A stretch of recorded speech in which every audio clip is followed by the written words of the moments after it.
who will sit in places of authority and do evil things. Deliver us from vampires who will drink the blood of the nation and leave nothing behind.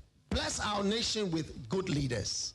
And for those that are there now, we thank you that you are helping them, that your grace and your wisdom is given to them to lead us forward into a good and a better situation. We give you thanks for your great wisdom that is now released into this nation. In Jesus' name, amen. Ghana Montie, Ghana Montie, Ghana Montie, Ghana Montie.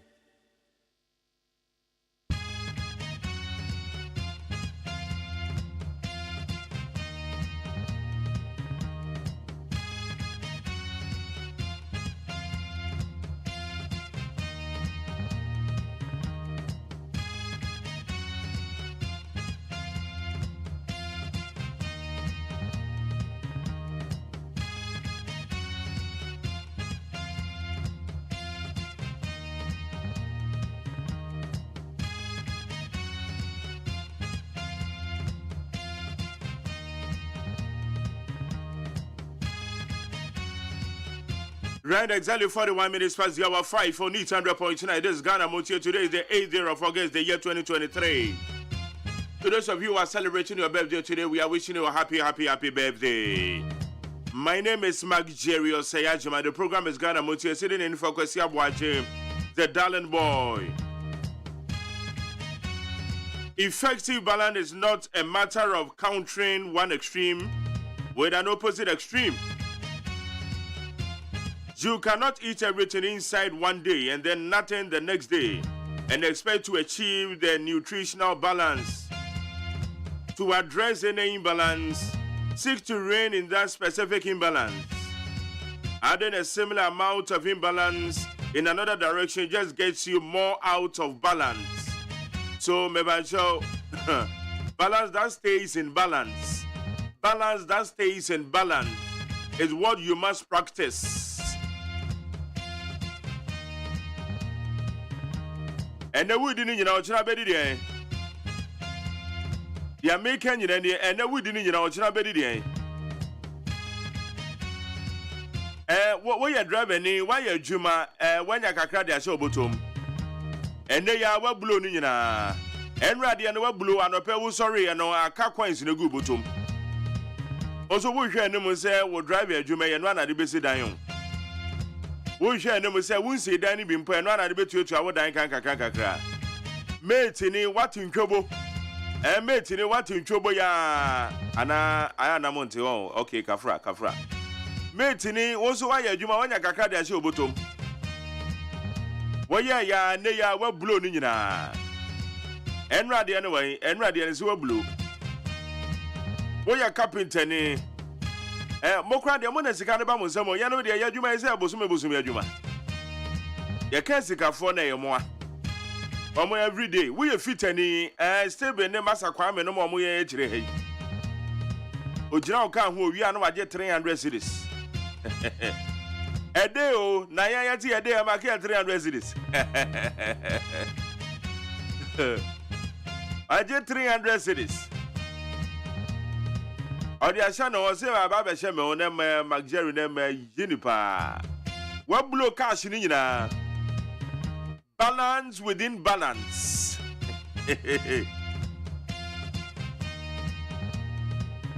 Balance that stays in balance.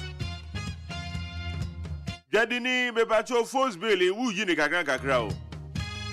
Kakra ba won sama cash no enrade no we blow nti anopai wa soro wo san kan ceiling. Yeah, Master, we are Sunday and here. Also, we are Busumi Ajuma when you to a pefe say, "Wo, 30 days and say 1 whisker.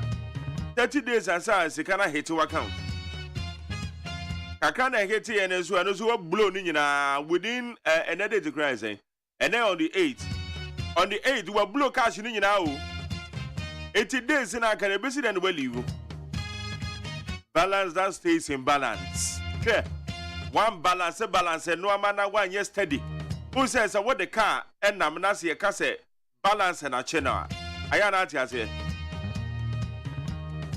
Yen check a balance, no. na enye balance na chi no eye imbalance na chi no eni ti na ka o de na mana e kwa afafa eti ene se wa ma balance na nya adwuma yie dia wona ma be kwa afafa right within the luxurious adwuma dia ne friend Ghana Montie ye ba be kan kopem se no ntu ne be bo apemu na ye the sports ye need sports ne dia to also kwabna ma for amasanchi ame one ba be kam ona de bon krata musam ne ayi adwuma ye wa be for teta homa na so ho ene so ye be ka dia gumedi amount ye was solid interviews as usual and then immediately after the 6 o'clock news ye be cross over na ye copies 104.3 ye de Kasiabon de di kan ye de ato also Kasiabon e chire be se aba na ye de abe for teta homa na so na ye so ye wo de bon krata musam ye be mu adwuma embobo so na nsam ni chire mu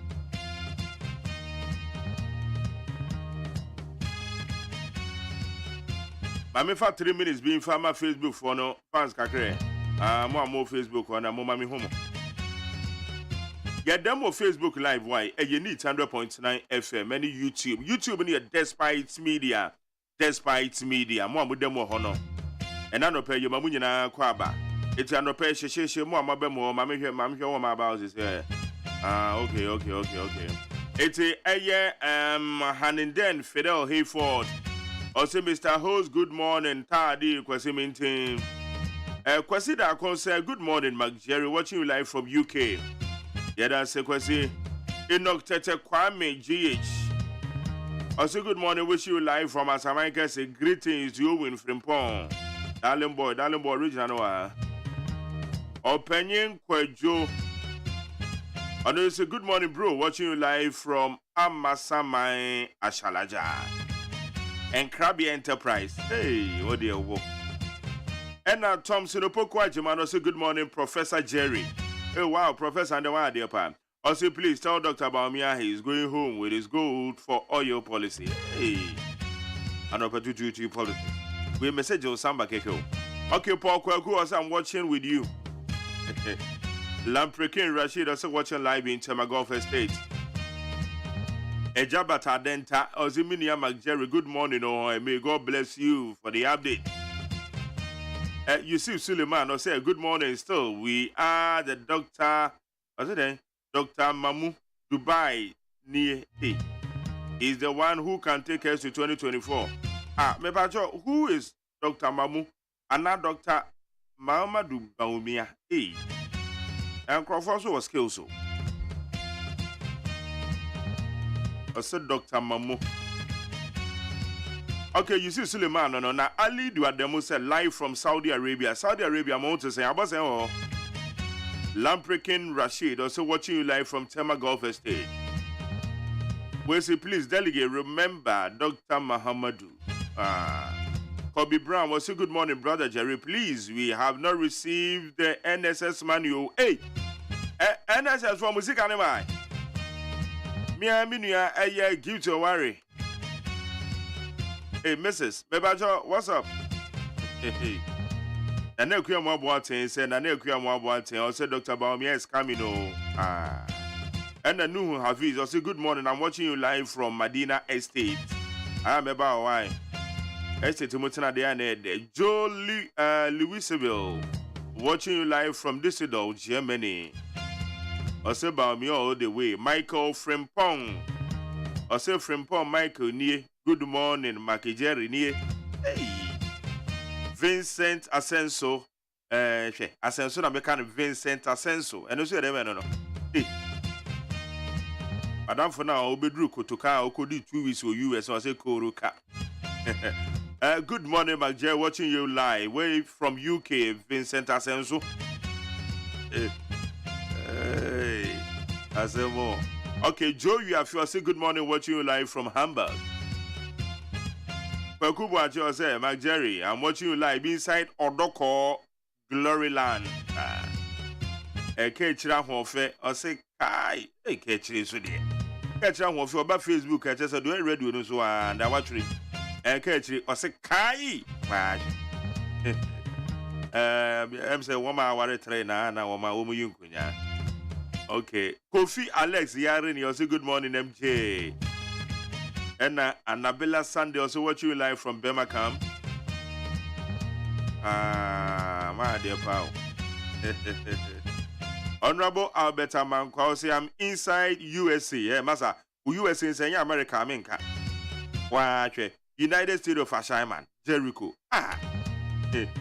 Abrewabubu as you see DMB all the way. Ain't Abrewa no. Anyway, yeah, they said the Bema will be a more Facebook Live. You call by Messa Mamosamba Kakra. Right, you're quite a year. I bet for the time, Homanas on a young shade news is trendy.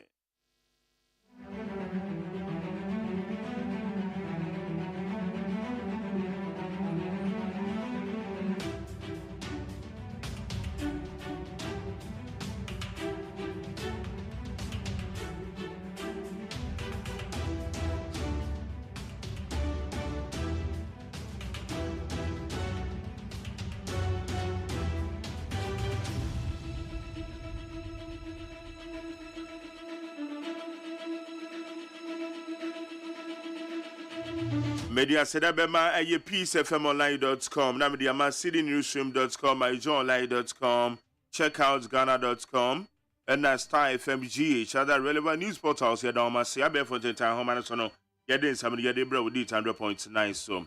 Baumia is the MPP's best strategic choice for 2024, Dan Bucci. Daniel Bucci, or the Kwasi Bucci, Member of Parliament for the Okre constituency, and the current Minister for Local Government and Rural Development, and for decentralization, has broken his silence and proclaimed Dr. Baumia as the best strategic choice for the new Patriotic Party in the upcoming 2024 elections. Ura Dankwa Kubuche and enemy tries to say body amount. Or say MPP the Amoya the Ambu breaking the 2024. Now breaking the 8 in this so dear. Otimuso do strategic. Dr. Baumia no biti and do biti medium. MPP, but me breaking the 8. Or rather, Bucci, okre, Rashibu, you know the sense of way the 2 year. Decision to take haircuts save the economy. Send positive signal to external partners, BOG. The Bank of Ghana says its decision to take a 50% haircut on government debt has saved the economy from collapse and sent a positive signal to external partners. I say haircut here, they say I'm going to haircut. Okay, Bank of Ghana for the say. One must say haircut in a 1 year no how much you do you nominate 50% and I'm not forcing comedy to what to talk to buy bonds. I want to taste on.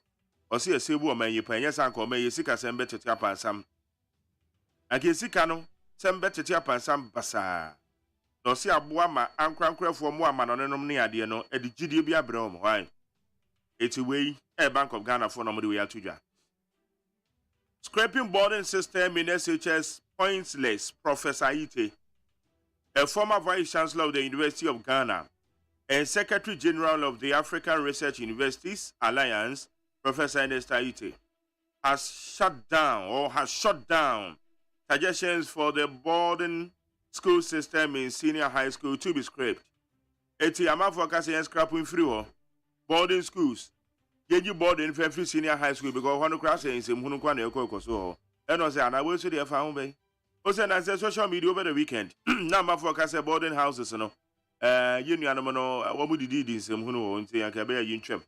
No, the matter with you, I say discussion with you free up on a so crowd, enter. It's misplaced priority. It's misplaced priority spent on National Cathedral and neglect Sagileme houses, Mahama to Akufo-Addo. Former President John Mahama has described as a misplaced priority on the part of Akufo-Addo, President Akufo-Addo, in paying huge billions of Ghana cedis for the construction of the National Cathedral and neglecting the Sagileme housing project. Mepacho, Omampenda da Mahama no dia tuja, or say Nana Danko Akufo-Addo. When this was the sell, I guess Sagileme housing project and I want to ask on National Cathedral there, obey Canada Quacosino, or says any swadi hono, and Faquem. And Faquem Mukra says Sagileme housing project. Oh, now the why I want to ask on OBC National Cathedral. Will your Mampenda da John Mahama and all the same way, Edia Tuja. Media said peacefmonline.com, citynewsroom.com, myjoyonline.com, Star FMGH, and checkout Ghana.com. Omadorumana, Abe for Tetan Homa, so you didn't some dobro with neat 100.9. A man Santia may Quabina Manfo, Wajine Quabina Mache. Major Sobra. Yeah, but dear, I'm not praying. Yamiadomoko. All right, the young queen member so did it informate you for. Abusiafo de bokrata me de mamwa tiama makwaba no telegraphic de bokrata what I say basic education certificate examination no so kama ya antibody bia 57 prisoners ya wo mu yankwada ya fro no say juvenile ana wo mu kwatro enso heni bi 2022-2023 scholarship get fund ama local student ni bi enipa bebre akonya se womun konkosua de researchers bi ade chronic pain management models ya ye be fa so ye be manage no nso wode ababa tudwa na teleguide bokrata nanim ha womu atenkofo miensa ayamonim sam dada se tifimantem ho hospital ndura yesi womunye abandi abaso womunye mfankra kwa ya afo no womu de womu chine kwa abone so akwakoton afi kanima mpeni tontamani mahama en woka bi di atrama mpeni na nado danko akufu ado se sese wakwa sen sika bebreba ente se wo national cathedral ho wa bra se sika nko betumi ayusuo na wadi afenesis agremi housing project no saade ya mampeni aye nyamese yenka nokre eye ne ya pa afa de bokrata enim ha watrasa oye highest rank NDC member speaker of parliament honorable right Kingsford Aban Babin ono na okase MPP special push no womu tese aye ready ato forcing waso womu drop try judge allegation no a womu ede ato no so no na the chronic de bokrata nim ha ediso ehene en wo katre onyonyafo alan kojochire manten se we dia wa befie pe ya santo akukuduro no a wode gi asantemasi ho no onfa sa akukuduro na abi na onfa nko nanim na asanteman etan nachi dambote etrese obi a obetumi aboa MPP amwo mo breki 8 ne de vice president Dr. Laji Mahmoud Bawumia kanima mpeni tondamani mahama no wakatre mampeni na nado danko akufu ado se wajasa Grammy housing project no kwa akosi national cathedral wakohie sika to agukwa emfaso bia amfa amaso Africa Bar Association yasuo mu abo mampeni na nado danko akufu ado abaso se wakwati akata se ne proye enti waya ade pa womu ebo na baso ewa ha na the new crusading guide yanim ha etiso mahine en wakati alan kojochire mante se watanachi ewrade nka ne ho womu de mpaye eni sikeja ade akese a womu wanyina womu de tai ononyamfo alan kojochire mante yachi na sabio ya santu atumi ye ya de na kire se wono nso wontumi ye alan kokọ wanim enkunimtie aya wodia afi ya akoto MPP amanyoko founding fathers no emu be se ensia womu tese ono na wokronti womu etai nachi aside that nso akwatia development oriented chief and sonsasreku dynasty na wo sebose wo bema ehonu mu asetena aya akona ade ama adese no afi Richard Ahiagba and workers MPP fight no womu ni NDC o ewo economy ne hunti MPP fo no a womu kaseti a womu ho no womu nsa na womu enjai na ayi asami de bokrata ahodo no so ede aba ewo overseer wose pressure pa ena womu de to kanema mpeni tontamani mahama so se ekwan bia so ɛsɛ sɛ wɔdrɔpe Professor Jena na Opoku Agyeman deɛ wɔkasa kura deɛ ɛyɛ honorable Kojo Edu Asare wɔkyɛ sɛ maame no wama mɛboa NDC amanyɔkuo koraa ɛwɔ 2020 aba no mu ne contribution na yɛ ketewa bi nipa bebree wɔ Ghana hanom sɛ yɛ a wɔn nim no enti wɔn srɛ no ada sɛ 2024 wɔn pɛ nkunimti a wɔn ndrɔpe Professor Jena na Opoku Agyeman esan sɛ wɔamoa party no wɔ kwan biara so wɔn nti no mfɛnsi nkyɛn na wɔmfa nipa foforɔ mmra etin baako a dan nkɔfoɔ no a wɔbobɔ ayo no nyamfo Julius Debra kanima mpani John Dramani Mahama ɛsan da de bɔkra tenim hɔ ɛna wɔka kyerɛ mampani Nanado sɛ wɔgya Sagrami housing project kakraka sɛ yi a ebetumi aboa ma adesie bebree nya baabi ada na wɔkɔ akɔsi National Cathedral no mpo wɔahyia sika to agu kwa wɔmfa mmɔbrɛ bia no ɛyɛ ne ya paa ononyamfo Abambaben Kensel Atoforsen Doctor ononyamfo Alexander Fenyama Akins Ogwa Traditional Council wɔn kɔsra wɔn mu a wɔsan ato nsa edidiye 10-year analysis yɛfa basic education certificate examination ho no de obokra tei ade aba na baako a mede to aso yɛ insight wɔkyɛ so ononyamfo Alan Kojetremante edu so no ɛgya wɔadwoa abusua de yɛnkɔ peace 104.3 FM so emra na de esi wɔ hɔnom nyinaa no magtere wɔ saa gyema tenase yɛbɛbɔ ne nyinaa so ɛde ama mo.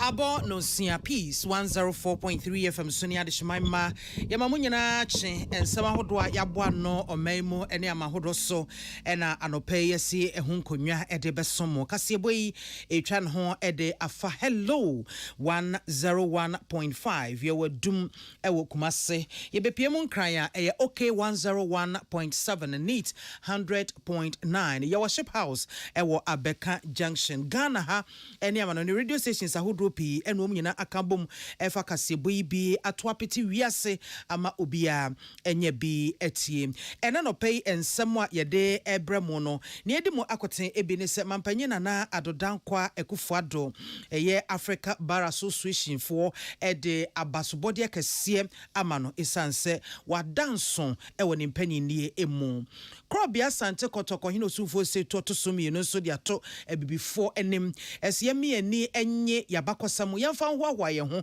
esanse ewiase nyina wo man bia abrofo anase nipa bi ebefa wo mo ekonkwasom emu na adesuafo a wo mo ewo aban suku ahodo mu no se bre so se wo mo ekotro bi isi so hwe a obia entria registration fee enti we no asoya wo hwe Ghana ngumasua ene ho totoye so ena wode sa ensem no ebetu edwa na yekọ amanone ense mu nso so a Nigeria mampanyi ya sese wono ena ye ECOWAS dwemtene ejaguni chem esanso wode ato Niger asoja forma kutu aban egu no anim se wode asrafo ena wode ebebo so na no na dia amhyehe aba ahwe ya na kwakofa entokwa yemoa ye ho se ebeko aba we ne nsankan ahodo ena no pay ya boaboa no esinkonwa ede besomo ye dia sire ni kabia masiuzi eba center wode CB men capsule CB women capsule CB soap ena wode tai chi baby eton no bia okwa obenye bi ato ewo ho frɛ 0247 111671 and 0246578750 dependable herbal home the adum kweplex adum pia we mixture and adum malake baby a ton enrobia okwa obenya bi ato upebi ato afre 0242223555 JA Buying Company Limited at the bind stay remover any new bind 20 disinfectant what the tie yechi upebi ato a Comelcom China Mall Shoprite Game and Nafi Dream Bell to phone for 0243104883 and 05418080 96. Kivo hot pepper mukusho afei levels natural capsules near bois emma emema sumpemu grow itimi ekwanimu pa upebi atwa Coripage Ventures or kanshi kolina keba kumase for 0599056033 and 0599670402.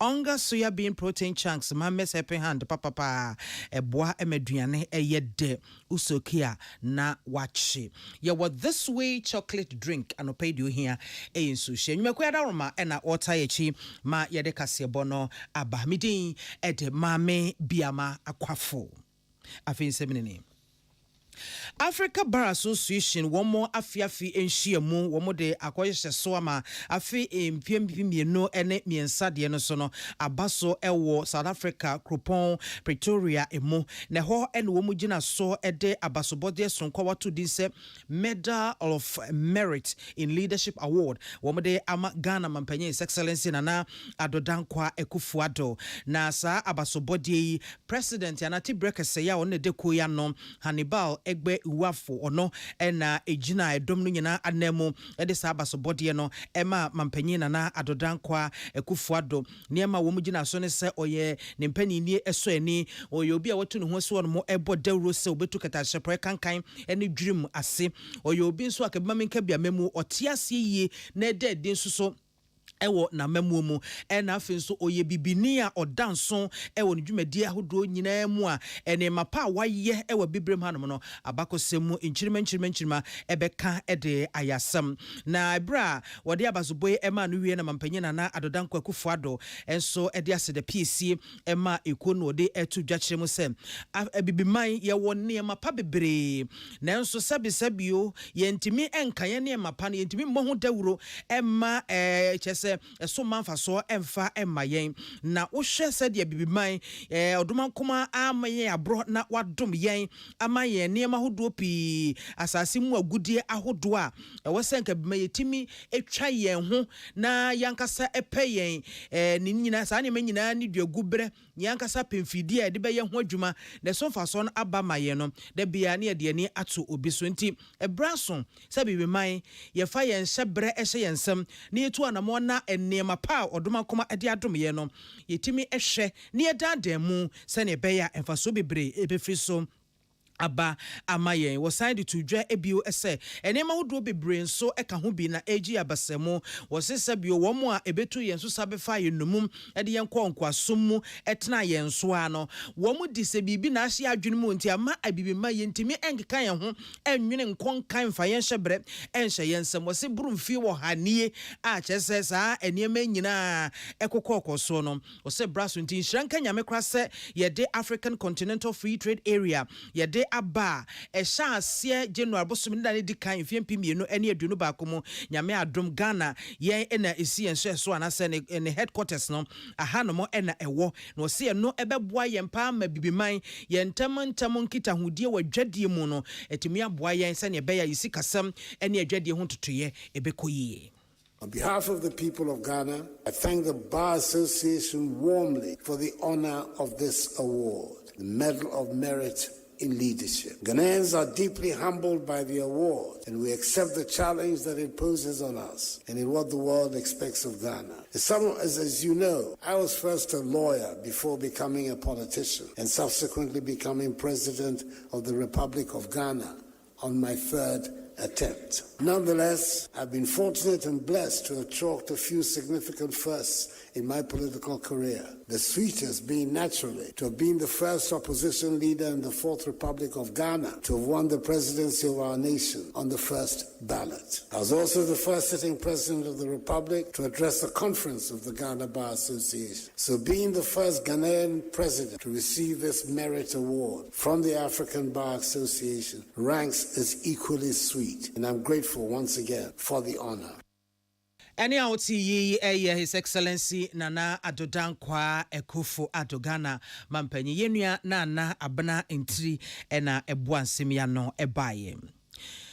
Krobia sante kotoko hino tufosi tutu otoso emienu and wakasei na wakwakopie mu ewo Trinidad and Tobago ya wakwakokasa ewo womusuapon baako at the University of the in West Indies na wakwakasa wo hono mu a wode ato wo mu anim se Africa ewo se yetimi bu nkompo ehwe na yede ahohoahoa sonko eka ya bakosem enema ye fa mu na fe etoto mu a abepem sabre ya sisi yeda so egina ye nan so wo se abibiman emfa ho ni baabia obi firi ewo se yetimi enya adwene ne botae baako a eno ne betimi aboa yen amietimi apagya abibiman esi baabia ekron wo san editu dwakire mu se amama yahodo bebre ena ye fa wo edi wo mo so de se enyire si man sei ana se enyire si abuchiman ni sei ade se romanfo ebefa wo mu di wo mo so beye emfie beye duanan eso sansem wo nyina wo maka hyewo ena bibiman de ne de wo mo yie pete se ye de yen no sabisabio ye ni baabia akọ ye ni hweye ena ye ka yen de saa enso omama yahodo ene kura no wo mo ka de ho wo mo ho se wo mo adiyie ene ho kro ne ba no ebinum sori bedi wo mo so enti abibiman e wose yenso yetimi sori waka ne ye keka ye ho se ne ebe ya yenso yebetimi adiyie. Prime Minister has invited me principally to be the guest of honor at this year's Emancipation Day celebration, and I believe it deserves to be celebrated with the same degree of earnestness as any other universally celebrated event. That event was in 1834, only 1 year shy of 190 years, long enough, one would have thought, for its objectives to have been cemented in history. And yet, even as we herald the event, there remains the potent issue of whether emancipation has delivered on its promise. So perhaps it cannot be out of place today to share some thoughts with you on living with the post-emancipation challenges. It's almost as though when it comes to the experience of Africa, truth is fated to be casualty. Avoiding the beaten track of truism, as the Australian sociologist Hannah Arendt would say, is a long-established attitude towards Africa and her heritage. By the dominant narrative even of today, nobody would be faulted by believing that both colonialism and slavery are specifically African phenomena. Suffice it to say, England was a colony of the Roman Empire for 4 centuries. Krobia Sante Kotoko Hino Tumfosi to so Emieno King Solomon Nene ena Otiye. Na no si yepe ena Pro Vice Chancellor ya or the Board of Graduate Studies and Research at no Ewo University of West Indies. Professor Rose Marie Bell or no so Edison Semi Etudra Ujumediano ase. For a long time, we on this side of the Atlantic have expressed a deep desire to strengthen ties with Mother Africa. There has been much talk, but despite the bonds and history that we share, some might say that meaningful engagement has not been forthcoming. We still await the direct flight from the Caribbean to Africa. This is why today's visit is important, since it represents a tangible step toward this vision. As principal, I could not let this visit go by without inviting our distinguished visitor to the UWI. It is time for us to reconnect with Africa, and it is not simply because of nostalgia or history. Africa is an important continent. It was even more important when, as the great Walter Rodney told us, the process of underdevelopment. Any Pro Vice Chancellor or the Board for Graduate Studies and Research at no University of the West Indies, Professor Rose Marie Bell, Yenuya Bema Jeff in Siabodu or no and a Buan Semiano a by. Set here for Bekaya, Peace FM and Raka Siebomo Yeditu, just a headmaster or Dagomua Buduata, DAGHS and no war in Finfi Mantemo, a Yura Richard Ahanobe, while they say no one action a pa is say why registration fees be additional form you know omo etuama no ebuakam ama chese enkodane ntimi enkonkotwere so hwene bi enra na asem we ne nam so ema peace kasebo yebo epini asoye a wo hwe nwumesua eso enti wo mkasamafo yera kwesi kwaten bra woni atwe nkomo ene odi tu dwakire mu se aban suku ene ankrankro suku no ensonson ye edem pa esanse eduru bra junior high school adisuafo wo mo ekwakwotwere BC so hwe registration a womo ye menkoda no etua registration fees no say oba no ekọ private school a ene obetua registration fee but so owo abana so okọ aban suku dia enya dia obetua 1 cedi kura se registration fee nti aban suku no BEC adesuafo entua kapre wo mu ntua hwe na wodi to dwache mu se Ghana ban awia taso so obeboa ama Ghana ni babia etimi akosuku afa suku mu ama ono so wone so abanfaso ama sebe na busua ene oman mu ni nyina eno nti no registration ho ka ene bibia fa BEC ho no aban afa saaka no enti nsam a efa headmaster yera Richard ahanagbe ho no osu se wonyini se bibi sa enas ewom isanse womo no school for ni ntua registration fee bia enti abatan momo ni na ho Ghana Education Service and the Ministry of Education shise mono aban no afa school for wono school efa wono adidie wono ntade shem wono so hwetwero mu fiti basic level kosi SHS ni nyina wafa na wohwa component no examination fee so eka ho nti abribia no eba enso hwe wono botwero say ABC anasa wasia enya de a mofra wono wo anadesuafo wono wo any public school bia bi ni JHS or senior high school no etwa se biteku anasempoa and we share allegations about say head teacher for ni asase charging kwara no menwonu kwara ntima register no ye na kakra na so ya se GS for no mu hwehwemu wo ho bibi sa akoba so de na chese ya koye bibia broni kwara bekasa na se mba no ye bekasa bia criminal matter na chese wafa kwan bi so na chinchi nipa bi se agye musika because nse se ye ho no de eni ho kwan da se utwa teku anasempoa asa na register registration is free ntia dey free there se bi oyede no bi ko jeteku na asempoa na eno achi no wofa so etu abatan na afi ahwefo efo ese se wo ba ede asem bi betu anim ewofia entena semfansa nche odamirifam na entuso anamon ubetimi akosku ho akobisa woni teachers no woni headmaster no enkodi nkomo se na ebeya ebetimi aboa ma sebe mentemi ho asibi ekosori se yi a ebehu bebia ye de befa entina ye abribia no so yesa fa kwanya so mo fidie so ma awofo ene obi biara hu se ade bi wo na wonti ase a na obusa Ministry of Education na se Ghana Education Service company for no much o muye na se wo ho no de wo public school pa de a se school abansa da so de eni kwan se wo tua teku na asempoa because aban fa wo masua no ho bibia ene a woti yi Ministry of Education wo mkasa mafira akwasi kwaten na asemkroye mu no ena asen north mensi no kwanchefo panya ohwe nwumesua so Madam Juliet Otamen Boaten ode adesede etro abatan enim titiri wo mo a wo mma etro BC yafi ese wo mo hwe ena wo mo a ho madwene bebre ena sori besin ko nsuo yese na wotwepe no abatan ni hu nkoda na mobo na wo mo brese na ebe ya wo betimi atena fie asua de yi na wo metumi akwakotwere nsohwe no na nkunima botire no wo mo ede aba ofa so de to abatan nim se wo mo mankoda na aduane pani se na ebe ya wo ho mebeka wo mo ho eto nipa no kotena sese wo twere nsohwe no a na chese ofiri nipa nyina mu na otwero oni PSFM kasebo etwetwe nkomo bra adesuafo besa apem ha nwotwe ede wotwe enan wo mo twero nsohwe ni bi ewo Asenod mention no emu so 1 week mama frado no mo fancy ade esi adwuma no 1 week de ya anya enye hwi wo fie ho enti mo encourage ye mo ma ye duane council ni na ye nsi ntumi emesia ade a ye sia no ntumi nfa metro nso no mo ma ye sika kakra so ntu ye botom da de komo ne ye da bi ye wi a ye de nkunim de kese no ebebe fie enti awofo de ye sre mo ano de bi ameka se sebe ni sen enye yare odia wonyem anadi bi mo for Baba Betro institution. For extra BC war, I think not. Omuna doye 1,884. Emma 854. Na Emma 1,030. Census I 1 year 6.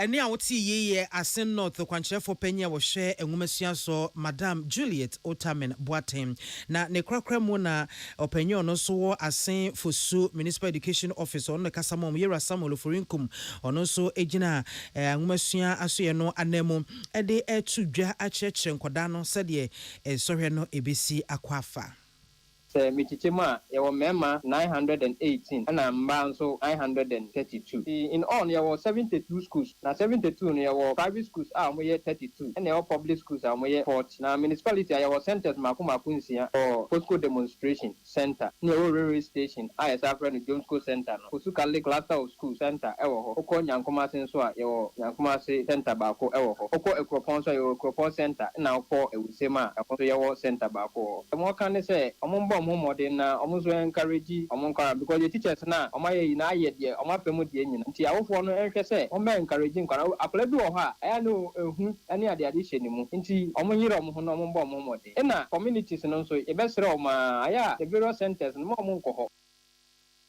Any outi openyo kasama asinfo so municipal education office era Samuel Ofori income Prince Odum Linford na ebo ansimi no eba ye gina so ahomeka se boy so ye ba ye bekwa amano nsem mu.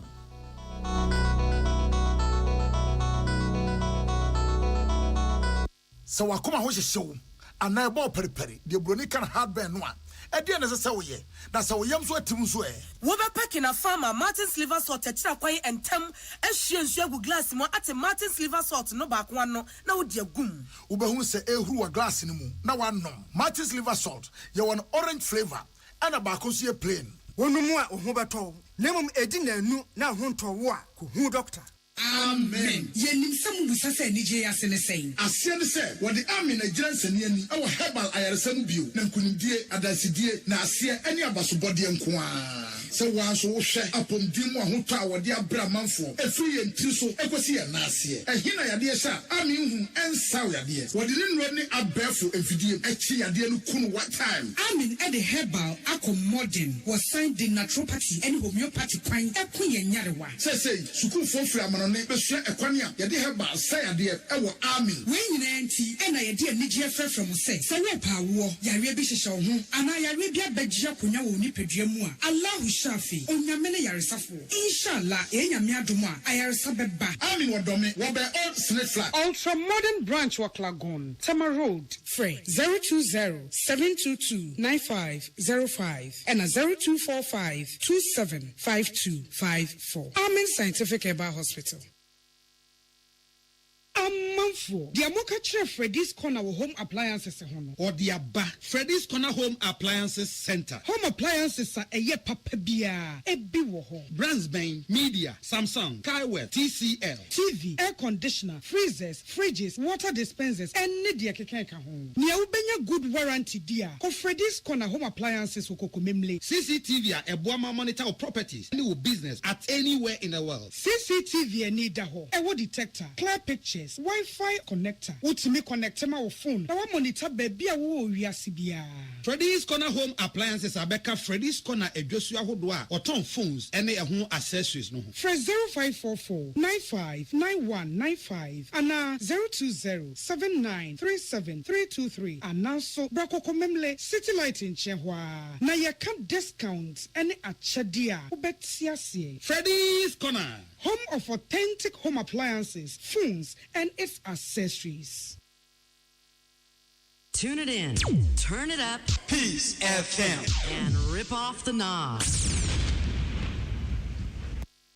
Awusafo ye kwakowie kasebo no ewo amanone ensem emu na munyina moni tua abantugu akoso ewo Niger maimu enti ECOWAS wo mo nsoso si ginaye ewo saa ade we hu ena wo de ato saa abantuguofo ye nim se wo mo na awotwe wo mo emfa mampanyi Mohamed Bazoum ensankusi akonwa so na ECOWAS jemtreni eye nanu ya mampanyi a wo Nigeria to aba ema no Bola Tinubu ena se de waje niema nyina kenten so na niema bia wo ye no amani pa bebere kasa editiana pa ze ama eja aba begunu chem na omanfo mo Nigeria memo edi atodwa chem se wo hwe omo ne Nigerfo ne bohye Nigerfo wo mu nuanom prekope enti wo hwa na monto bi a wo mampanyi a wo ne ECOWAS jemtreni etu edefa ne akoso wo Niger no ho a wo mu ze ase ECOWAS wo mo anamonto no ano ya ye den dodo na ECOWAS ehye yese enkakwasi ade etwa mu yi anka bantu gofo no womunya tumi no mu emfama mampanyi Mohamed Bazoum a ono eno mano ahyeda atoaba ede amano ede na si akonwa so eno makwakoyi na se akonwa nanso sese ya ba beto dwase bantu gofo no wo mu amfi kura wo mu ntesese biodogo bi enu abene no ena wo kire sese ECOWAS se wo mo bo mo ho ede asrafo akwakotu wo mo so sa senso anamuntu ben ena sese wo mo eba betu no wo kire mu se amuntu a ECOWAS ne hyehyɛ a wo mo de abafa sa abantu goen ho no enipa bebre no eni enye ho wo mo su se ano hyedodo ba ko bi se enyinemo enkane a Nigeria for ede ema Nigeria for no wo mo atwam enti ama wokɔ Niger kropo na ya memu a esum kabisi eni nkroto ahodo na kyese aduru wo mo na enno nam so ama manfo bebre no akasa ede atia sa na montu no musu se ebetumi anka wo munsi nkonwa no mo fa no ne ano enka esansa abantu go bi basei na oka se asrafo atu aban a yahye da to aba amomo agu edi won so de asrafo ekɔ akɔhwanya mu a ahweyi a sabisabio asono mienu ɛko a ɛsrɛ ena ebre enti womo srepa se ECOWAS mpanyimfo no womo hwese womo ne abantu guofo no ebesi nkonwa nanka komatoyemo aba nanka se ne akonwa no wombeje bodi ama Mohamed Bazoum boko anas wombeye nhyehyeye na womato aba fofora nanka womato ne de asumdwie etimi aba kasebo no esi midin ede mame biama kwafo ensime to dwa ne di mu akoten ebene se mampanyina na adodankwa kufo ado na Africa Bar Association for efimpi mienu ene aduonu miensa wo mo enhia mu kasie mu no wo mo de abasobosonko ama no efa ne panyidie su ene ne ma hodo bi a oya ebeye abakosem kase ewa bibrem hanom ye krobia sante kotoko hino tumfo se to so mienu nso ede ato abibiman nim se braso se wo se efa ye nhyebrehye yensem na yeto anamombrane na abibiman etimi ediyi yedi aseda eni kabea emma Suzy Herbal Center won ene de CB-men capsules memedro sonko abema onunu bi eboa pa ma otimi dwunso yie otwedwunso mu feelings kama nya fe na wo badwunso ne bi beka mu badwunso ne mu apai mienu no ayase oya obema mu hyehyɛw saa ne mani nyina one ne tonkwanta mu apai bra oyusu CB-men capsules memedro pa CB-men capsules so medro sonko wo ba wo fichi ko honsem na yebisi basa nunum bi ebesan so kora boa asiesi ahemfio no kama de amaw amotimi di agye 3 points papa bi CB soap yede ye pedicure etwi ye 19 wo 19 papai aye denden di wirichire ya ma CB soap emew fatwi 19 nyina kama ebeye memre smooth na entokrontokro ne papai ni nyina asisi ama o 19 ayefe o de to chawcha mu a aya kono ba bi eton no bia akwa obenya bi ato to 0247 111671 and 0246 578750 dependable herbal home at the Adum Plus capsules and mixture aba ayede etuko kwase kokko se ne tie bia Adum Plus ebetu ase at the amount Adum P away capsules and in the mixture sunie honam ena ye wo ya waposo no aposo titiru wachiri bremo usisi obi ahotutuo ewo so no wadura ne Adum P away capsules ene ne mixture no Adum Malake eno so yediti etu etridi yare malaria ase kra baby eton no bia wokwa ubenya bi ato etu phone 0242 223 555 JA Buying Company Limited nie one and akofa bine stain remover any new by 20 disinfectant yabasi say ama efie atise wine enke kanwa na ewo ye terrazzo floor so wall tiles so any water closet money wash basins mono and stain bine stain remover any new by 20 disinfectant so ye tuni nyina ase ama emwa mo nyina so awuwu ama chese efie atise wine what I say baby a ye tonton bia wokwa obenye bia to ye Welcome China Mall ShopRite Game Dream Bell Mr. Upebie to atwa 0243 104-883 and a 0541-808-096. Kivo hot pepper moko show eduane be na wono a wodi mako ene beye mesro ha hu nkoto moko enkonko fa ngunsu ma fe na aba wo ho abetitire ne obewie na ansa chichi show we already made pepper ayede emma wo emu de esan hyehye kama eti aduane ben na wo ye noodles spaghetti shito na wo ye froye enkwan ma wonsanka Kivu hot pepper na ento bre eno ha nyina so choba fo momrai restaurant fo ene mo amono anuane kosuku mo no anuane si Montie so magana fo etodie Kivu hot pepper aba amamo mako show ed ankasa levels natural capsules eye memedro sonko eboa mema ema womo ahokeka ewo mpem no ekosoro pa bema wo premature ejaculation bema wo sexual weakness usisi ene ye oya maunsa enke bi ne beboa wo afenso oba sabi watenka wo mpem ateko fomo a maunsa enka levels natural capsules bi ne beboa apejaw edwako a whole new level upebi ato akore Patch Ventures womo kan shi Colina Cable ewo kumase from 0599 056033 and a 0599670402. Onga soya bean protein chunks and so any way a new mama's helping hand there and also aba ebe boye ame aduane die etimi akwademu protein ewom omega 3 wom iron and afenso no eye cholesterol free Mr. de hiane so beso kinika krabi na uya watche fry na we na de biegum jollof fried rice noodles was say gum say ya na wo wia ma wankasa ho say yes ohome account ho FDA agenkratwe atumu ye was this way chocolate drink and pay do here eye ensohye nyumekwa ya daroma ena omobo echidom ye kase bono eba yada mu nyina ase amammo eneti Ghana Montie Ghana Montie Ghana Montie Ghana Montie Utie oha extra punk no needs FM.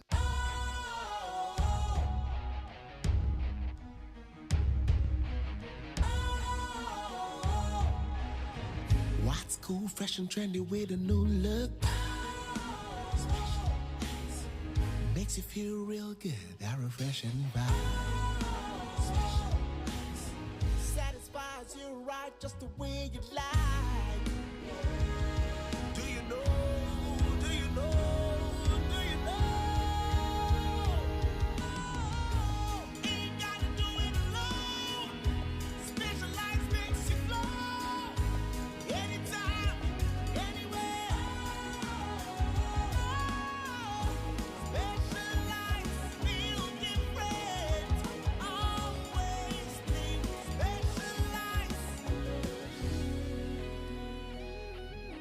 Special Ice Natural Mineral Water. Feel different. Think special. This advertisement has been vetted and approved by the FDA. Hey, catch it. Listen in here. And you ma beto to dia me baba no hwade no. Twem so betumi a. Hey, asew. Hey, now beka. Ya John to mami ensa duku portmanteau. This way chocolate drink. Na kan wo hwe afibia so beri ni waware ni a. This way chocolate drink. Na kan sia. Oh, asew. Wo den kan no tumu ho. Me be mo anu nso wo hye kura dia ka ho. Wo hwade a wapi ho. Wo ka sa batete. Eda fom wo. This way chocolate drink.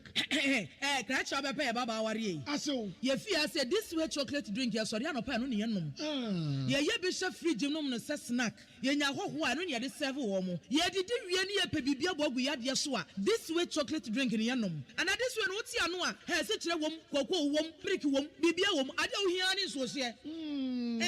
This way chocolate drink. You hear any so here. FDA, I just said you didn't crack to more to say a ye. Utie oha extra punk no needs FM. Ghana Montie Ghana Montie Ghana Montie Ghana Montie.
Yamagana phone nyina kwa bed ba Ghana Montie so we need 100.9.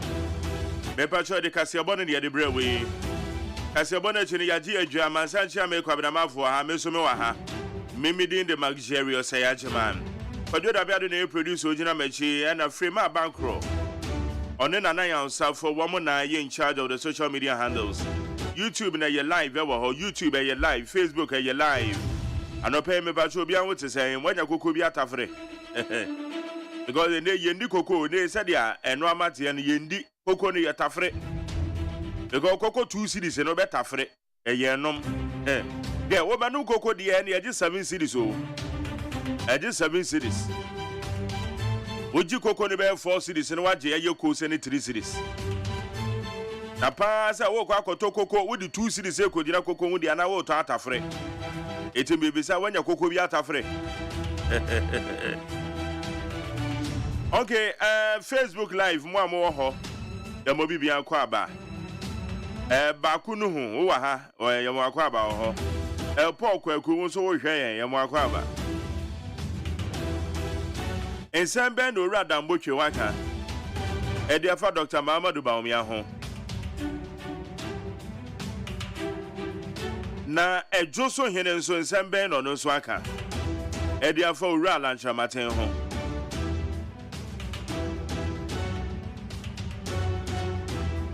Na me so ensemble no bi nso aka fa me ho.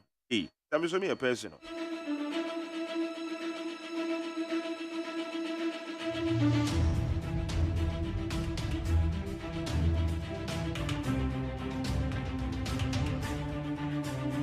Ye bisa say cylinder year gas recirculation programming. Cylinder recirculation programming. And also chiremu be na wo because from next month ekono National Petroleum Authority for catcher say yemfanya ye gas cylinder na ye gas bottles yemfa kwankoto jaframa biem. Demom de ebe ne say obekọ na de ne afele dada na wafa wade na de kofi ade na de kofi na nyawo de o. Enyawo de a. And it will be registered with a national ID. Yetima track yan usade no won chen ewo. It is cylinder bottle in a befa number 203. Yenim say ewo luxurious AGYEMAN ho. But I no pay e be dinchiremu ye be ko MP ni adinchiremu. Ye no womo so eton jaframa no so be kasa.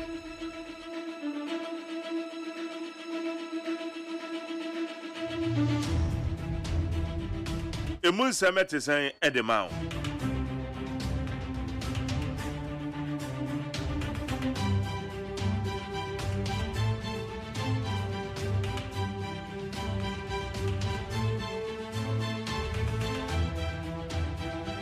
We need some magodo ye ba be hwe now no pay ye we need 100.9 so MPP presidential elections and so ekoso Amansancha me kwabena mafo kwabena maje Ejo so bra na what to say nyame adom still na see ade we move ko wanim ana untimi go wanim my Jerry. Yanako. Abra me ntimi nko. Mpacha yanako. Amafo so ha madwen. Yanako. See sukura ye ja. Na say unim say finri yo.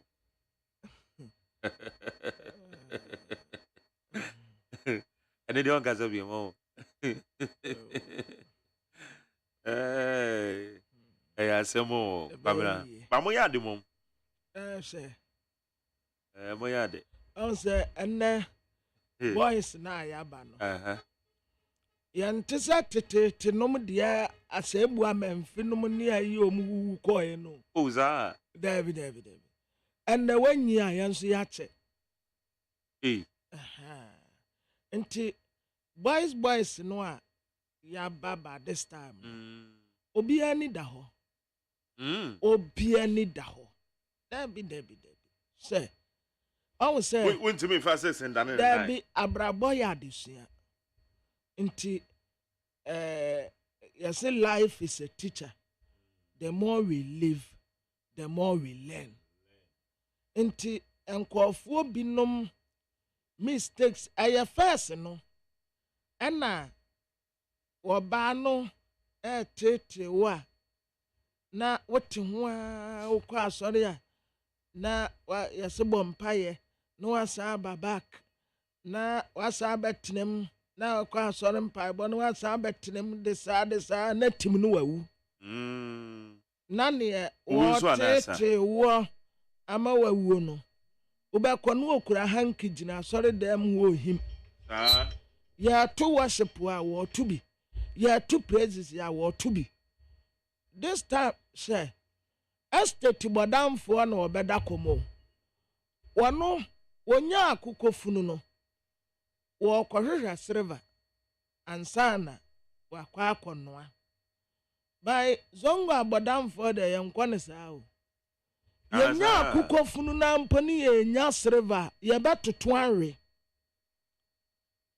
ɛnna yɛ modern Ghana sɛ na sɔfoɔ se ɛna asɔre se tena hɔ wode tena hɔ ne di yɛ sɔfoɔ se na asɔre se sɔfoɔ se na asɔre se oyo wode tena hɔ dabi yɛmfa bɔga nyɛ so ayo ene no dabi yɛde ho bɛtɔ yeah okay amansanchi amekwa benamafo yes abena wo hode yeah eniama bi wo ha ho at first yeah na yɛde niama kyekyere yɛ ho asese no ɛsɛ yɛtimi gugu saa de baako a ɛha yɛn wɔ niama bebre ho yɛ saa Christianity no na asɔprese wo na de wahyɛ wankɔna na ayɛ te sɛ yɛde ahoma sɛ wo mene na yɛhyɛ wakɔmfo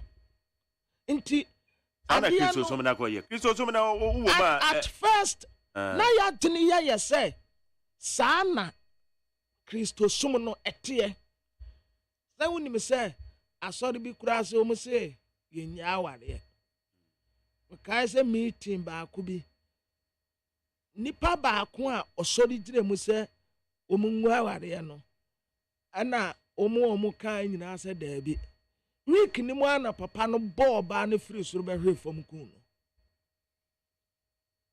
wate aseɛ papa no ɔnam hɔ ɔde sɛ yɛkɔ na akɔneaba mpa ɔbɛkɔkɔtaa wakuno nti ɛyɛ first no na yɛde kristosom ɛde te kristosom a yɛ adwene ɛne nyansa ɛnyɛ gyimie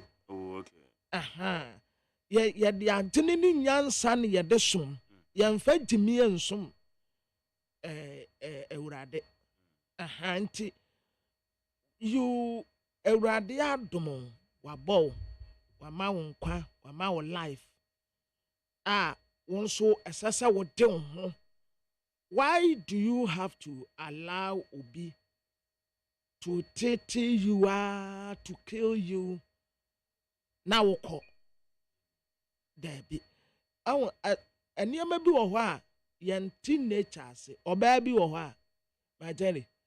Opa fasting and players mano. I saw them who are a month. On worried that. Obi or utu money but never on what that. Obi wɔ hɔ nom a nature has designed. Sɛ Nyankopɔn ma obiara so obi mbɛwo. Nyankopɔn ma obiara so obi abɛdi. Mesi obi wɔ hɔ a woyɛ dan wɔ ne obi kunu na bɛwo. Na me wɔ baa kora mpo a wɔn wareyɛ na wɔne obi kunu mpo kɔ out no. Is it fornication or is it a sin? Ɔbaa no wabɔ adwaman. Wɔni bi. Bɛɛma nso mmɔ adwaman. Ɛdɛ na akeka ne ne. Dabi bɛɛma mmɔ adwaman. Dabi. Bɛɛma mmɔ adwaman. Na bɛɛma wakɔ ware a wo sɛ wo yere baako pɛ a wo te no. Ɛyɛ contract na wokɔ sign ne. Sɛ wedding n'ani Bible. Ɛna nka yɛ culture ho. Ɛyɛ contract na wakɔ sign.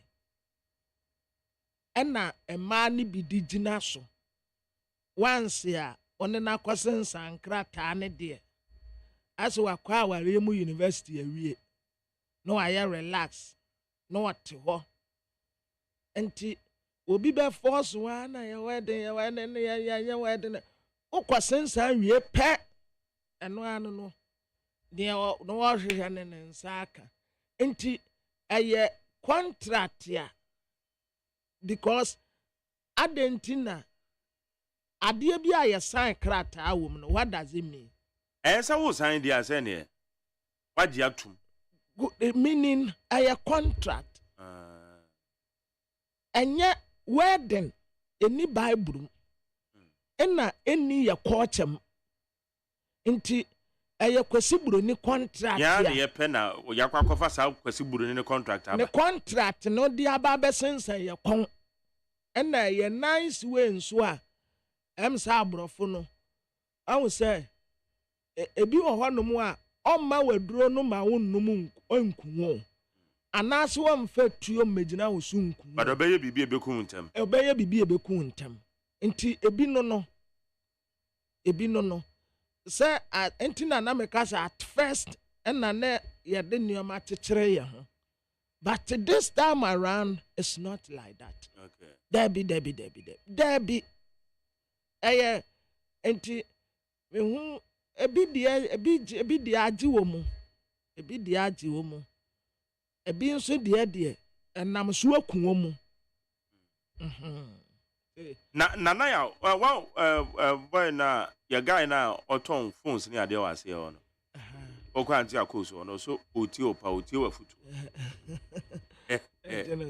na one phone yeah I won't say my jerry abraboy adisia enti eniama bi wo hono mo ana odibi atu kotodwem because ade bi a ye sign krata wo so bia contract enti unya sign contract ni wie ya pe officer wa ye secure eno anu no wa wie no what wa ye relax she mfa no ho she nya nasem but this time dear well says I feel say where we wa kwa wale mu university awie ntia oda sa na be ne dia oda tena ho ani baba ho so na akroma de ko na abaye na software say awufo no bebre etete womuma for property but not good manners ya ya nini partner ati ase and as I say sanya mano awufo no sign ehemu bio said you be respect bema said you wadi buo ni ani die bema ni kunu one ni kunu kasa ne ye ne ade ye wo fie ye betre ni wonum sa ne o nyina na nya how to fight for properties na akwaya mentality ewu wo mutirim nipa no wo bra pena de no na wugina benkuma na wugina nimfa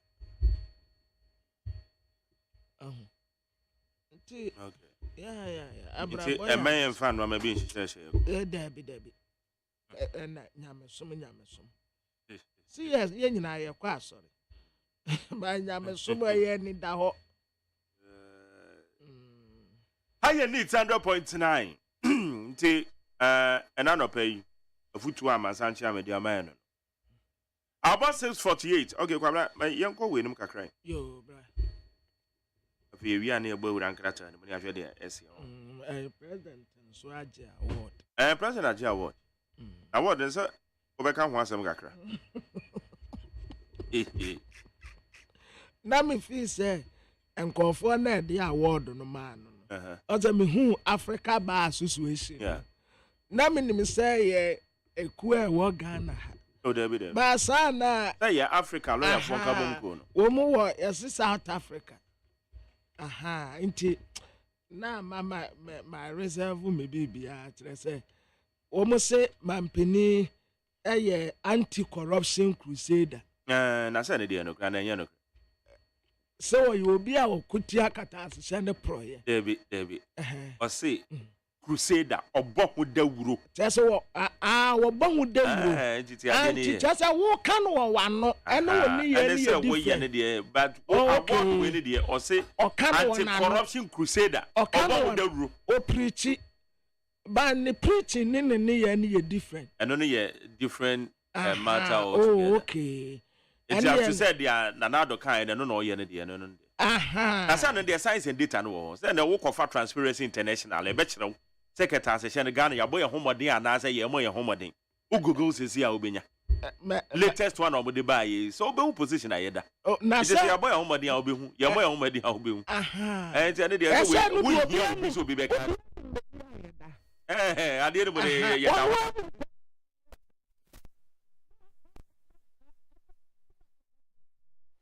Ayame senti a mesimi ye din ni say enkofo no wo ni wo mu South Africa say ya de wo mu ti kurom ha Ghana ha oba wo mu na kurom ha say wo mu say o mampanyi bi e kwatia who shame from afar who afar who ade ni ye tan say wote ho ana hu ni ye say mother serpent of corruption Matiamidu one one special prosecutor brought for the on the man and on the man na just any din no just na dream no no corruption ono pena omu e blow whistle e corruption ho no ye persecute won na omu a ye corrupt no wode ne ntoma akata wo muso eba no corruption ho fight ya we very total omu mfa bibi foforo kra mfamra se bia different thing bi ache se enti abasobode omo de be man de anka enye corruption ho abasobode ne so me no mpa anka menye na won kai se president kan say on the corruption there on so wo pese wo be ye business wana mamu ma akope ba bi tina me won ne ma me kai kura sa mampani kan say sa wo pese wo be amass wealth e wana mamu dia ane e ko private sector sisi a private sector no kura egu omu amass wealth pa mampani dia okan are different from the oil corruption na ebu mukon now say me na your this award we Africa Bar Association kamenye corruption I say auditor general report na say sika pa ya tutu no basa ntumi muwa kunta papa say sika kogu kwa sanya corruption awo enka Ghana yanti say na yakotam sa award we the amount say je mesemene no anka menje corruption Matiamidu ono an special prosecutor wo yi no say oya mother serpent of corruption ono an kasa no watche ase no wo woda da no akata se no proye no eya ne hallmark ono an kasa Matiamidu na ka kire no ade ne so amu de man no South Africa nya Ghana ha enka ya Ghana ha ne ya bodwa say ye kwamama mpani sa award no a enka womu eba program na ase no ano ehwo na nka womu kire ne stand. All right, share my main kind story net here for no be ntiem ye. On say Africa Bar Association confers Medal of Merit in Leadership Award on President Akufo-Addo. The African Bar Association has, at its 2023 annual conference of the African Bar Association in Pretoria, South Africa, conferred a Medal of the Merit in Leadership Award on the President of the Republic, Nana Addo Dankwa Akufo-Addo. The award, according to the President of the Association, Hannibal Egbe Iwaifu, has conferred on President Akufo-Addo because he is a Pan-Africanist. Yes, a Pan-Africanist. 2, anti-corruption crusader. A rare democratic leader in the field of good governance. a true African statesman whose legacies present African leaders must emulate, that we are minded to say will stand the test of time. Into identity, or you're Pan-Africanist, Okay. or you're anti-corruption crusader. Anti-corruption now work no. Yes, so or you're crusader. Yanka say, why should you be a crusader and your life is different from Asama Awoka? I don't think necessarily the who preach here no. We are no different from Wabrabo. And I said zero tolerance of corruption. Later no, you better say corruption no free. Adam, na anti corruption no kuna easy. Inti obe crusade no many idea. But some man penny be obo no more than akwa na enko. Obo no more than. And akwa na enko. And you're not trust penny a watena fie rema mofra re nanka no. Yebu nanka refo a oka ho. Yes, oka ho. Sa wo na wo ye head enam nso a profinity ansa na esane aba ne nan. Nti se kata asese ne proye ekoso a untumi nyi wono nsi nkyɛn da. Wono wo yi ne si nkyɛn ye nya yi. Kata asese ne proye. Enamre yi mimpo min sisi akra no wono wagyan ho asɛm kan because ebu no kon kata asese ne proye na ebu no kon nti wono wagyan minti ndimpo so obeka bi we se ono a fight corruption onka esisi anala wono a yento no so ababio woni obi ani asɛm de mo bɛyɛ mo ho ekwan no manim nti de ono abɛyɛ bi asa aka na kakra no wɔkɔnkɔ obi a nkɔfo anya umudidie sɛ o ba bɛko atia kata asese ne proye emebuna nya adwuma ayɛ enioma bo bɛba fam asetena mu bɛyɛ mmerɛ obi a bɛnya ahotɔ sometimes ebinum kura fi sɛ mampeni nana do no anu wɔ munim no 2016 na nyo ono a we are different. Okay. Higher needs 100.9. Why do you enjoy the befa 0503721744 0503721744. Yambo ba be fontenta ho mana so we kakra na yo. Baumia is the MPP's best strategic choice for 2024. Damboche. Daniel Boche, Member of Parliament for the Okre constituency and the current Minister for Local Government, Decentralization and Rural Development, has broken his silence and proclaimed Dr. Mahamadou Baumia as the best strategic choice for the New Patriotic Party in the upcoming 2024 elections. Abusia asisi ade funu nani abue wono nyamfo dan kwaku boche wono no ye mra sebetani ma ade hye wo Okre abato mpesua so currently Osei Minister for Local Government and Rural Development na onkasa ba asisi ade wakasa na kasa wakan ni se ye pe obi a obetumi aboa MPP amanyokuo amane breki 8 ne di ama wonum a His Excellency the Vice President Dr. Alhaji Mahmoud Bawumia say obeye flag bearer ama MPP amanyoko 2024 dia the victory is assured. Okay. Decision to take haircut save the economy. Send positive signal to external partners, BOG. The Bank of Ghana says the decision to take a 50% haircut on government debt has saved the economy from collapse and sent a positive signal to external partners. Abusia for Bank of Ghana for Trese, Nenumu wa baby. A haircut ya woman de buy ya, a bank 50% to Omucha no.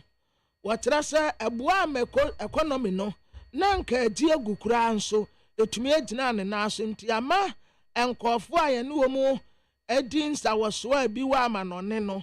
Woman who say, so far dear Ghana, ye to me, Ejina Nasu ye. But Bank of Ghana, And you know, a broker can be tea, no. And I'm busy saying, I did not a haircut. I say, I can't hear this, and I must say there is no haircut. Entina, I didn't acquire a boy for one cabum cobia. Yasada can with my boom. Doctor and Sadison now, or that Bank of Ghana, no. So, who say, Ayana or more cassa? Now, who show woman nimua? I know who are somewhere. I saw catcher no money ya. No, I didn't tickle bodium. Sikano, what when a yanny sicko. And yana bush ya sika. Sabio, ne bushia for. Sasika and Yawamudia, and one fan is a personal property. Why there? 60.3 billion. And I say 60.3 billion be pacho. And yet a bank way up and so on. A year car or mine yet the Bank of Ghana. Into Bank of Ghana for the car. And I some no kind. Dear Kwasika ya bitrate mu hano. Any dear who can know a difference yana. Difference saying. A dear minimum hour can you say 60.3 billion loss no. 60.3 but na mintibi dasa Bank of Ghana cry ye dumaboka. Wa sikano anya se bia wo digo. Wo na sikano nyina wo hyeso. Enti wa print se sika bebrebe na enum wa minority for say papa na print sika e de agum wo se aboa eti no ono abeka say sika o print ye ni ye say na wasa abeka che say e ka Bank of Ghana e boye wa bra banks ya ye collapse ni na bi kura wo mu e ka no wo mu de no na enduru wo de mu fampo wote wasa Bank of Ghana amrado na wa hye yanim no akasa asem we ya de akyere yen wa hye yanim akasa asem we de akyere Bank of Ghana di jaboka Bank of Ghana edi jaboka Akwamno ko chess kan bi sugu maka bende anaso watwa bi agum sika na mu watwa bi agum ye kan ye so wodi na he minority for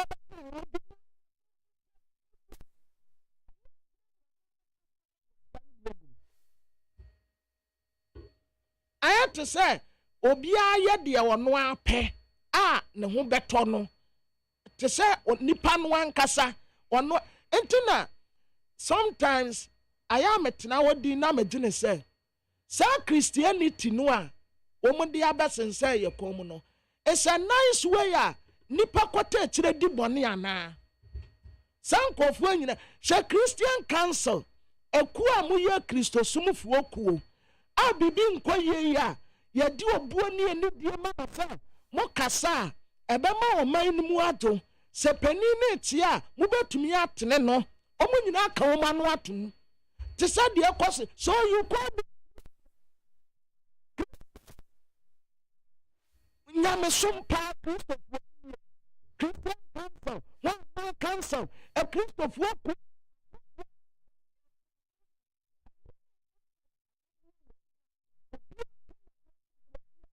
okay, a factor. A factor is Maka Manuatu. Oh, the band out Christian Council for one. Christian Council. My daddy, what Christian Council for one? What woman can how many years in a free time when a young folk can for real tanko economy mismanagement, you could do IMF. A sitting wire ding and near my boy Cosro and Nipetan winter. Where is Christian Council? When I hear Christo Sumono, I don't know a year Kasawa Hana, Papa Bakuna, what's a Papa Kwamana, Anna was Sunday say, a Christopher, yeah, Cassie. Christians are hypocrite. Christians, yeah, hypocrite. What are the anaboja? Nyan tram fan hunkodi. Ni asori ani atam ya Bible ni akojina asori dem. Yesi ye kwa akoyi ewurade aye. Sa suban wenti na bebre nkwa asori no. Sometimes at first na me wo mentality be say obi nkwa asɔre a ɔnsa saa time SDA yɛnya mesoma bɛmu a ne yɛkɔ ahomate dɔm broadcast ne yɛkɔ nyame fiefie mu nyamesɛm ka nti wokɔ ne obi so wɔ nkwa asɔre pɛi nipa korɔ yɛ bɔnsam saa time na ne yɛwɔ saa judgmental attitude no saa nnɛ obi nkwa asɔre mpo a nipa korɔ me bɔ n'aba so because wɔkɔ ha kɔgye dɛn ekristofoɔ suban ɛyɛ tan korɔ ate wiasefoɔ yɛyɛ hypocrite. It's the fact say won't take Christian Council for one kind of generalizing as a Christopher hypocrite. Marjorie. Why na ye kuo ni nyina head? Anya Christian Council. Na woman ya den, woman economy. Omun ka wo manuntum, no woman ntena ho. Marjorie, meti hai se me ye bibi na se enya. At least o kachre me a so oda me ono wati we sometimes what to me chiwa jina sesa kwabena ahade emfa ahade enye sei twimi jina me na so kwasi aboaje obetu Father Dixon ade ni si ya pe no wafrɛ kwabena bra okope so na masaro tu no boss sa at least obetie because ye die buo ne ani die ma wo. Okay. Scrapping boarding system in SHS pointless. Professor Ite, a former Vice Chancellor of the University of Ghana and the Secretary General of the African Research Universities Alliance, Professor Ernest Ite, has shut down suggestions for the boarding school system in senior high schools to be scrapped. Abusuafo nipa yate se wokase oya former Vice Chancellor ma University of Ghana, Secretary General ma Africa Research Universities Alliance, Professor Nesayite, and what is a boarding schools where a person ya tutum nanko biya kode no, what is a debi, and ya de papenti, yen hold on. Memi yan fire and san kakura yen tasso or honomokra, sa discussing we cry yen tasso kra. And yet you see what this country and ya de ba befrani nyina yentaso. It's a misplaced priority to spend on National Cathedral and neglect Sagleme houses. Mahama to Akufo-Addo. Former President John Dramani Mahama has described as misplaced priority on the part of President Akufo-Addo in paying huge billions of Ghana cedis for the construction of the National Cathedral and neglecting the Sagleme housing project. Abusuafo we nyina ye de echegu internet ne so ni bia. Na ekane mampeni His Excellency John Dramani Mahama ana waka kire His Excellency Nana Adodanko Akufo-Addo se wono kura de wonti bi da se yesi adampon eye Sagleme affordable house ne se Ghana this year benya baby di woti ato na mampeni beta we nyina ja ade no kura katom na bro no awie wode ato nkyɛn ɛna wɔkɔ akɔsi National Cathedral sɛ yɛkɔ akɔsɔre awurade wom yɛyɛ de ehia wi ansa ne yɛyɛ de fata ɛna wakɔsie sika gu kwa yɛmfa mmɔbrɛ bia cathedral na da so awɔ foundation ɛna Sagleme house ni nso ɛna aka nwura mu enti wɔkyɛ sɛ ɛyɛ adeɛ bi a yɛ ne yapa na mampeni wantoto ne nneɛma yie kura. Okay. I am for we are now answering. Yamfa got way.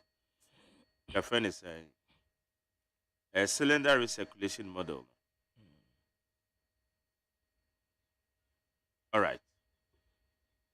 Ghana card not only requirement for cylinder recirculation model MPA. The communications manager of the National Petroleum Authority, Mohammed Abdul Kudus, has provided clarification regarding the requirement for individuals and households to participate in the cylinder recirculation model program, which is set to be rolled out in September of this year. It is next month here. Abusiafo communication manager man National Petroleum Authority Muhammad Abdul Kudus ɛna wɔtrɛ sɛ yɛba abɛkyɛ cylinders na cylinders no ɛne deɛ cylinder no adeɛ yɛ free na mmom gas no ɛwɔ mu no ɛna wobɛtɔ wotɔ kɔ use wia no asa de abɛsi no wabɛfa foforɔ saa na wɔn bɛyɛ no nti September yi ɛna wɔn hyɛ no wɔkyɛ sɛ initially na ebinom kyɛ sɛ o Ghana card nkoa na yɛbɛhyɛ ho na yɛde ama obie ɛna wɔkyerɛ mu sɛ daabi ɛnyɛ Ghana card nkoa na mmom requirement foforɔ bi wɔ hɔ nom a efiefie no bɛtumi yɛ use na yɛama cylinders ni bi. All right. Yedi asedabema peacefmonline.com, citynewsroom.com, checkoutghana.com, Star FM GH, myjohnonline.com, other relevant news portals, or Madara Madi Abe Fonte Tai Homana Sonum. Yede Samahodua, Chaguno, Yedi B, Abra, Yenina, Ebini Adi Abra. Na, my dear baby, I'd be 050 1744 050 Oko Facebook Live, you need 100.9 FM.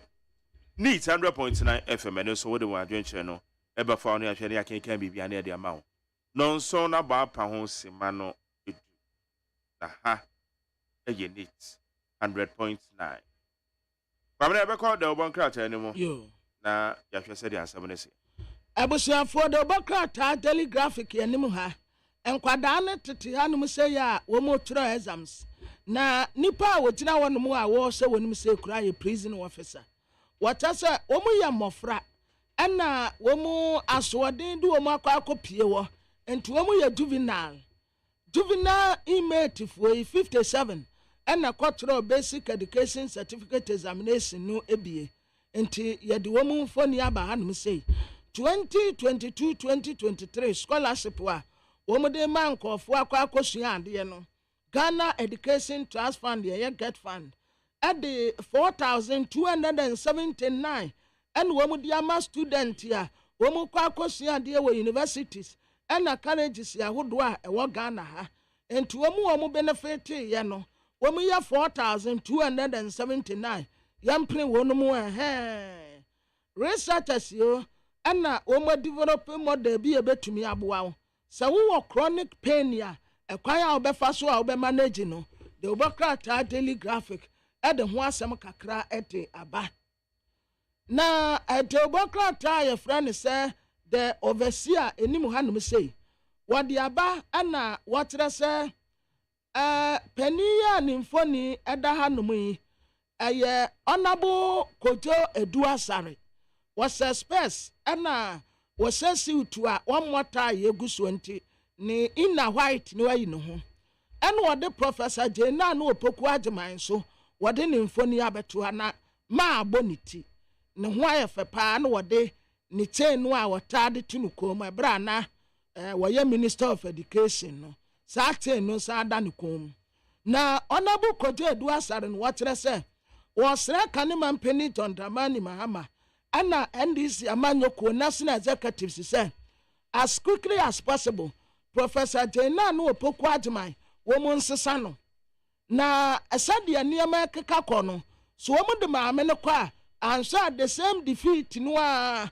and wombesa akwa hunu kire se wonu ankasa no won sada nya grassroots woman se obi a party for enim no kɔ ne naso ekɔ naso ye bie ne kwan tototo wonu se dabi wonya sa type no kra into a sense na dawruma once sa Professor Jena na wopoku agyeman na wompe nipa foforo na watimu semu nim dada se nipa ba ko a da bia womude ne din ba se wonyino ayi wononyamfo Julius Debra enti Kojo Eduasare kire se Professor Jena na wopoku agyeman de entempa womunhwe na womunsesa no wesanse maame no wa moakora na muhunu video bi a na Dr. Kesa Toforsen or a minority leader na one Alexander Kwame na afanyamake womo tun se didie no aha womo nyina kabo mu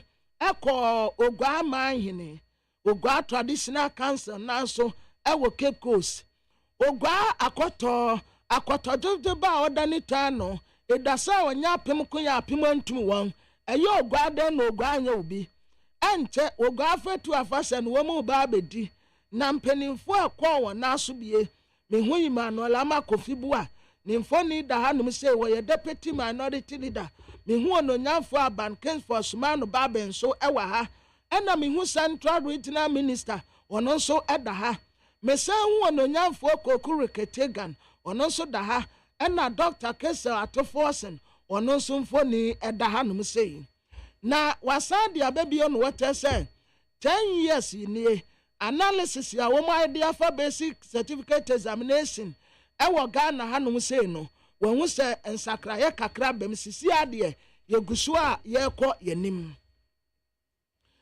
na atɛwbɔ krataa a mede ɛtoa so ɛyɛ dɛwbɔ krataa a yɛfrɛ no sɛ daily guide na daily guide dɛwbɔ krataa n'anim hɔ a wɔde kanema mpani John Dramani Mahama ne mfoni abɛtoa anom sɛ wɔhyɛ jeans jacket ni bi but wey are red ɛna ne microphone esi n'anim ɛna wɔhyɛ ne spares tuntum no a wɔtaa hyɛ no ɛna wɔde ma mpanin na n'adeda nkɔ akufo ado wɔde ne mfoni akɔtale n'akyi pɛɛ ɛna wɔn da ha wɔtena sɛ sagrami project no $200 million yo na kanema mpanin John Dramani Mahama na wɔkata ma mpanin na n'ado sɛ sɛbi mpanin sɛ yɛn gya bɛwuo nkodi kurasɛm sɛ Ghana baabi a yɛte asisi yi ɛnyɛ deɛ yɛhia ne national cathedral deɛ yɛhia yɛ baabi a Ghana de sie bɛnya baabi de wɔti atoɔ na wagya sagrami housing project a ɛbɛtumi ama nipa mpempem baabi de wɔti atoɔ sɛ wokɔ akɔsi national cathedral na adeɛ ama mpanin yɛyɛ no ɛyɛ ne ya paa aside that aban nduro a wɔde kɔ ayɛ asabea wodoɔ si wɔn nye na wɔmfa nkorakora yɛafoɔ no aban ayere ne ho no na wɔn nso enwia tɔn enti yakɔ akɔte nipa mmiɛnsa yɛ a wɔn na di saa abɔnefosɛm yi a yɛde wɔn kɔ akɔgyina mmara no MPP amanyokuo ne wɔbɔfoɔ a ne nam ho apa so ɛnkyɛ wɔn bɛkɔ akɔto aba na saa abatoɔ no emagye August ne yɛwɔ yi ɛyɛ August ahempo 26 August 26 mo abana say 26 ntim fans aka be 3 weeks sɛ Saturday yi temu a na aka be 3 weeks there be o na aka be 2 weeks na yɛ kwa akoto aba na accusation kakra nkra ononyafo alan kojo kyerɛmanten ɛne nkɔɔfoɔ ne bi no mo ponti host kyerɛ sɛ enipa ni bi din abɛwurawura mu a eni kwa so wɔn to aba ni bi enti MPP special push no ayɛ ready wɔn de aba abɔnten obiara nhyɛ ne deɛ wɔn nso ɛbɛto aba no obiara bɛnya ne deɛ kama ya wobɛhu ne sɛ saa nkɔɔfoɔ wei na ɛbɛto aba no wobɛtumi akɔ wɔn nyinaa naso nkakra ne wɔn di nkita ho wɔn yɛ adeɛ mu da hɔ fan kataso mu aso bi anim. All right, my yanko amane so na story back here about so far Omanpen Dada John Dramani Mahama oka se Nanado Danko Akufo-Addo se sagleme housing project we je si ho nanso also billions of cedis so de be si national cathedral I say misplaced priority inti yanko ne ne lawyer Eduji Tamaklo or ye aid Edema the former president John Dramani Mahama yene no ini ho komo lawyer Mache brothers and the prime minister Beba chona anope ho te sen obo ade ada no now so Nyankopɔn adom ɔde akyɛn pa nyame adom good na ɛdeɛ na ɛbɛma former president John Dramani Mahama ɔde sagleme housing project yakɔ akɔtoto national cathedral a ɛyɛ ɛma mpanyin na nisuade hu ne sɛ obesi de ama ɔman yo we anope make sure extra with you for now one second and then Mac Jerry ni me na magic kwesi adwa no Fashion me. Yo, don't right. So my voice, yeah, the alphabet in Anna said, okay, a few days or weeks ago, on my belly echo, Amasama,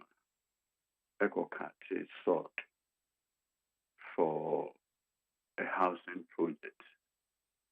Na program national or deliver a speech be or no. Na speech na or deliver na kasanchwe bi ayeden abem. Nti ọmọpini ASU obe kasa etia the previous government and the Omaye Afa housing ewo ọmọemu okaya na ọmọpini before share housing project bin mase. Nti emra NDC ebaye no. There was no dedicated funding for those projects. Into Mahama Breso and Oko Smith and Oche Smith for say Obesrel Smith and taking over those housing projects. Na almost completely those housing projects. Into one of them, Botiman, Ashanti region, I think Mampong area, Mohom, Nina Smith take over. As I speak to you, Adia Smith are completing those housing projects.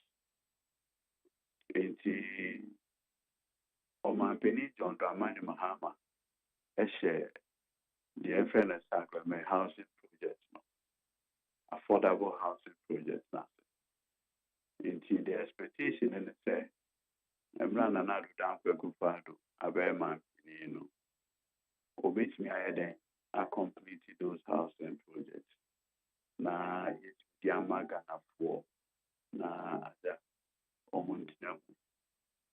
Ankobana Abanya raising all kinds of excuses. One excuse upon the other, almost narrative here and there.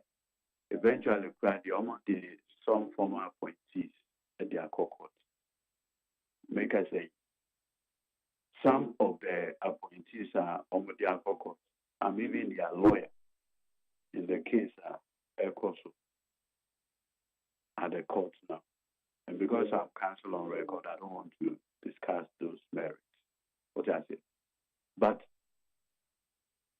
Omampeni call Amasamano. Now, in his usual way, I say, blaming Mahama for everything. And then the man, Enwa, issue statements on the Facebook page. And what can say? Look, Omayamuha, your directive principles of state policy encourages continuity. Because, Sebio, anytime you delay, the prices of items are going up. It is Sebio, Adiano Prano, Sebio, Oye or quantities. Now, at that time, cement bought back home. 20 something Ghana cedis. And the cement is almost 100 or even more. What I say? So it becomes additional cost to the taxpayer. So it is better, say, the piano, you can marshal the needed resources. Now, we're completing projects. Even if you have any misgivings about it, you complete the project. Famanko for moments now. That is how communities develop. So it be one excuse or the other. And on it, I can say, you cannot be giving excuses, right? And then at the same time, have financial resources. Omampeni, it's no one can say. As far as he is concerned, his priority, but this is the word that he used, that his priority of priorities, said you, the building of a national cathedral. Many Mike, said you, Minimum sorry and oh. If you are a Methodist, May a presbytery. fantastic. Me in-laws no me press before. Bantama Methodist and a presbytery. What I say? I could do empempenswa. Ghana has a Presbyterian church. Kona bia. Sorry that. Presbyterian. In fact, baby, I met within a certain radius, if I'm not mistaken, we have about 4 Presbyterian churches around because of the principal focus of the church to make the church available and easily to be accessed by church members. What I say? Who commented this in Swa? Church of Pentecost, they almost go to crown and say possessing the nations. It's almost there, BBBA, almost your man, sorry, Assemblies of God. And then the mother of all the churches, Catholicism, almost there, Kona Bia, almost. It's a sorry day, I have felt a sorry time. And your problem, our Ghana. Lighthouse, that you was built. You have a part, Duncan Williams, Otabel, Steve Mason. Almost you see a sorry dying in almost every community and every town. You see a sorry dying in terms of priority. It's not the biggest problem of Ghana. I'm sorry dying. That big. But maybe a little with Tibeto. In fact, housing, the deficit in terms of housing is a huge problem in this country. It is a view of my opinion. Another damn who almost have 1 billion Ghana cedis. Say, who the good housing project now completed Saglemakrana. At least, Obenya Ghana for Bia but now or no.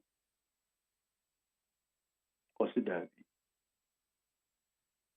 it. You know, as we speak, the cost of materials and others are going up every single day.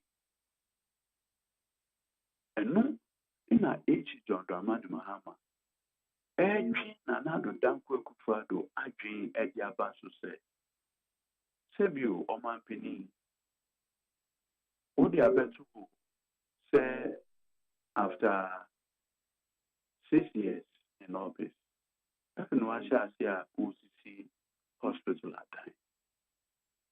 You have barely 1 year, 6 months to leave office. You can never become president again because why exhaust your 2 terms? It will require another president who will come after you to complete those hospital projects.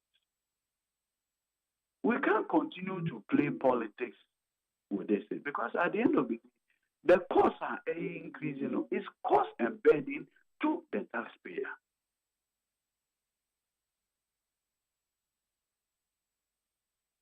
And then, Sama H. John Dramani Mahama can say, Sebi Yamabini, always setting the priorities. Always setting the priorities. No one will say Ghana biggest problem is not a church or we lacking a church.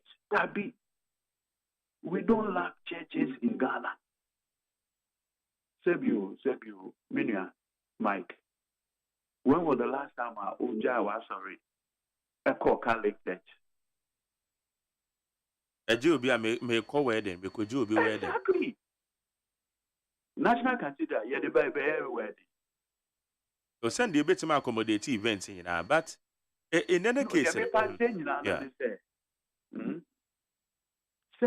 Sebu, Ubia oye Catholic ni we ni obe person obe na the wedding was not sorry. And Okay. At least sa and no young people not sorry because it's your time. Our wedding link can hono. So kwa over for ye. I for any ye body too. Ye boba kon e ma couple. Ni aboba kon so am sorry na. At least people naturally prefer say on social event crano do it in their churches. Maybe a birthday party and others. But weddings, oftentimes, they'll prefer somewhere no. Oh, mama, sorry. Then later they can go and do the reception elsewhere. So, in terms of priority,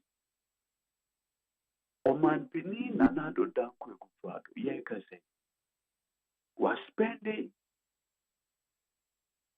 if I'm not mistaken, over 400 million Ghana cedis.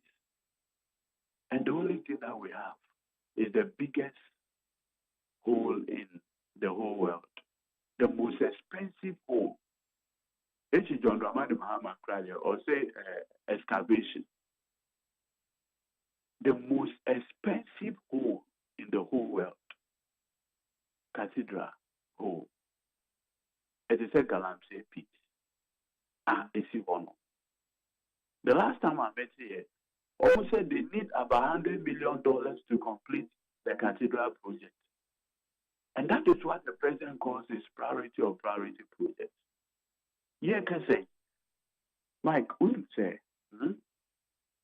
the over 400 billion Yichiyama cathedral project. We say, a little over 119 million Ghana cedis was paid to David AGYEMAN alone. Okay, but the answer na ebe ko no na me pese me mbisa nse mfa eye sagleme housing project no. And somebody be wo court iti ye kan said the also lawyer ni obeboa na say nsem ni bia ye be kan fa won ya ye ahweye kakra. But project na bibia da ho fine ene ko ba sa ban yi ba ye no we ja ne ho. The reason currently a wo court na ye baby ese ni partner enu nti na baby ese ni partner prekopema ni yeyie na ban ni ja hwana. You see, Mike, what is a very important question. Remember, in fact, you be earlier. Sembra NDC a buyer. Not a man paying for a housing project for Teman and NDC buyer. They housing projects. What I say? Yeah. The NDC are buying a say, Oman form Monsa and show myself with the move. There was no dedicated funding.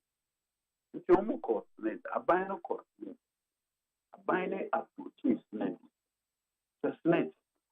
A quite bad so. In a bit to me, a BSRD.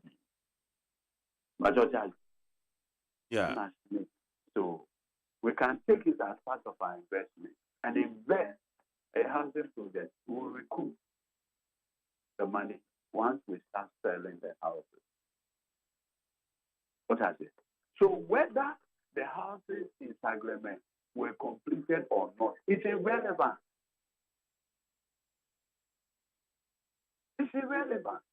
What is relevant is a commitment to complete. They are buying it for complete here. No more agreement with Ghana Home Loans or something.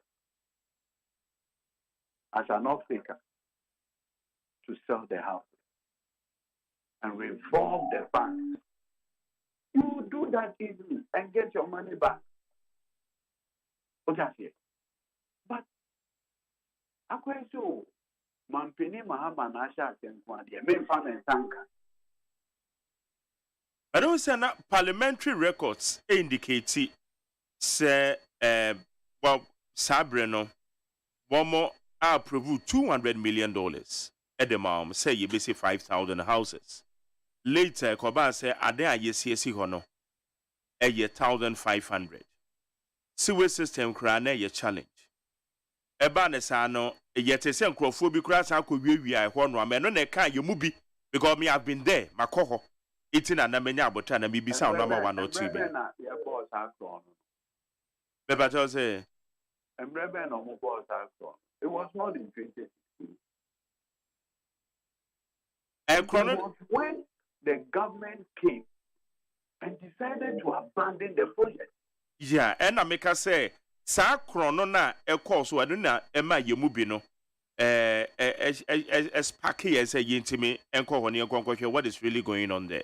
So it's not bibisa say go ahead. Such discrepancies no though eya ban sika no say normally being see any year aban foforo no wo so no enti say bi ohwehwe mu wie ansa na continuation bi wo ha ya.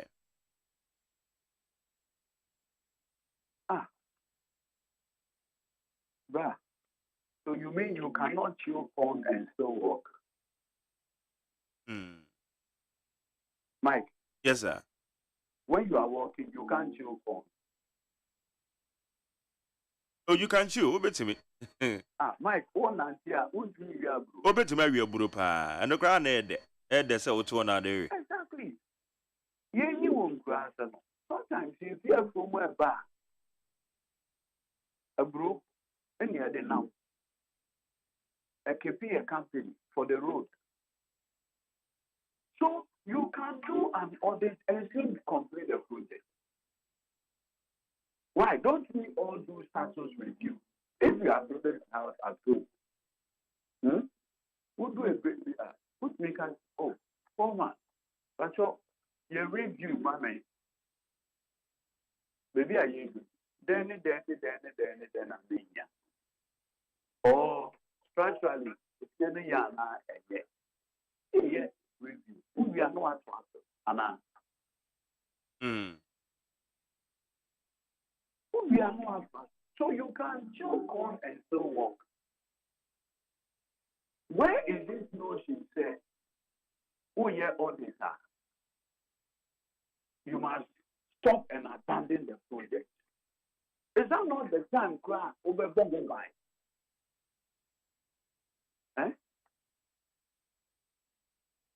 Is that not the time?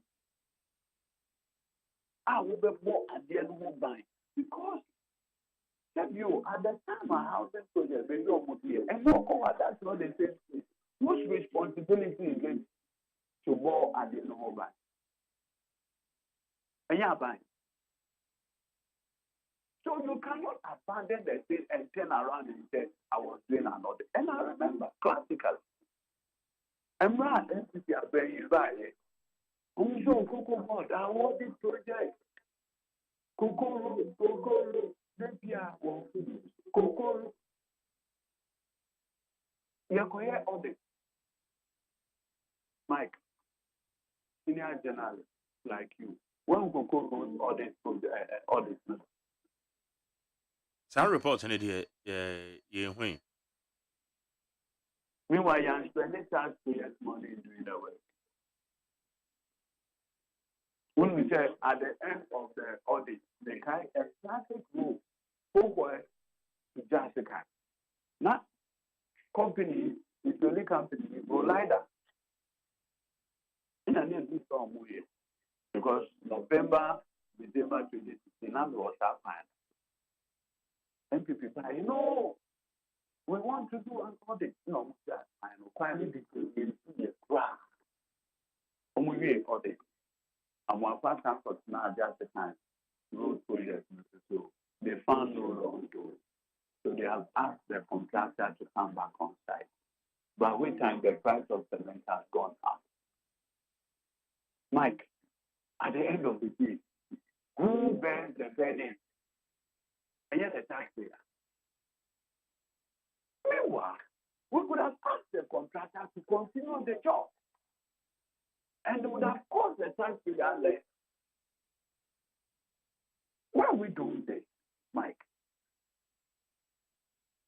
But yeah, can say a buy no and you saw the mother private sector say won't be to me na or my tongue dino until say a cassa ye dare ashing with a ma ya abandon and yet entirely true.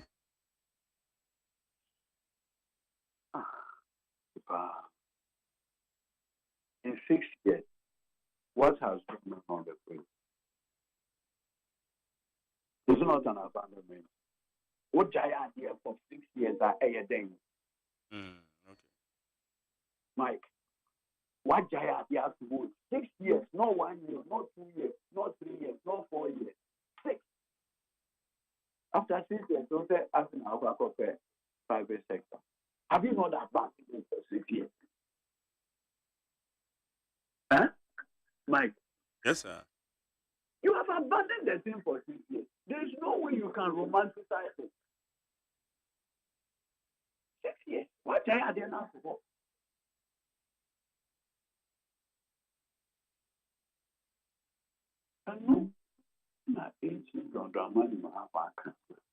This is not responsible. Hey, if at the end of the day you feel that there has been wrongdoing, a crime has been committed, like I said, you can walk and still chew corn.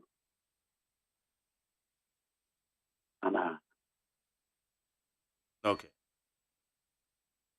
So, where from this whole claim said, because of anything, we've not been able to continue the housing process. Huh? What about the idea, say, private sector, neighbor, by now, I say public procurement authority, Krajiatum. Say, one better now, one me. Aton a dino na for 2 bioma or mining and Canada quack 2 years sick bottom. And so on. You see, also better late. Yes, better late than what? Than never. Never. Yeah. This is something that should have happened long ago. To see how also private sector and concerns now work previous, have they gone away? Are we not back to square one? So we have for Mike. Yeah, 360 degrees. Are we not back? So in that time, if you had asked the private sector to have done it, by this time private sector would people have benefited? Won't the president proudly say that when I came as a responsible president, this is an initiative by my predecessor. I have come, gotten money, I've completed it. Your name, signature will be on it. Tell you, Abraham Mahama, the Kopeka, African Development Bank, the ODP, Kukwasi, Nana Bayi. So, Omar, at least that project, there is no way he can stop it because African Development Bank will not allow him. So the project continued. And then, they call for Amasama Kota. No, come on. Nana, also as I put it, so, where from all this? Okay. Yeah, no pay that's you. That's so. Yakopon Shah. Good. Good. Janet lawyer Eduji Tamakulo. Oye 8 Edema, former President John Dramani Mahama. Nensa Mokotro de Gu, Ayen Abefontein, Homana so far Sagleme, housing project and one Numun Chirimu, and Anope Yaje. It also their former President Aken saying that amount 050 372 1744 050-372-1744. Ayinit 100.9. Abraham for the Boamia, the Obankata Musamano, Yoguso, Aye Yumu, Ejuma. Ghana Montie, Ghana Montie, Ghana Montie, Ghana Montie. Pabana Quay. Yo. Abusiafo the Obankata your friend say Chronicle Adiaba, and what I say Parliament for war ejiso, and no asantimantim. Nana Afrani Okese ena wakasatre ononyamfo Alan Kojotremante or your former minister for trade and industry MPP Amanyoko Fagbara Sepinso onona osontakrate entuaba oko wa santimante munti okopie mu ewo nana enan so na hona ejiso manhene Nana Afrani Okese the second kasatiro nyanyamfo no wakatre ne se onse ya santoa atisu no wofiri ene wono anso wonyamfo Alan Kojotremante atisu no wofiri na womu ye nkofo bi womu wakukuduro pa ya se be mensi nsuomu ansa no waham be mensi nsuomu ansa no waham enti wakatiro nyanyamfo Alan Kojotremante se womu ya akofo obi antumi nwurawura womu ya mema womu ya kokudrofo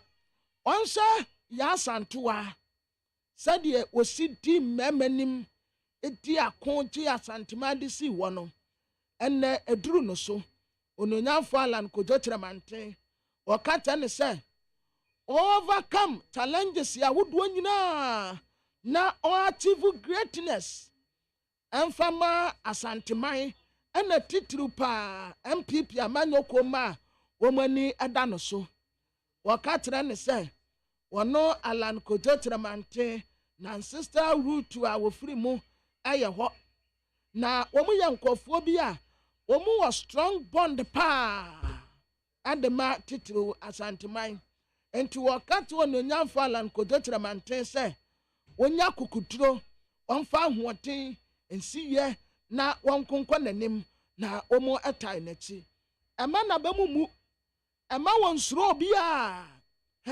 anopo ewieo enimro anajo se wofra no nko a wobete ne so afutuo bia wohia bia anso na nata se wode bema no enti Alan Kojotremante onko enko nanim ampa wononyamfo Alan Kojotremante de ahobrase eda na nase ekatre na nase wasani nkura ya manani age pa sa futuo ya wode ama no se onsa ya santoa akukuturo ya womude kunti asantemasi wonom no wo se wonum bo se wode sa akukuduro no anso beti MPP Amanyoko ama no antina ne naso nkunim die beye wonum dia ewo 2024 abato mu na momahia ma se delegate no ebeto abade ama ono ononyamfo Alan Kojotremante John. All right, it's ya just so my here and some of the two Jano. And I come down active politics in the the Supreme Court Becca and I went in the account. Okay, what do you mean? Yenty and Samana, a just so my henny. A day a two Jano. Ma Yenty. So, some tears here, Tia was said, when we saw the banner, maybe I'm winning, not a banner. Jump, sit on the banner, I didn't keep one in a chair, but in a chair. Jump before Pope, I do it to a dual match, just at the back. Jump, Mura City P, say, you don't need to pass, send a day, what can inside. Jump, I said, Dabia, Adajo Mo Baha. You fear what you hear when you're home. Jump, I didn't know. Jump, yeah, so bad, never turning chain, the back pop. No one would think, come on, move him. Jump, say, never bad, yeah, what bet fear, Pracope, but fear, I bought one fear. Jump. Jump. Send me last year, I don't know. What's your bosom? ani konwa enhoma ni nsuo abu a yasanto aro omo ko baabi a ye no mo ane ofia sure ga uni se waba ha ne de baba oni de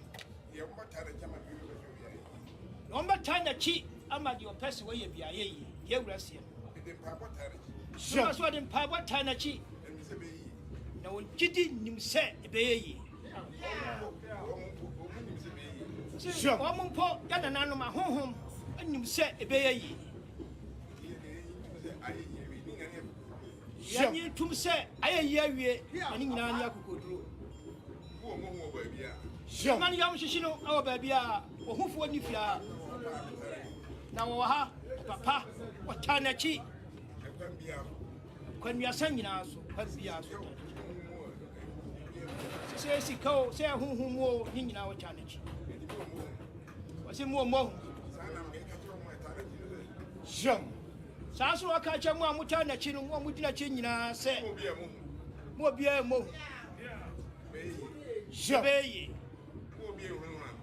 Wo bia su hurahura no.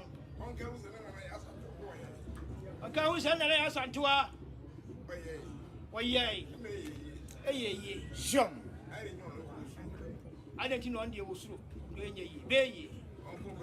Jom. Kuku wanim kwaten. Kuku wanim. Mo bia hurahura. Jom bia mono. Beye. Jom la so de paibo tane chipa komyanso tane chi na wa peno tonchia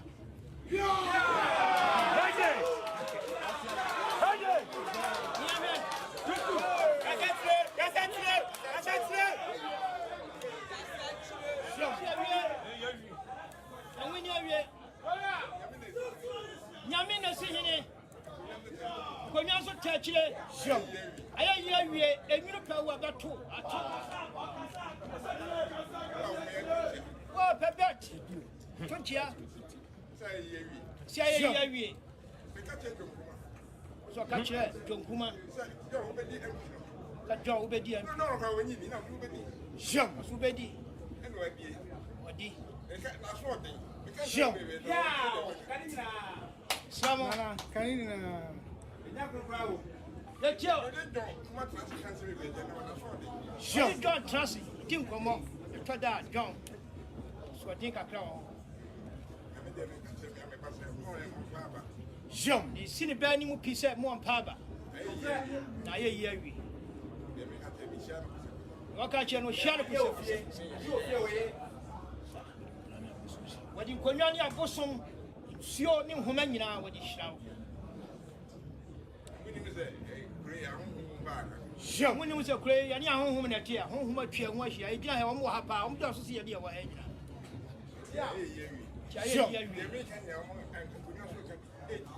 You're coming in when you're here, or would tell us to them.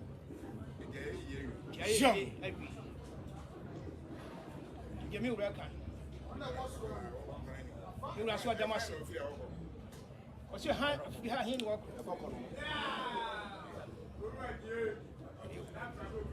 Eu la swati. Damasi. Damasi mo ga cha me fo na.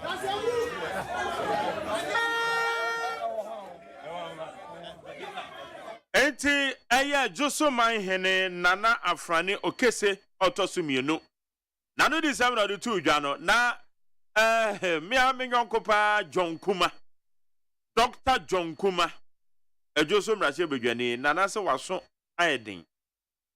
Okasa untie.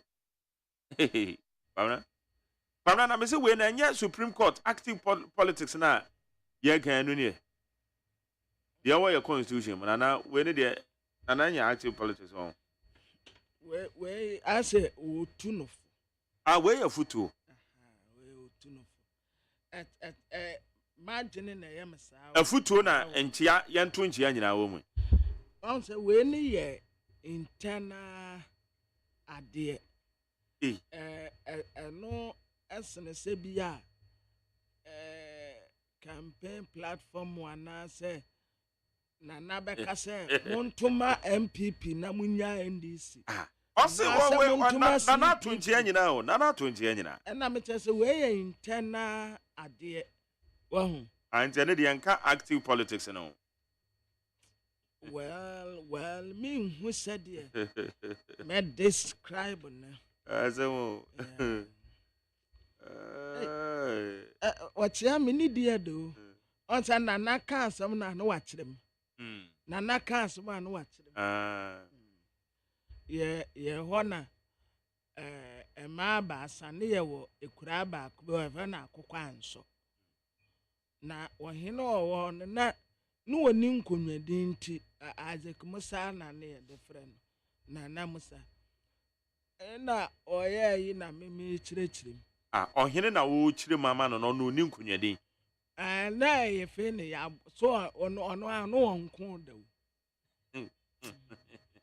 no woni nkonwadin nti ono ani din na de friend na some of friends na Musa na Musa na ohene oni nkonwadin de na ohene no me nim sentia na me kura hwese nkofo aba na aso no wo kasa me ntini yi by anopa no me hu se na ko toilet nti wo kan me ntina me kire mu akire nkofo no ana me se na samu ba ya aboko anope na ne yem ya ne nti wo ko toilet wo ba ya no aseme no wo kire we mu nyina me ba no ma sum wom ese esi wasum chia me no ese esi wasum na wa mu no hene ne kura na wo kire mama no oni nkonwade etina akonya be no teso ano ayi ya efi akonya bi okay and this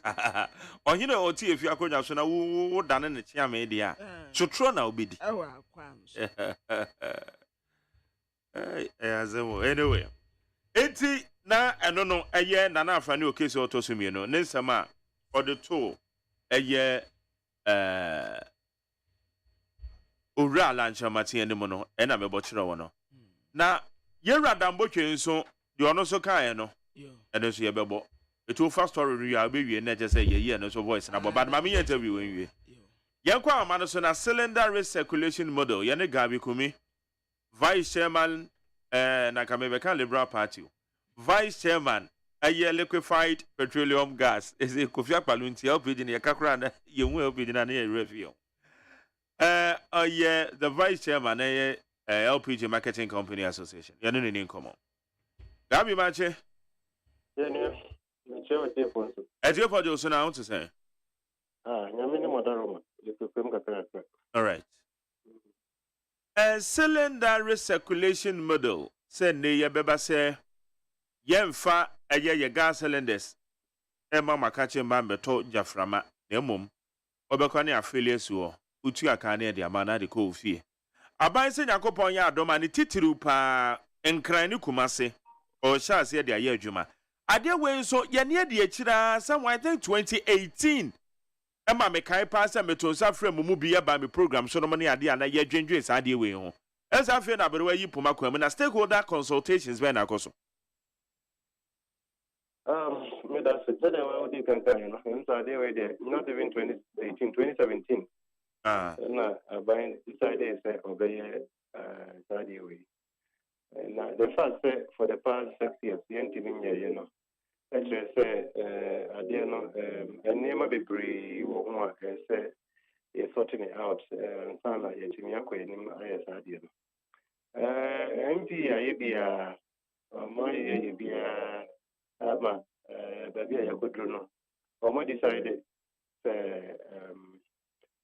from next month am person mo yade no yede yen kase yebesi aban kwan so be professor introduce the policy bia osha sana aban bia go man it's through the implementation of policies and programs then aban people man now mom say policies no who introduce the players in the industry no name be ekutia o mo say yebe share na yebe kan ho asem solve all those problems so they were EBEMA implementation no apostle Jojo so I never call Nanka MP person and said Nanka person closing down LPG stations across the country, normally replacing with the cylinder recirculation model. Yani omuka wa assembly na ntiase chata nyajuma. In the 1 month ago, a show kata kuma the only way you can close our station down, then it's by compensation. And you open our station, you value $100,000. 100,000 to account to me, and no closing it down, and we have no option than to do that. They won't even closing it down as well. Not just say we talk about now new system now with the we introducing it gradually, not running alongside the current system. Now a gradual shift, a transition, you change it from the old system to the new system. In the trust I got an MP of way where you said, Yamani Nimokomo. You call a more between him compensation, the Omunias Campan compensation in Tino. And the any running station side by side along the new system. And about I know so you did to now, Emma Madeva Kwaya on the saying time be for public education because the whole system I work for 30 years. Minimum near Papa no me or Fanoma Sebi or Mango School Grano or Fanny Cylinder when Quire of the first one of gas. The new system when you cry, say as educated as you are, I'm sure say what dream we all can say kakra. Say quite bad so na new system no obe who person to be na person participate here. Quite bad so na obe far obey o cylinder me no na me and say wo fie no so quite bad what happens to those cylinders? Niema say the industry players cry no. You need to kakra as to how practically are they no you in the suggestion, and indeed, that is even the suggestion of the Association of Oil Marketing Companies, the parent association, no crash, let a comment for. Time kakra, maybe from 3 months, you find intensive public education. Now, be a 10 of one say, they be a drew hall na implement here. Now, consumers need so we. Now, MONTIE argument about on say. You can't say a train swap. And because almost 3 months cry. We do 3 months, not Ghana need you or also on tears here. And you won't mean Yanasa, yet you must yes, but the OBA be a problem be a while, which me identify from today. And none of the so to me sorting it out before I'm going to start it. Problem there, a baby up anyway. The along the line and pop it up, no. And now I will describe and say, okay, as of when it pops up, maybe a fine solution to it. Met was there. Now, yes, Sebi, one in the general way, who don't say a quapu room, was a minute, my main family room, and the room next to me. Maybe Namaka pencil, you know, be an eye or Debbie, Eddie Abuso. Where's now you are not acting smart. The problem will be why we can identify it today. Let's solve those problems. The problem there, the only time you stop solving problems, that will be our intensive care, solve problem on our dream. We live to solve problems. That's the reason why we are in this world. In the problem there, no matter how you solve it, new ones will come up.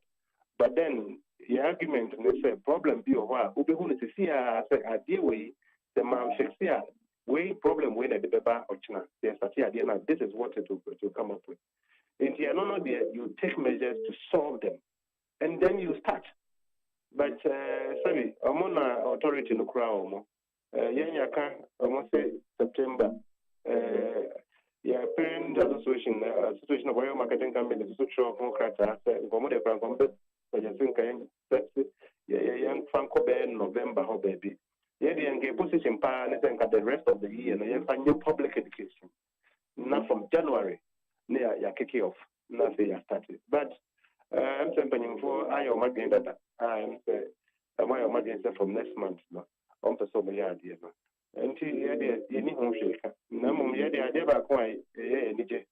They say okay say or mama existing system no and now no or my diatum. As to how long I bet now no. I say na you dream no. Yeah, let them propose it 10 years. May gradually shifted to the new system. But MPA we have to respond to that letter. But in principle, there or much diatum, the stations not there on the man and only a dear back one a Nijika cry. So the 13 new system now. Now, you can always go back to the old system once you try to fix the new system.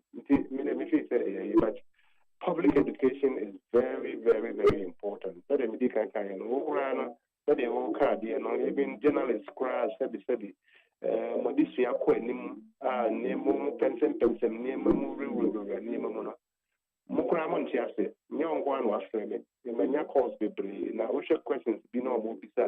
as a journalist, you are the people who are supposed to even educate the public on the on the policy. No, so how much more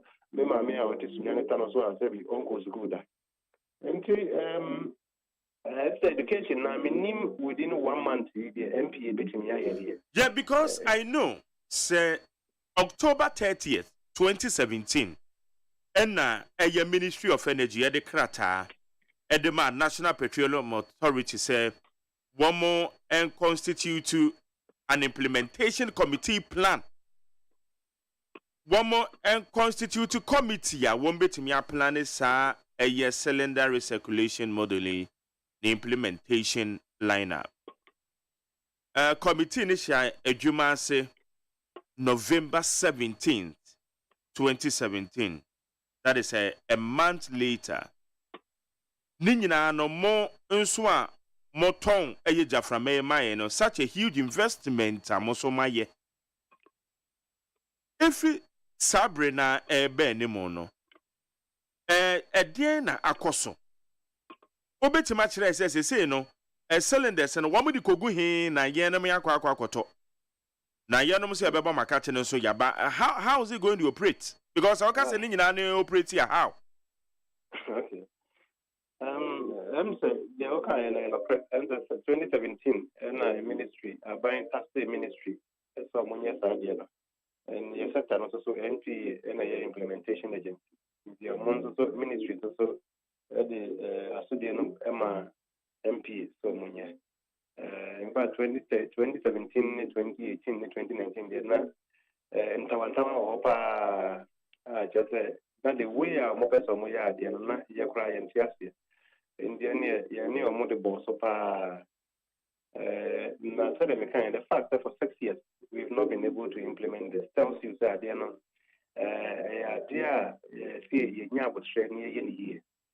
At the end of the day, young gas in your tongue. So long as it's not coming to destroy young Juma, my colleague Bakokai will say.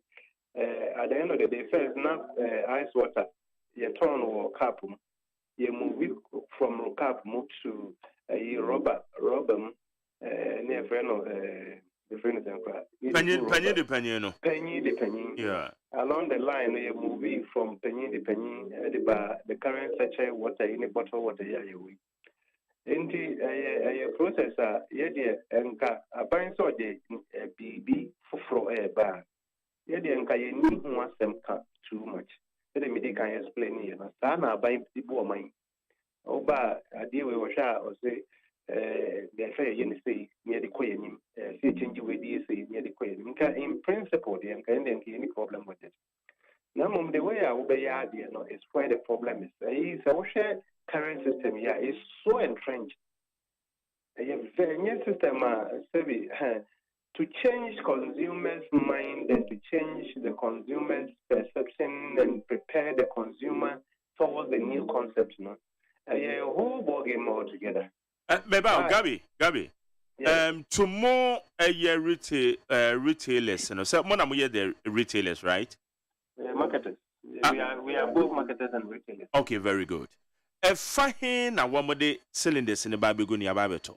More to more understanding. A fine na ebeba. E ye mo amakache ese munya baby a eye safer baby e kono yetimu say ye the cylinders ni be gua. And for how be a ma the ababa beto efre mo nsem anase de. Okay.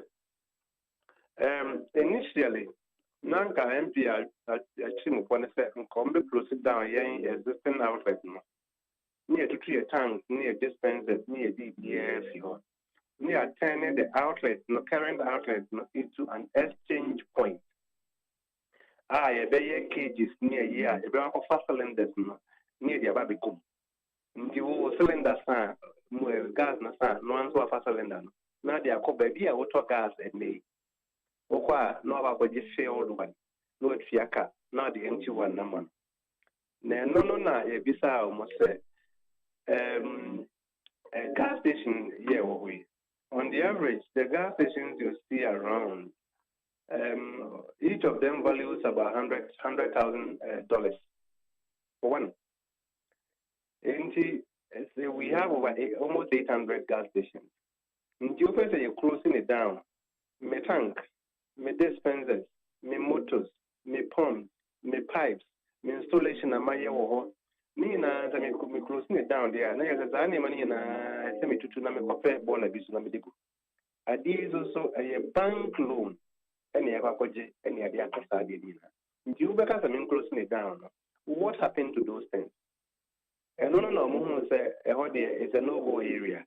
And secondly, the whole idea mono or now, old one was it makes sense. It makes a lot of common sense.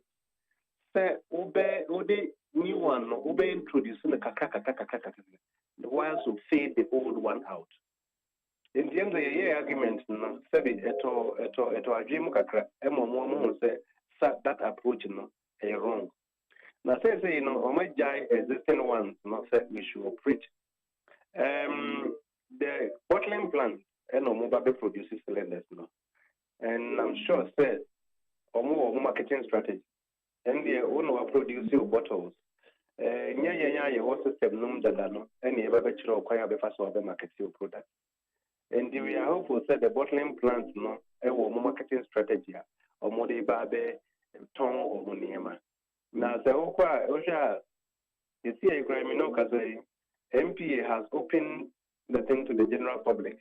So our person who exchange point, there are guidelines that ODA who participate in transporting of cylinders as well, or more guidelines that some of these things we've always argued that we have built this industry for over 30 years through no direct support of government. And so Ghana the industry be 100% local content. The LPG downstream industry. Ghana for one yes, edu. Elemenia go be nearby for Chinese for Jaffa. And the was such a local industry, you should take measures to protect it. Buying for original simple and we must grow the local industry. We must protect local businessmen. We must grow local business. This is the time and can if he said buying will take the opportunity to grow the indigenous LPG marketing companies, any LPG retailers now, or building such a solid industry for over 30 years now. But already we have opened it up to general public, Obia, Opebia, Omrabe, and idea back one, Nije, Nese, Omaja, existing plans, no, and standard. As I did indicate, no. We are yet to agree on how many. Yeah, proposed 10 years. The core meeting, MPA gave indications that 10 years near too much. But we are yet to firm up how many years we are going to run the two systems side by side. Nancy Yashwe, believe it. If you want to even look at penetration, use LPG. If you say the current system, no. And Manipa Bebre use LPG more than the cylinder recirculation system. The advantage of cylinder recirculation is that product no bit me spread it to so many locations at a very short time. The investment you need to set up a cylinder exchange point is less than what you need to build an LPG refilling plant. But availability does not guarantee consumption. The fact that doesn't mean that use. So gas stations to see we are small reporters, no one call the nearest gas station. No one go now for about 30 minutes. No one share the buying pattern of the consumer. Way back, mammy 10 cities. Way back, mammy 20 cities. Way back, mammy 50 cities. Yeah, research says so far crack and macrampa sebi about 60% of the people who goes to the outlet almost even feel gas. Almost 10 cities. And one particular group pass so I see here almost LPG the BBT say Kelly Willie by actually that petty traders no. Yeah, usually much say almost consuming between 20-25% of the LPG consumption in Ghana. Because almost planning by the day. And maybe when you 100 cities be so coche by okay, Mamin Koto gas 20 cities. Mamin Koto by 10 cities. Mamin Koto Amwa 20 cities. Mamin Koto Jene, Mamin Koto. We all know plan by the day. We are when you have a soccer crack or China on any Madibidi and Nani Kunin and Madibidi. The next day, Omoya Stank of one and frame and Penedi or China Penedian. Or China when you have another 100 cities. No, almost or more. Almost consuming say or talk even 10 cities a day, Krana. Busumino, what's 300 cities? Compared to what one cylinder we use for the month, which will cost you about 160 or 170 cities. And usually, my uncle they play very, very, very key role. Cylinder recirculation will throw these people out of consumption of LPG because 20 cities no could do now. You say you see only 50 cities, and won't even talk or not so 100 cities. Or they buy coaching the buyer at Chakra, no danger BVT. Won't even finding an aunt to LPG, or better to Bayre, or better to Jenny, or better to Mako. Empty Sanema wing in meaning MP work as a produces smaller cylinders. But social baby at the price of the product I could do now. Even 3 kg is now costing almost 40 cities. And I'm saying there are people who are buying 10 cities, 20 cities, 15 cities, 25 cities, 30 cities. So you will still throw a lot of people out of consumption. And the aim of cylinder recirculation, and it's normal use products. If you're more that they will push you more out of consumption. Then how do you increase consumption? Already, LPG consumption in Ghana is on the decline. 2021 to 2022, we declined by 12% in consumption. And figures are here picking from 2023, it's even worse. And there is a need for us, young Kasa buying more implementing the policy. That is not our problem. Okay. But how you go about it is where we have serious challenges and serious concerns. Almost next month, fees the rest of the year and find intensive public education. Gradually, shifted. Yes, I have a prayer. One policy, because they were they can't start here with 2017. It's and 3 boys saying movie in a very systematic manner. And I don't think that is the way we want to go. Okay. Buying policy, Debbie. The stage of Yempeneno has passed. We have been on in a series of meetings with the MPA, and I hear them say, "Oh, the stakeholders are involved." Yes, we are involved, but to what extent are you taking our advice on board? There is one than me inviting you for a meeting for us to discuss something. Maybe I mean my meeting for say I deal with say I'm person, meet me because I want to have you involved. Let me invite you no abetna. Na me no dey nkomo saa, but then they will sorry call ya with you. Yen koso ne yen na dey pese you know. Your involvement in the denial, baby, I say we are not involved. But there are a lot of issues that we think should be addressed. Yeah, the Association of Oil Marketing Companies has called for time. Public education. We are also calling for time. But if the authorities feel they want to do it next month, let's see how it goes. Okay. Now, yatesa registration be krawum. Who here Ghana card? And I say any other form of national identity card and how their registration or metima track it bottle cry yediama SMS. And also at the same. I want to be a messenger in only MP for the CASA because they are the implementation agency. They are the ones determining how things are going to be done. Give me a industry player. Maybe I want to drive a can be a one of my coach or manual sipone. In the end, of frame people on which me actually the processes, how everything is going to be done. But mind you, we have over 5 million LPG cylinders in people's households. 5 million. Maybe the basic, my common sense tells me that if you want to do something like this, you have people who are owning 5 million cylinders, and it's their private property. How are you going to retrieve these cylinders from those individuals?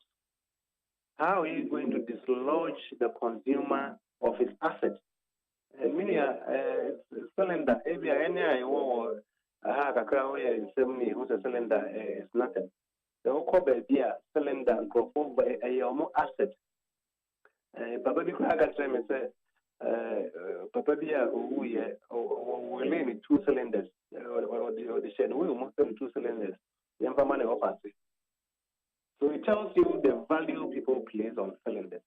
Now, how we are going to take these cylinders from our consumers, it's a major problem that will determine the success or otherwise of the cylinder recirculation model. And mark my words, I'm saying this again. How we are going to dislodge consumers from ownership of cylinders is a major factor that will determine the success or otherwise of cylinder recirculation model in Ghana. Okay. All right. Gabi, yeah, that's about some more business people here. Now, I don't know if some of you know a try some mobile repositioning more. Na me establish a cylinder exchange points in Ibi. Send it here. Oh, and there's a business there. Look, gas stations are women or also, I'm saying minimum won't see it. But if you are to look back to the 2000s and the 1990s where we started doing gas station in Ghana, gas station was done like Gao station now, somewhere outskirts of Buk. Yeah. It wasn't good at all at the time. But now we have gas stations which are looking even more beautiful than the petrol and the diesel stations you see around. So we have evolved. Indeed, we are, like you said, we are business people. We also study the terrain. If we are because of a such young person, it is a day over nothing. There will be that natural attraction because the cylinder recirculation, because cylinders that let me 10 cities. Now my whole system, my ton of gas or what, 5 cities. I mean, I'm a businessman. I'm in to make money, to make ends meet. There will be that much. You don't even have to tell anybody to switch to that one. But the switch will be very, very, very difficult. We are business people, and we will not invest in cylinder recirculation model for investing sake. We will invest when we know we are likely to get good returns from that investment. Okay. And they allow the Ghanaian businessman, the smart Ghanaian businessman, let's allow them to introduce But the smart Ghanaian businessman who watch us accordingly. All right, Gabi, anope yadase. Yadase. Yankobo Shram. Right. Gabi Kumi, or your vice chairman at the LPG Marketing Company Association on the end of the common. About 824, I will need 100.9 Jumedia, your friend Ghana Montie, Medin the Magjerry or say AGYEMAN. A man Sancha make up the mafo, and so ever ha or boame. The Obocrator Munsamano, Yoguswa, Yayamojuma, and Kada. Pabna? Last week, yeah. Monsieur, my boss be multimedia. Intimirie ya. Also, what age is our bosses if I mebano. Na MPP. Boss no man me. Debbie. Okay. Na MPP communicators no ba or say or Baha side. And I'm so okay. And yet, unko tuna minute and also Debbie. On Antia Konenim one wafa trotro. And I'm say, a fiada no so holiday no. Mene ba ko din komona ye beko ekropon of ho. Ekuyapem nof samye uku program no. Ukobi. Kobi. Enti also tie yo. What's the case like the man so Ukobi and on the one? Honey dear man to me. Okay. Enti we are no so warfa trotro no ababesi communicators you. Enti majari MPP communicators ya omo na omo bo aban dwumedie hu dawuro. Menka so omo ntola nkrusesi yo. Oxen kasi ya esisi port wonum. Yes sama omo. Menka so omo nsesama omo. Sa omo to. Enti omo oxen bi ma won. No omo atuatua omo ade nkakra nti nko omo ntumi mfa nko radio stations nko bodewuro. But obi o ha ono an ofili so be for trotron so. Unless you have to establish any pan in the your pan say or since one any three from. And I say me say me for trotron mutena me. E to be a wo to me brana drive any kra we near ha. Enya say woni bi wo bi. But we woni bi. But okradie no so na me mo tape no wan e say bitima kan message na me nya na ye wade anyway. Abusiafo the chronicle hanom akata fa tosimienu. Ononyamfo Daniel Kwakubote dambote ne yatade frɛ no. Wayamrase betani ma dese wo okre eno wo Eastern region. Osai Minister for Local Government and Rural Development and what I say. Well, a best strategic choice for new patriotic party. I have to say, nipa omuyinua.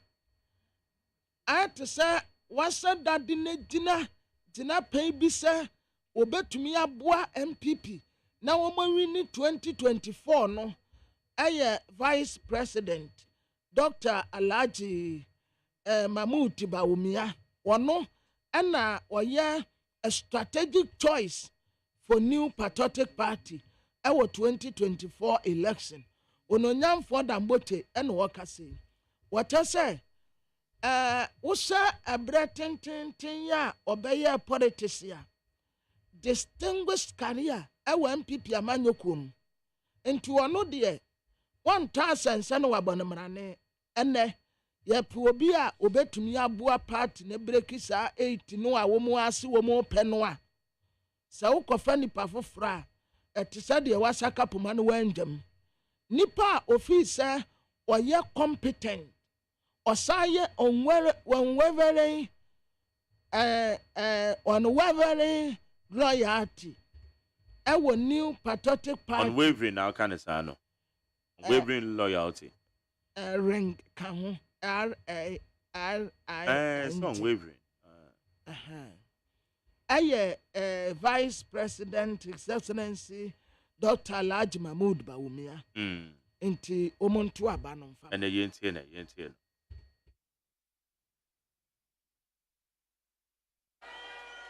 and like NPP is going to win 2024. And like what we always do, yabaya adwuma den yade awene 2024. Now so anya dan a esi anya okandifo. Based on my knowledge of the party. Na me hwe de ekoso nyina. Na me hwe ye dachi na. Meka na masremo se mama ye nyina nya ado baako na yenkoto abalama Dr. Bawumia.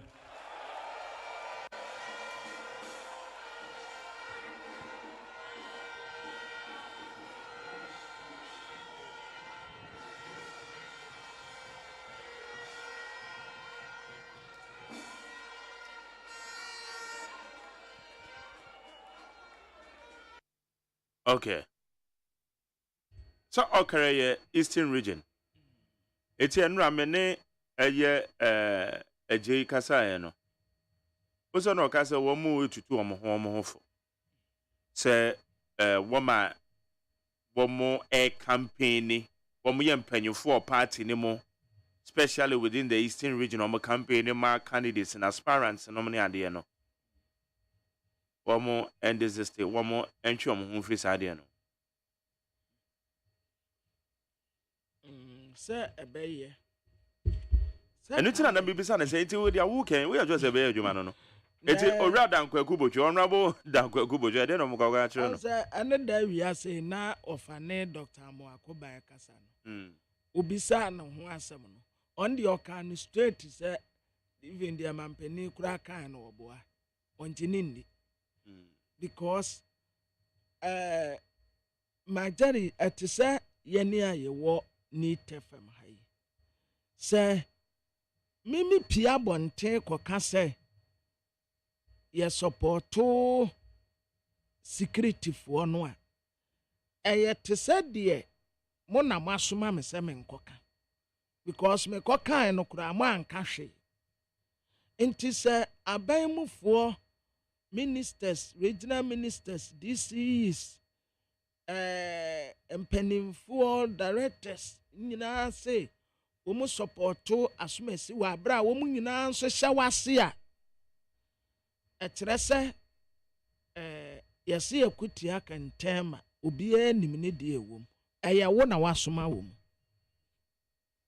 because wo na wasoma wom because anase nipa na asa obeto aba no Ghana mra say so wonya 18 years and above. As a children, you say, Ubedu sa mfie pension na wa wutimi take your own decision. And almost say government machinery.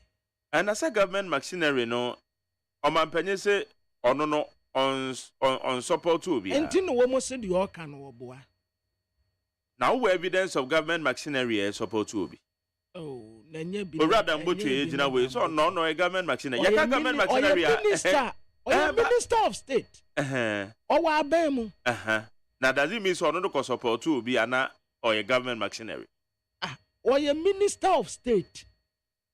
Mampenina nado na man post. Nti say the warrior and Mampenia ninja was uncle stopping.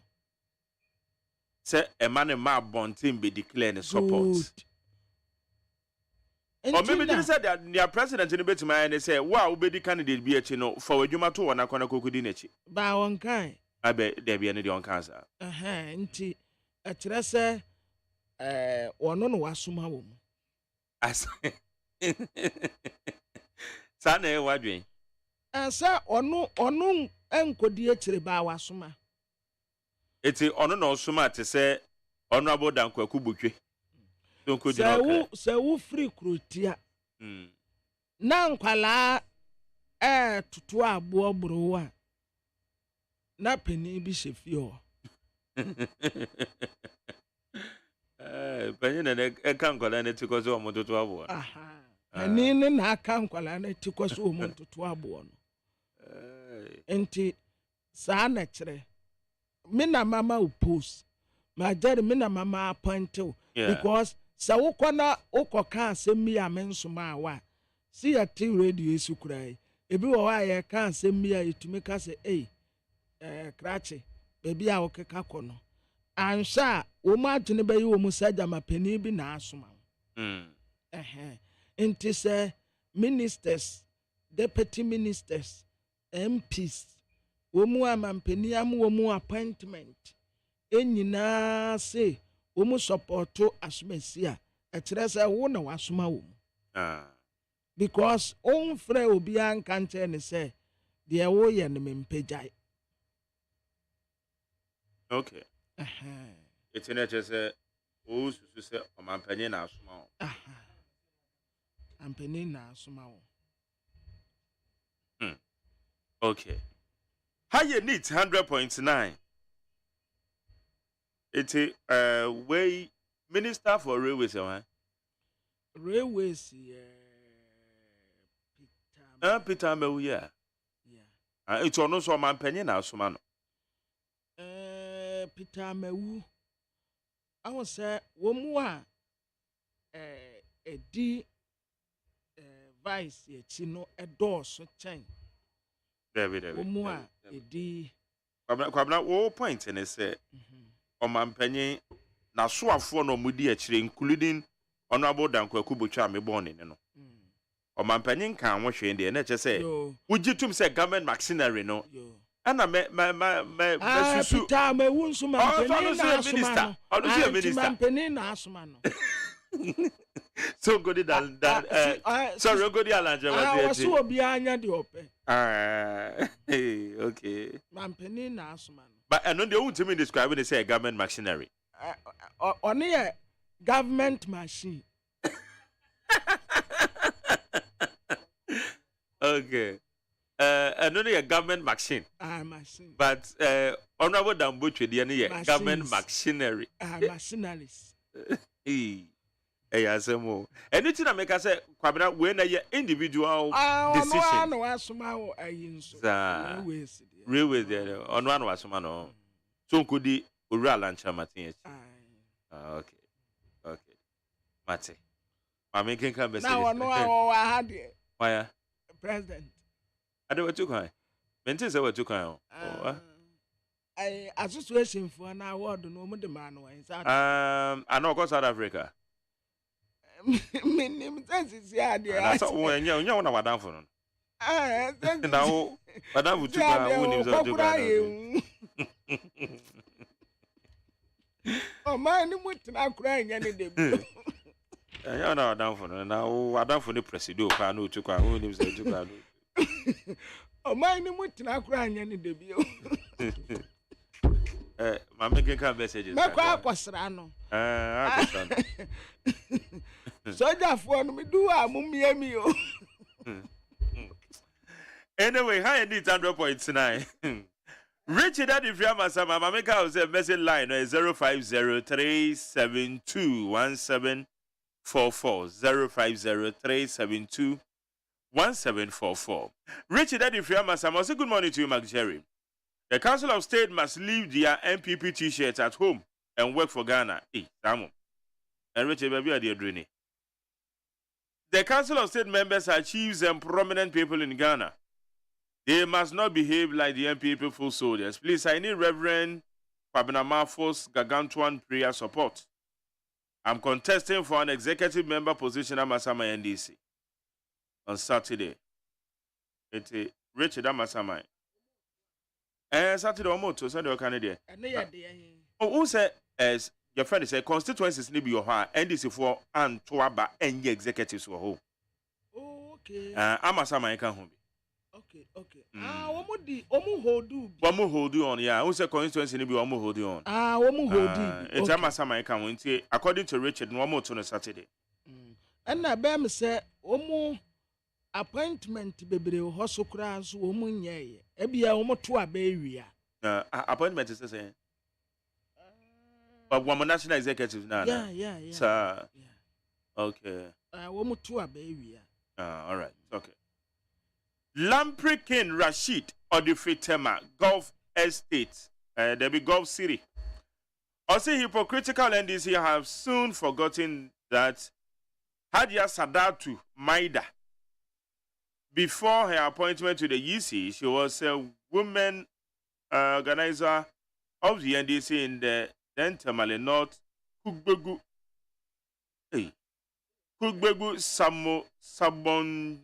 Sabonjida constituency in 2004. She later contested with Dr. Ishaiku Naziru, formerly of the Bank of Ghana, and others for parliamentary primaries in the same constituency. In this same period, they existed the Council of State, but you never asked them to review the EC's membership. You guys lack the moral ability to ask for the same in this current circumstances. Lamprekin. I know there were Lamprekin, they can name the about when I walk in, say later, you check your shit. NPP should look for a new face.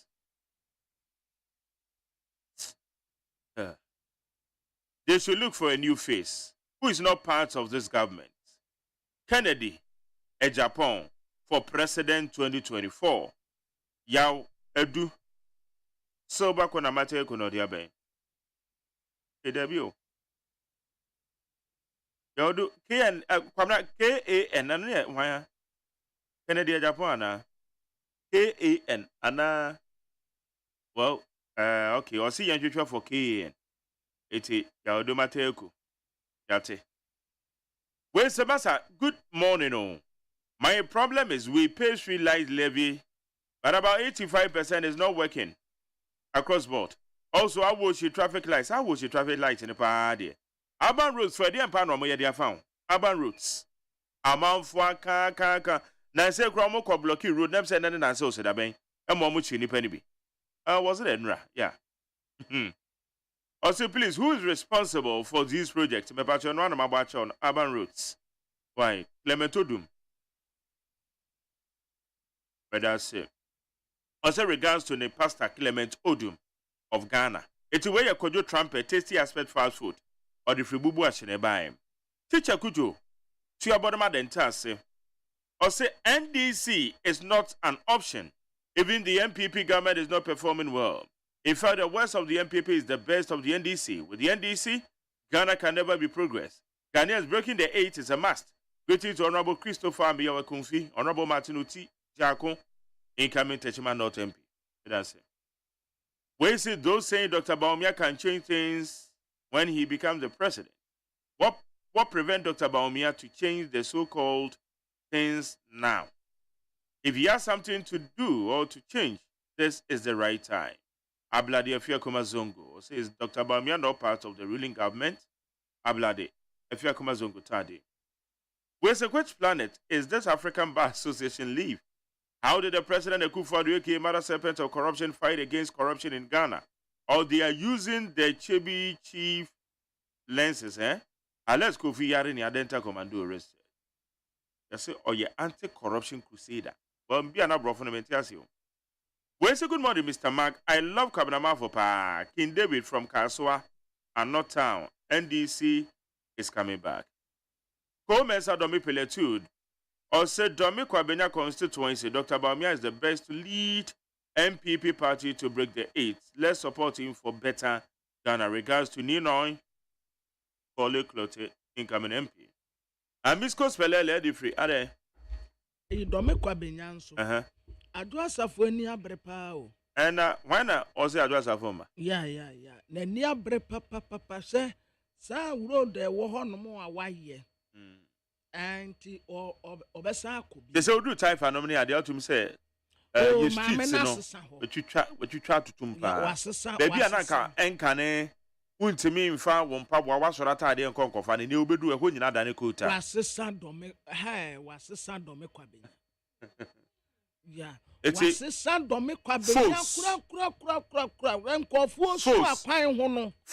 of Ajua Safo. Yeah. And Kofu Su Aquine home. Yeah. Aquine. My gentleman, see a free trade dancing. Educo. And I'm more that I don't ye. Omoye. Hey, Dawado. Hey, Memfa. Ha! A free trade dancing, a quabe ye, and a quine to aso hono. My jerry and foul can't go foul. Wo di anka nante. Na wo nante kura obekọ ntem acha cars. Yeah, Zemo. Hey. Ekwa pani. Efi wonu mu ade kọ nsakena. Woduman. In Sakena, the answer me, son, one gusu. Well, I think I'm saying last year, Muwana. Yes, I think last year. Oh, I said no mugusu, Robert. Hey. Hi. Drivers know for whom we are magicians. We are magicians. I miss Cospelele, the Freecastle Republic. Also, yesterday, Dr. Baumias drone successfully discharged BEC questions papers to students. This is a clear indication that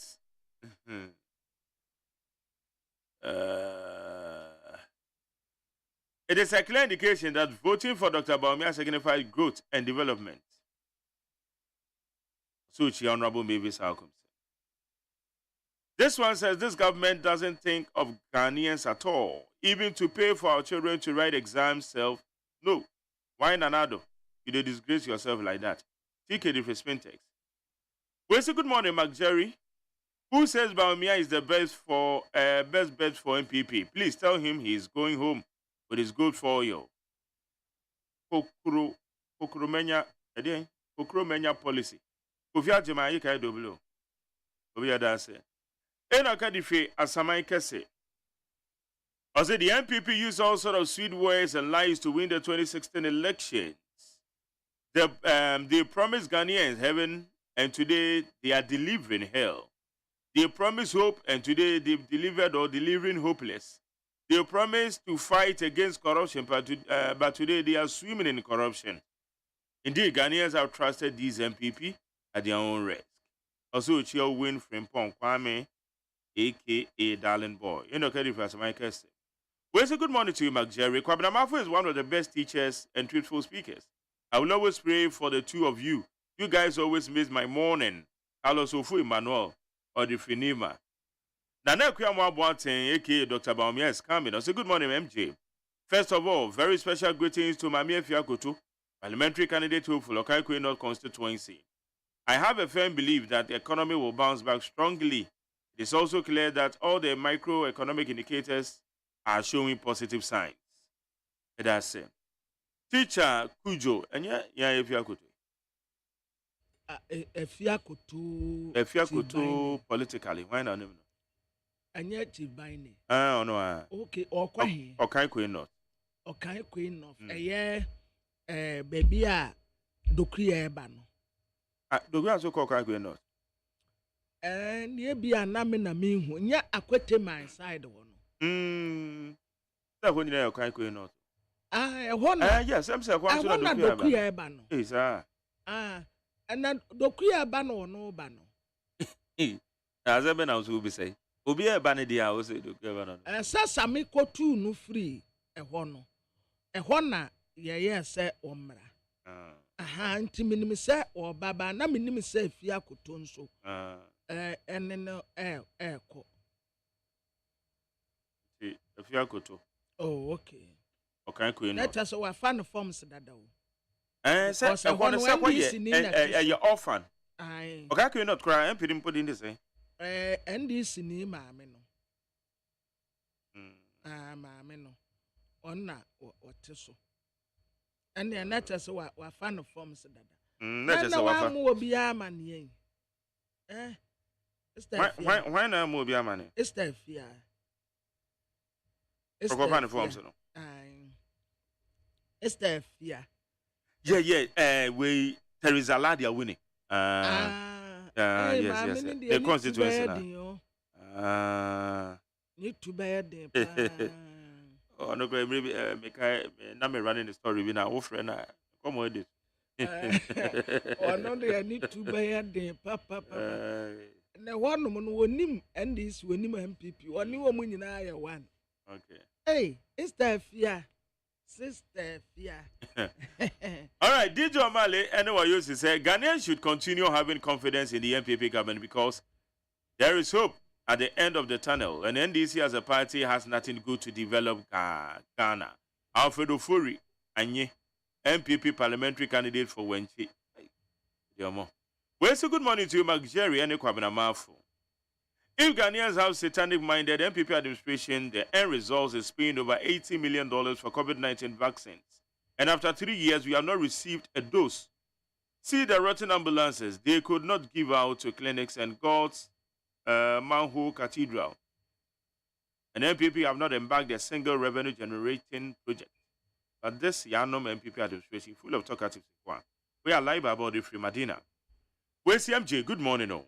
Please, the former President Mahama should spare our ears when he says something about the Sagleme low-cost houses because he came to meet some low-cost houses, which are started by former President Kufuor Sokore Mampo, but didn't complete those houses by saying that Nanado didn't complete the Sagleme housing project. Hey, Gulf Estate, and another man senator. Chef Manadi Fiatonsu Kumase, or say, I wish all the BCE candidates all the best in the exams. I can only hope and pray that WAEC would do the needful, and we don't have any malpractice this time around. Chef Manadi Fiatonsu Kumase. Where's it, Jerry? Please ask Kwabena Mafu, between John Mahama and Akufo-Addo, whose administration is more corrupt? It's sycophantic to just say or allege someone to be corrupt. John is the only person who has been on the seat of the presidency and has been investigated by his own president. Kwabena Mafu is a citizen, so if he has any proof of corruption against any member of the government, why won't he go to court? Enti Onola Mponsa and Ode Wenumunaba. Now, see, under John Mahama, ordinary citizens sent some of his appointees to courts. Then SFO and Yoko Kwabena Mafu should know that the 60 billion law is one running through governments. Anyway, Onola Dance Medusia, where your audio. Well, say, please tell Kwabena Mafu that he can't use your medium to insult our leaders. Why? I'm a daddy for Spinters. Oh, but Undo be at tomorrow. I don't remember. Well, so good morning to you, Mark Jerry. The only medium the government can generate revenue to keep the economy running, but not on autopilot, is when the government introduced a tax system. But that should not warrant the government to overburden the poor with too much tax or indirect double taxation. The government should be innovative enough to generate revenue, but not solely rely on tax revenue, and also do everything possible for us to reach the optimum population. Aaron Babakoko Komisa. Latebio Koshi. So for Mame, Edifidome, congratulations to Nanado and his government for paying the tuition fee for all those writing BC. From that way, your friend is saying, a Wutu Senya West. You say headmaster Bikoje GHS for Bisika, best 600 cities, 600 cities. And Kwadane to man transfer here no.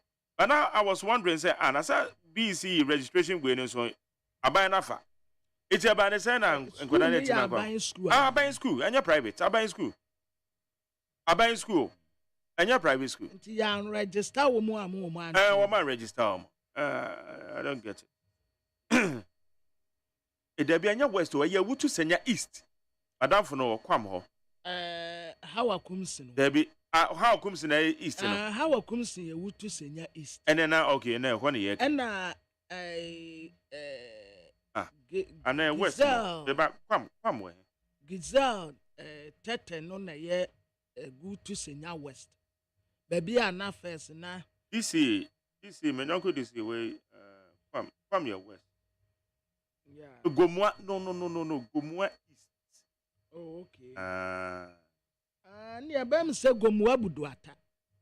Yeah, Honorable Solomon Dak. Yeah. I think Buduata. Go more Buduata. It's a Honda West. I would just in west. Nana Afrani Oke said that Josomai Paramount Chief got it all wrong. His political insinuations and aspersions would.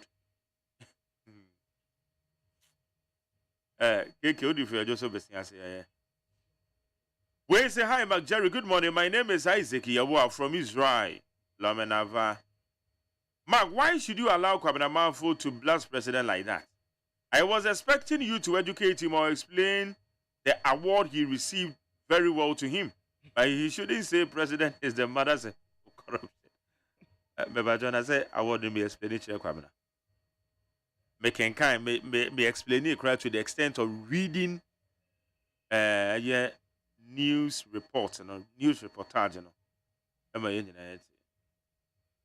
It was a cabinet. You should be mindful of your transfers. Okay. We say good morning to you, Mark Jerry. The president preached virtue and practiced vice. Some of his decision is like a class 1 student finding the coefficient of X and Y. Thank you. Obeti Media. We say, Mark Jerry, if I happen to be Kwame Despite, I would have sacked Kwabnamafo like the way Canada Japan sacked Kwekwanai. Little by little, Kwabnamafo is turning its FM to put in this station. So, a word from Afianya. Whenever you, Mark, also get opportunity to host this program, you create a chance. Because you are in the same soup. All right? Thank you.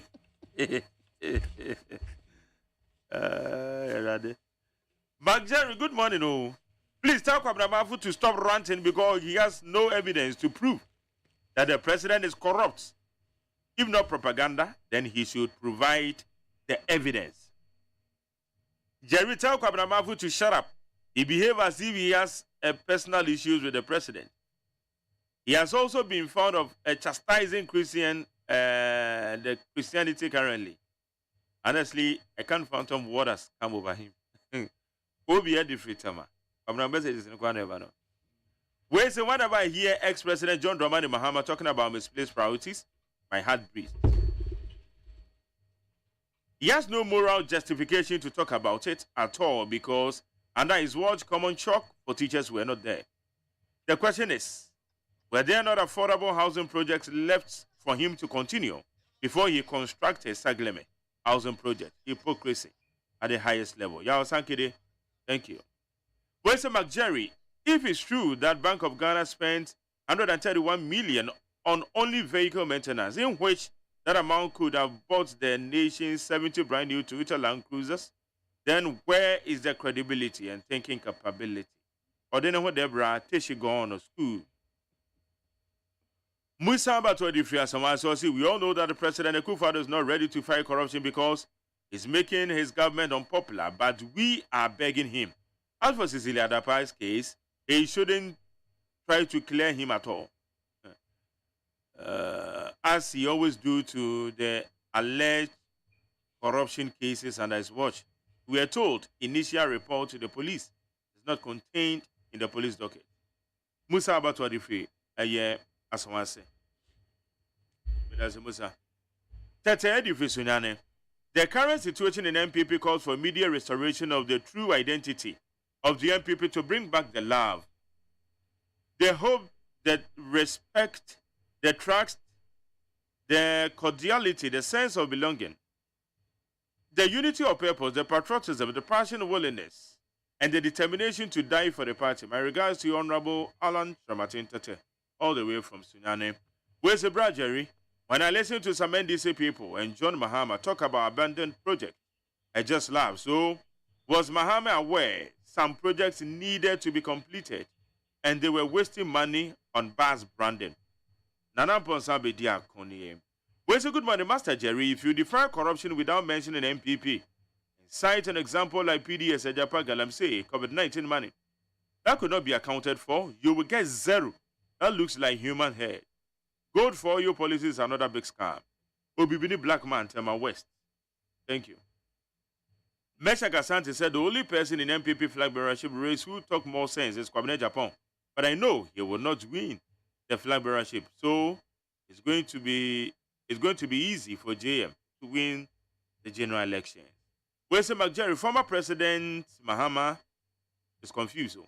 Ask him where is our Sagleme stolen money because his sector minister is in court. Mahama should keep quiet. Frank Nero, or the Fraboso kind. OPK, the free Goso.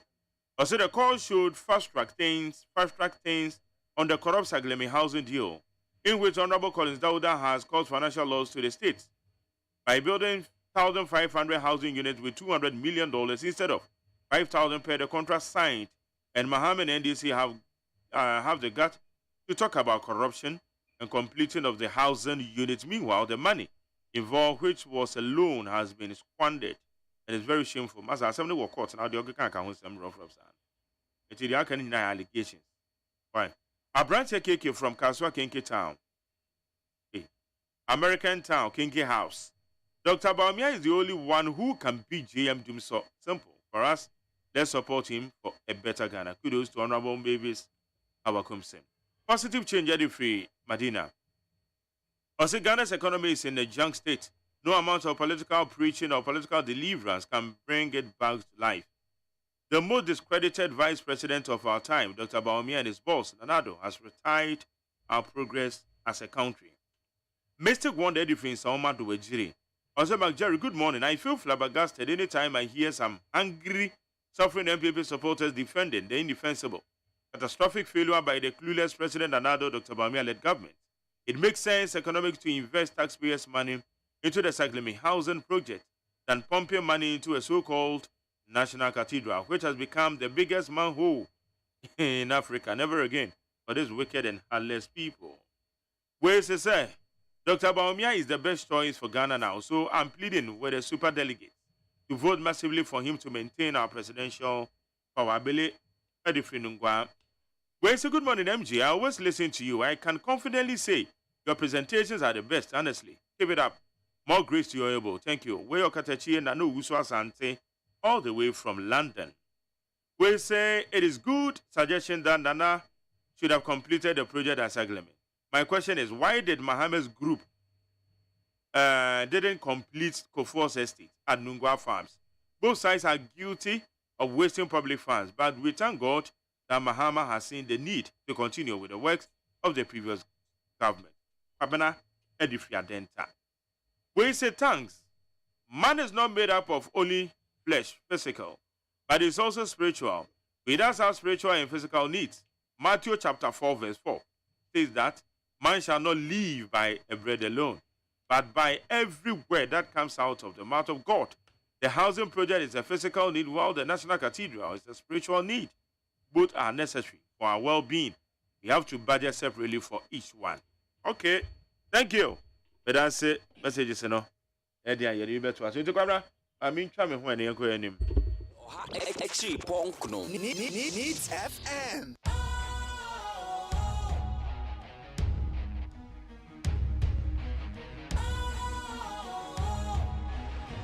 What's cool, fresh and trendy with a new look? Makes you feel real good, that refreshing vibe. Satisfies you right just the way you like. Do you know? Do you know? Do you know? Ain't gotta do it alone. Specialized makes you flow. Anytime, anywhere. Specialized feel different. Always think specialized. Special ice, natural mineral water. Feel different. Think special. This advertisement has been vetted and approved by the FDA. Hey, catch it. Listen in here. And you ma beto to dia me baba no hwade no. Hwem so betumi a. Hey, asew. Hey, now beka. Ya John to ma me duku portmanteau. This way chocolate drink. Na kan wo hwe afibian so beri ni waware ni a. This way chocolate drink. Na kan sia. Oh, asew. We dan kan no tumu ho. Me be mo anu nso hye kura dia ka ho. Wo hwade e wapi ho. O ka sa batete e da fom ho. This way chocolate drink. Catch up a pair, Baba Warrior. Aso. Ye fear said this way chocolate drink, yes, or Yano Pan, Yanum. Ye bishop free genome and snack. Ye know who I don't yet serve woman. Ye did really a pebibia bog we had yasua. This way chocolate drink in Yanum. And at this one, what's Yanua? Has such a woman, cocoa wom, prick wom, bibia wom. I don't hear any social. This way chocolate drink. You hear any social. FDA, I just said you didn't crack to more to say a ye. Utie oha actually Ponkno needs FM. Yamakwa be de bani 100.9 Ghana Montie so ne wo twa mrena no nkro na bo. Semami esa e na apa no nkro ho. All right, Kwamina. Yes sir. Yeah. Yeah go. Yo. Abusuafo the new crusading guide anim ha. Ononyamfo Alan Kojo Chramantini ajuso manhene. Womo tia no say ya womo kansum sem.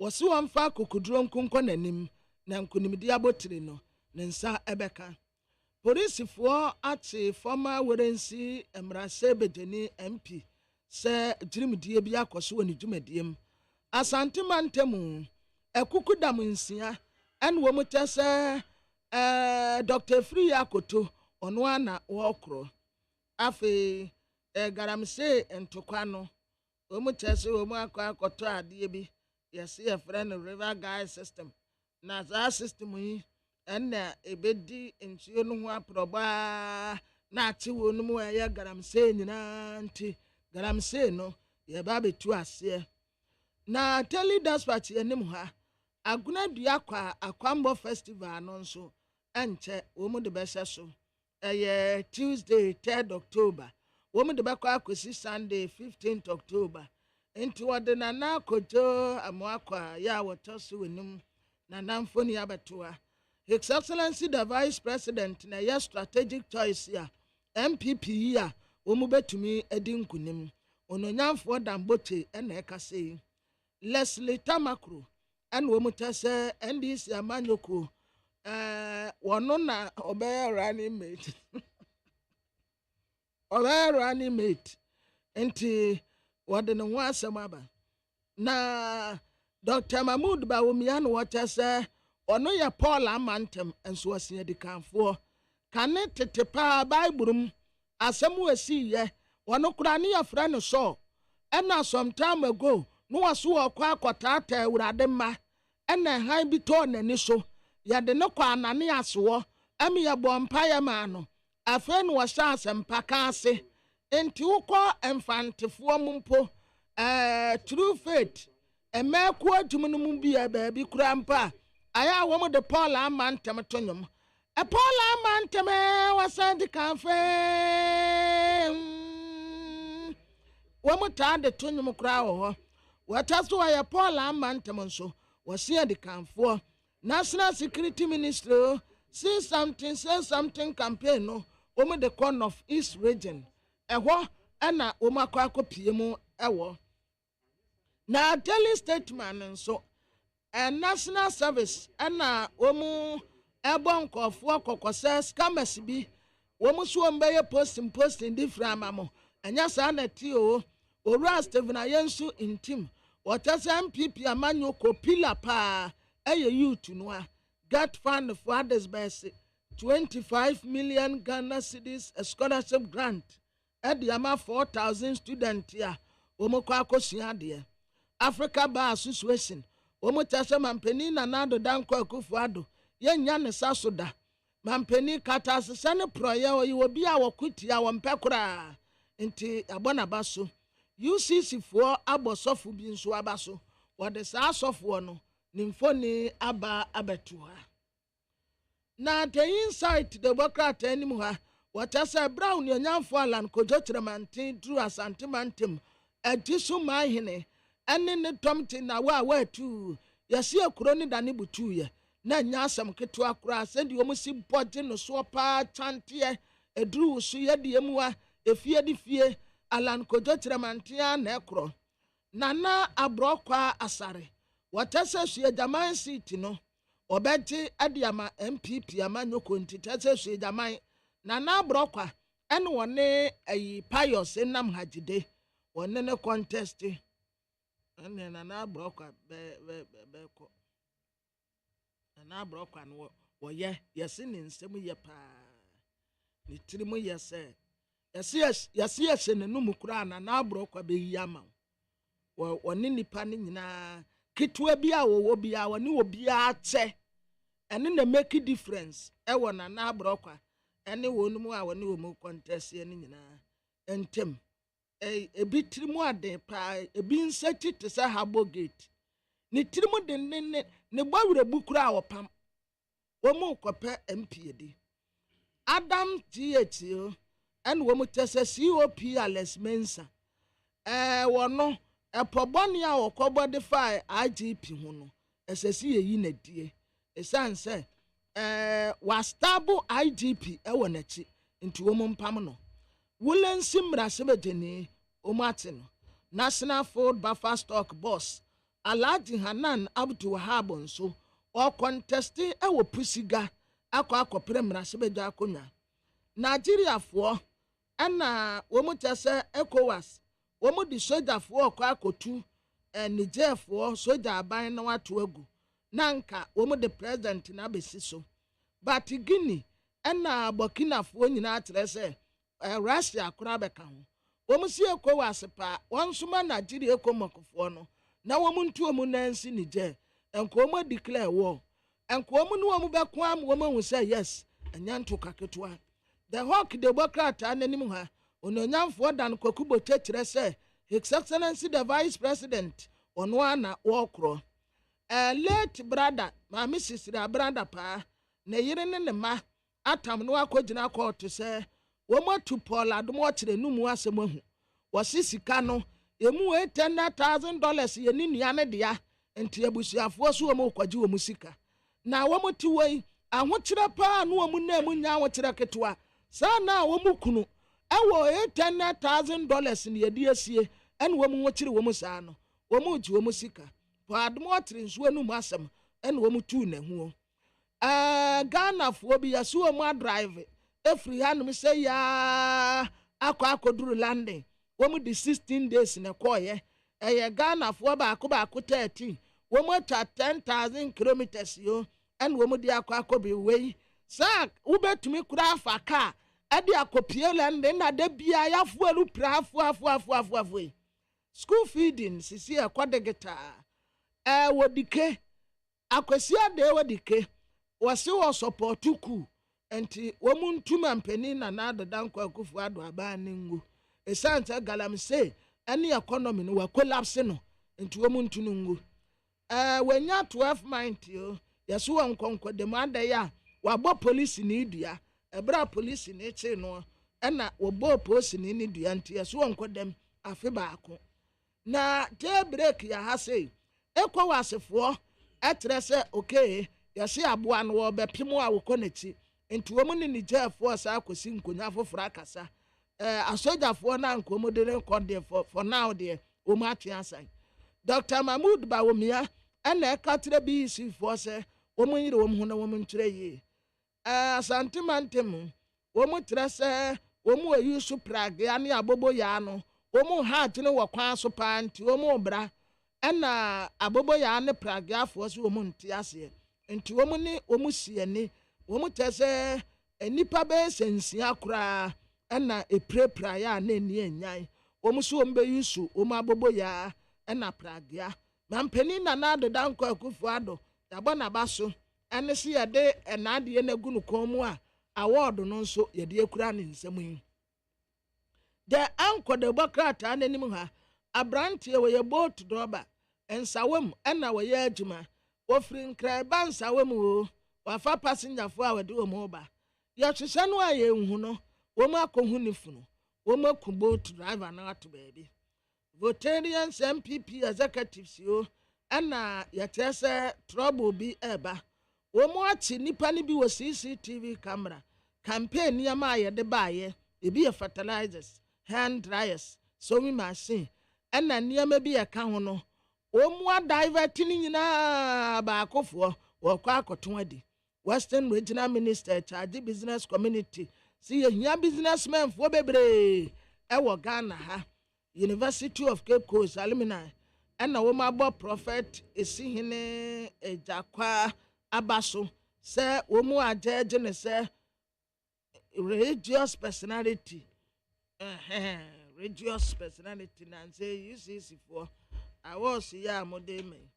the find that the Democrat yenim ha 2023 BEC akoso kama get fund for 25.2 million Ghana cedis wɔn de ama 4,279 students charge for auditor general report to ababeto jatre say 2.1 million Ghana cedis well wɔn ehu adepɔte a wɔn de sɛ sika na yɛyɛ nso yɛhwehwɛ a yɛnhu Africa Bar Association for kyerɛ sɛ mampeni yɛ merit in leadership afei ɛtusuman hene ɛna wɔbɔ Alan Kojo kyerɛmanten aba so sɛ wɔn konkɔ n'anim sɛdeɛ yɛ asanto ayɛyɛ no Alan Kojo kyerɛmanten ɔno nso obetumi ayɛ bi Mantere. Amansancha me kwabna for kwabna me dan say. Solomon Asante, I am a member of the MPP communication team. Solo Atenase. Me aminu Richard Ni ama or your executive secretary the MAP Progressive People's Party on Osobabaha. Lawrence Gatti, member of the NDC Communication Bureau on Oso Ababakayo. Oh, I need the discussions now. So now somebody a better yeah. That don't know. Cylinder recirculation model are being pursued or activated no and almost share implementation process and I say next month, especially in Kraine Kumasi. One understanding what more saying. Oral and Jamatin adding a nature ejoso my hene. I can't send the ogono so. Now you be say when your Supreme Court active partisan politics in it. Okay. Now what does it also mean? San Ranson of Dr. Mahamadou Bawumia NDC presidential primaries and so on Muguso. But the nature of correct. Now and also Rad Dankwa Kubuche. On also Akasa. The MPP will be breaking the 8 na mum. On any day, or shall not dream more. And they said the only MPP party na Dr. Bawumia. And they say one more than the kind. Our party no more. And also a DNA can at the channel. Yeba, Yadrin. Utie oha extra ponkno. Needs FM.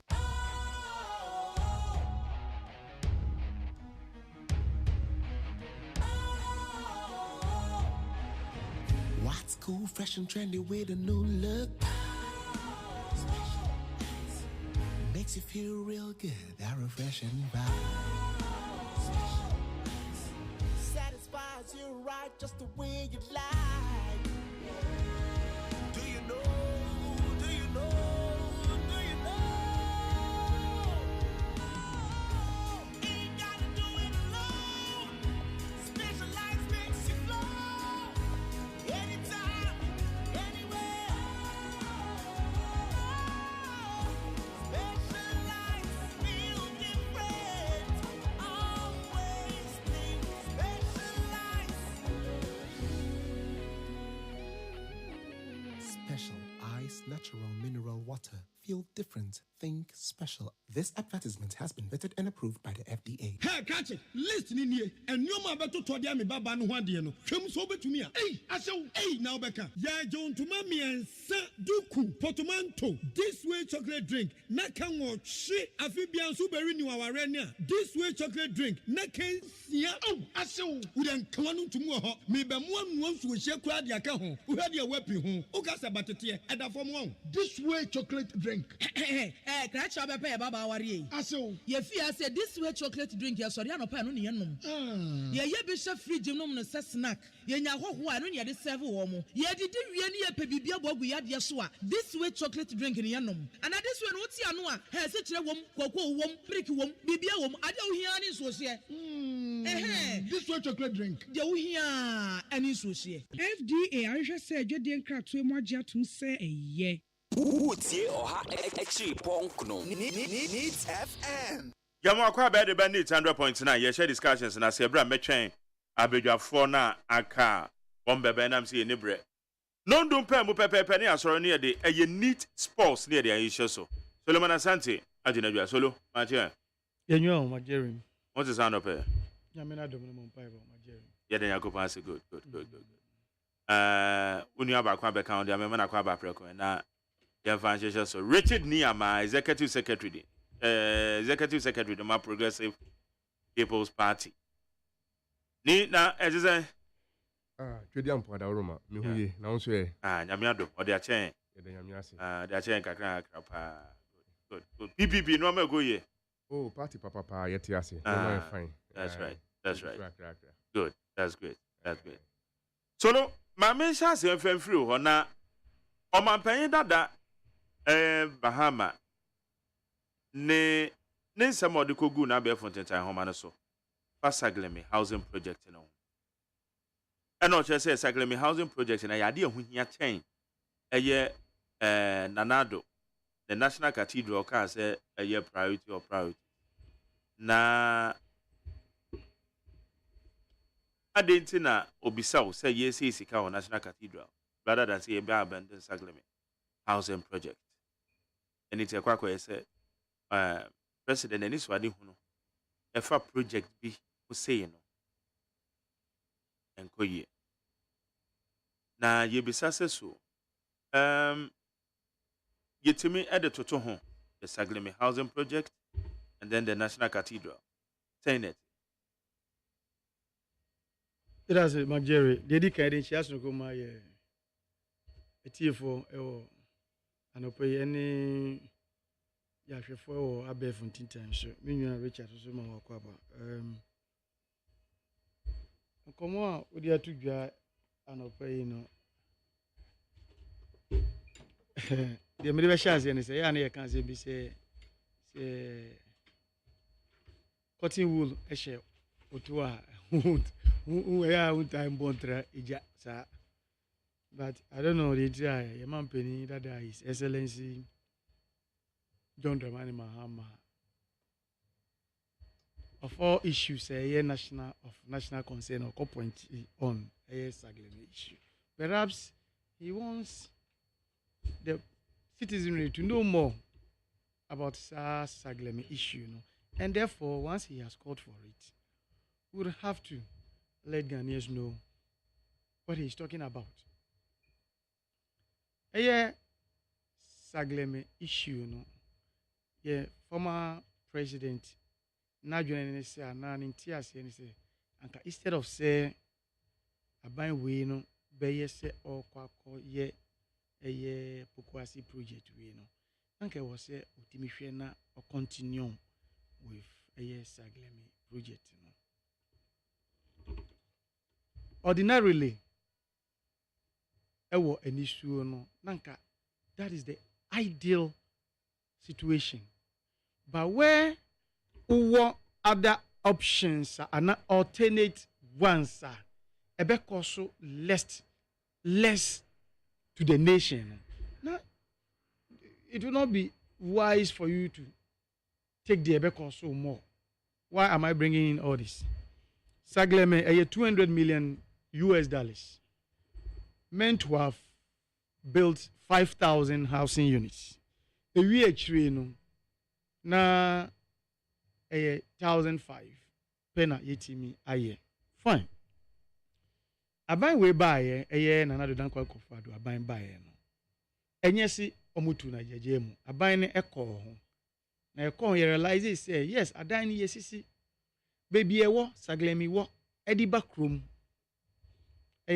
asem number 1 number 2 stay ehọ nan kasa na housing if adan ne ewo no se insuo se electricity o se eniema ebema ehọ no aye habitable no saniema no enio it is not the first thing na aban betimi aye say ye hwe ne ntu ho anamo no saa de ne ntimi mra say na be ya wo ton a because I buying property and yetimi enya sebi atofo amomodwuma because obia sebi efie na efe se na esisi etwa kire wa utum say efe kodu efe now so de be ma wetimi atena ma na ye school because a housing unit of about 1,500 definitely schools be say be mu ni niema say na be ankwala na ewo ho no omososo no ofifie na na chese okọ school niema have facilities ni niema sa niema ni nyina na ebi nim nti ema sebi ni ton no ebe di na ma wo na wo do sika se fa so private investor no aye sa de na ebe di ama wo se obetim because niema bebre na sebi o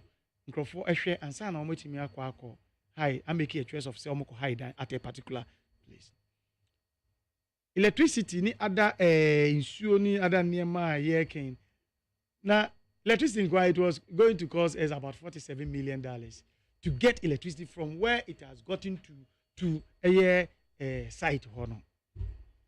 And then other niema boss say insuo ni health facility for okay can you see almost about 147 million. Now so no aban trans no case no sa niema we ni mu nyina no there is a way you betimi aye be reduce the cost no ama se be wie no ebo a ye de be ma timemufo no ebetimi aso ama nkrofo a se bio wo mu eye adwuma enya a certain income no ebetimi afford sa housing. So the best aban could do ni say yenhwe alternatives because na alternatively no ehun say se eye aban timi acquire asase no na ni sie no the investor no be mu no obesi a e ma ban ho ekọ mu se asase ni acquisition any insuo any sa niema no aban ni somu a na investor no so ba be so niema ni mu eye na dan ni sie ni se the structure ni sie yo ebema the two efforts be complement each other me be wie no na the cost no less because our buying dia de ne ho the ag mu into first apokwasi yi program housing here ewo amasama house side na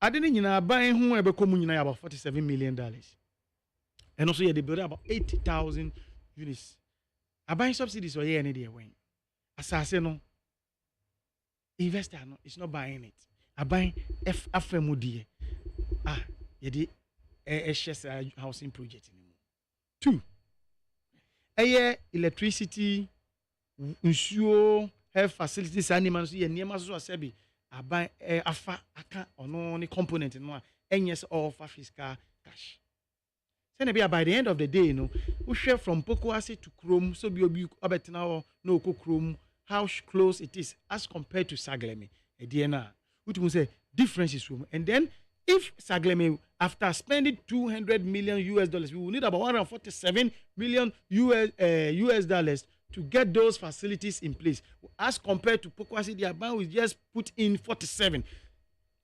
We should be mindful of the fact as we are speaking yesika sem so and share engineer na honan so afena nyankopon adom kakra ye move eba into your post pre-COVID era no kakra until this kasemu ni yosa until about to inject that quantum of money 147 to that and no so our injecting we are need to because looking at the distance a potential buyer be able to say how is it close to town, then it's best to say one the need is say was here affordable house in Matimum.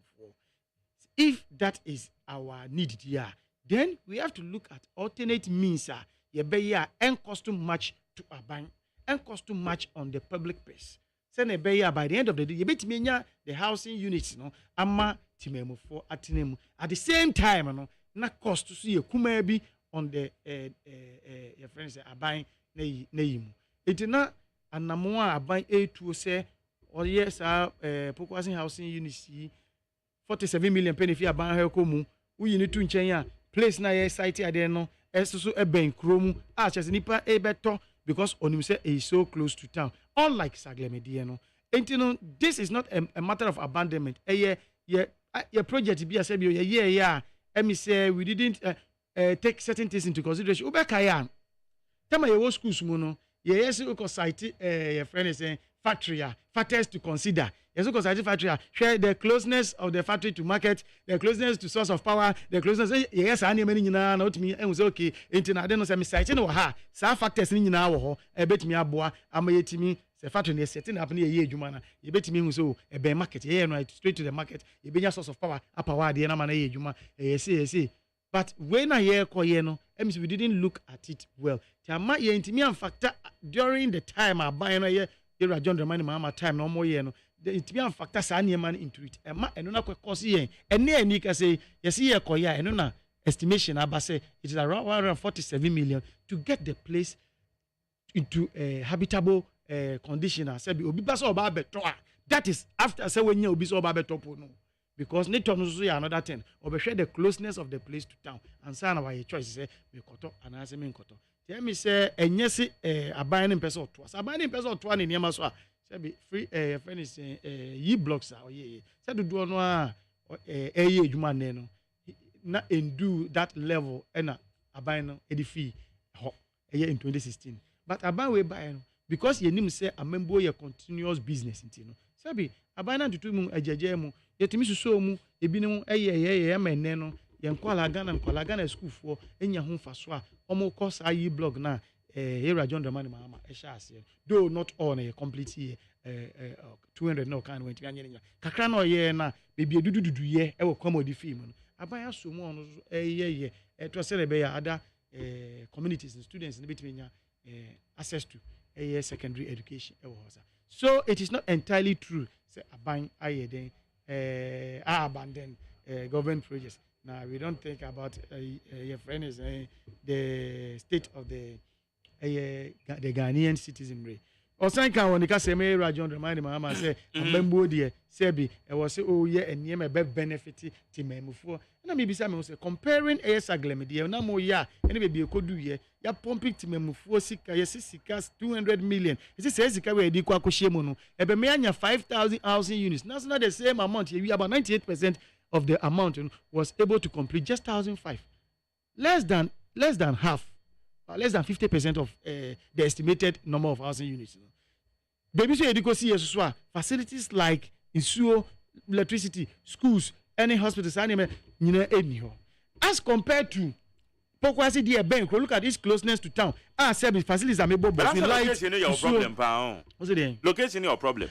Location, Jerry, one case out way. One case if say Nina I completed near Cassie. Just access no ho say utimi ko na acquire one and the development development it doesn't take place at one particular area we expand it no mind more will you take how would your children go to school see a school in your light in your will you go and buy that by 6 years down the line? That is why I can say you have $147 million to do that, to make that place habitable as compared to a buying total injection of this year, we have 47 billion, and we shall have 8,000 housing units. And which one? Emu dear Wayne, and also say a beboa, a massive that at Tinkana na yera John Roman Mama, a can was a suit to me as a buying, a suit to me a project, a beboa matim, a benefiting, and no any day, they were a benefit, considering the cost of buying a put into it, not forgetting the fact, say, you seek a sems and share down to say and run. Look at all these factors. I buy first, or he was doing something prudent because meantime 147 in this crisis. Let me take 147 to get a place habitable, and then look at why we as to then American say acquire distance. Somebody who thinks alike distance, maybe obenya another housing unit somewhere closer. Obe first when you obey no me wanna bounce pumping 147 million koshemo or compare no to say me fa kuma be 47 koshe ha. Eno ben krom eno de nkrof no people who like to friends come. And then too the nice part of it is owie no so no nkrofo ye wo friends salary bia limit bia. If you are a salary earner who earning around that side, you should be able to afford your friends housing now. You put up the other than praying is say Yankupon be adum na say no ma share juma say no and koso na entimi wie within the stipulated time. Okay. Sir and he said do hunu set him for be nyan sanfason embra to fruition. What me say? That is my prayer. All right. That is my prayer. Meda say high need 100.9. Lawrence, remember na kwa Lawrence, that is Jodo. Okay, any go pass good. May I believe in protocol me ko ni ho ni wi anama ni your project here esikwa hunsem bi dan court ne de ekeka ho esen etem akora de wo sign lawyer iti examiner aye de kodan court ene dia former president enso eka susu say bi anu ama bi nko yie nti aben so ban ne so mo de examiner bi kodan court especially sika parliament agitu mu $200 million the ane yesi ye hwe ni mo no explanation bebre na abade e ba ni nyina court ni beti mebo nje hono de yintimi nkom bebre but asoman no saying na etie eye true say ya to na jeje mu say dia former president e ka no yo medase ma memfa intia kese ema etiefu nyina na afi minchia Dr. Pakwesi Ndumina no pay say I no pay GIG Ghana Institute of Journalism as a CA from University of Professional Studies Arts Communication Unimac I no pay one to Safre no where entrepreneurship seminar be the seminar ka say say 10 o'clock na or GIG Dr. Papa Kwesindo pacho you oko deliver lecture on entrepreneurship e wo honom enti michiano ena etiefo enano pay na Saglemi versus new affordable housing but what say na kan ho asem metie minua solo work a lot of things. I immediately say, and only the MPP position on the matter. And I you tweet and I say poster President Mahama so the buyer Akofa Science and Semi in Abano. Now I'll just want to make a few comments on those two positions. You know. Now me so maka PPP position or assembly. Okay. You MPP buy MPP amayati as say Saglemi affordable housing $200 million no. Nanke say a buying it will be 5,000 units. And a buying the aquacusi 1,500. Asema MPP for amayati as one. And once amayati as say Isan say minister be wo honoma sabre no hwe project no so. Na went me amfa 200 million no NC 5,000 units. No they akusi 1,590. One more the same minister na ko gina court awo bono kwadu mpatwa nya sa. Inti say ye no ka say minister ni gina court a woro bono kwadu. Ma yenje ntum say ni nyina ya no kware for the purposes of this argument. Wahu. Na afi yen hwe ne o bi. Say no kware say nanke wasa ban eye Mahama ban edi 200 million isi 5,000 units and woman si 1,500 and na do aban aba into 1,500 na ebola na do aban person ma yeti ase say 1,500 units of houses are won esi saglemi no ye de bibia enye ye into no e wo say ye gya wono no to twene na yesan ko start new housing scheme ewo mra ya spend 200 million ewo housing scheme bi so a in fact me I have visited the project site personally. Now uko I can tell you say most of the buildings there are habitable. Senka ban yi ba yi senka ban yi ni abrese opese ohwe na nipa kwotena dan no ma enka nipa kwotena mu da wo. And I'm not enthused about this argument of maybe a one kwan ne wa e ho nye develop minua se wonni vision na okasa sa say MPP kasa sa me ya papa because it is telling us that they themselves they don't have vision. Mama typical example 2003 na me wo senior high school Okwapman high school woni maybe e frɛ ho Asalebotwe e wa Accra ya Asalebotwe woni Asalebotwe woni say 2003 na Asalebotwe in Wuram and at that time na me ma ho ntina me good. I'm telling you bush pa bush na Asalebotwe bush opa the phone lines na amanfa woni ma Asalebotwe from 2003 one frɛ no one for text message semra 2003 na me classmate ne ma me e wo dan wa Asalebotwe and we visited them at that time. They were about the only people I know what honom because na area ho no bi ante ho. In fact at that time no na ukoto asaso Asalebotwe kram pa any price because bi afo sa Asalebotwe de enye krum enne ukwa Asalebotwe se ukoto asase a unya bi nto na se obenya bi ata price wo bebo wo no wan hwe ya untumi ntu aka from 2003 to now ya he it's just 20 years down the line enti se obi betina radio so ebe ka kire mi si baby an akosi Saglemi no very far away from town nipa no onto development ase anase oni vision se meme ye president Akufo-Addo na me buy na nka obi asi Saglemi akose baby esi na nka me twa railway line if you want ma beto circle because from high way I have always been telling people say fa krobi to say UK fa compare Ghana yes as a size no we have about 240,000 square kilometers the same land in the UK for their population is about 80 million young Ghana for young population is 30 million now so ba Accra there's traffic jam in Accra more than traffic in London I didn't think traffic wa Accra in London Nina say we are not managing spaces well so bit to UK obet me atra baby to say Kumasi no wa yedma wa Accra if you saw sorry anopa transport system no de beko no obinya training tem and obinya bus bin tem de akwa ba within a few hours no akwa ba nti ehun hia se obi abeba nkan so ba be high down wa ha na madan boy den no obi anya vision no akosi dan was Saglemi na nya outside Accra it is still within the greater Accra region na aban bi ba na aban be ka chem se baby Saglemi ni si no e kwan ne wa nti odi Saglemi yehwe ya enye ya na che se sa aban no oni vision. Enti the PPP position is this.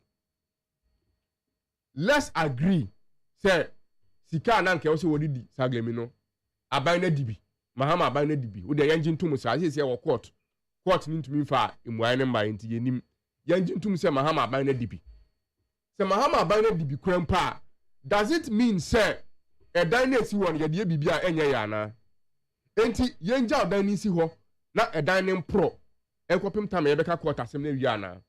Is that what the MPP government is telling Ghanaians?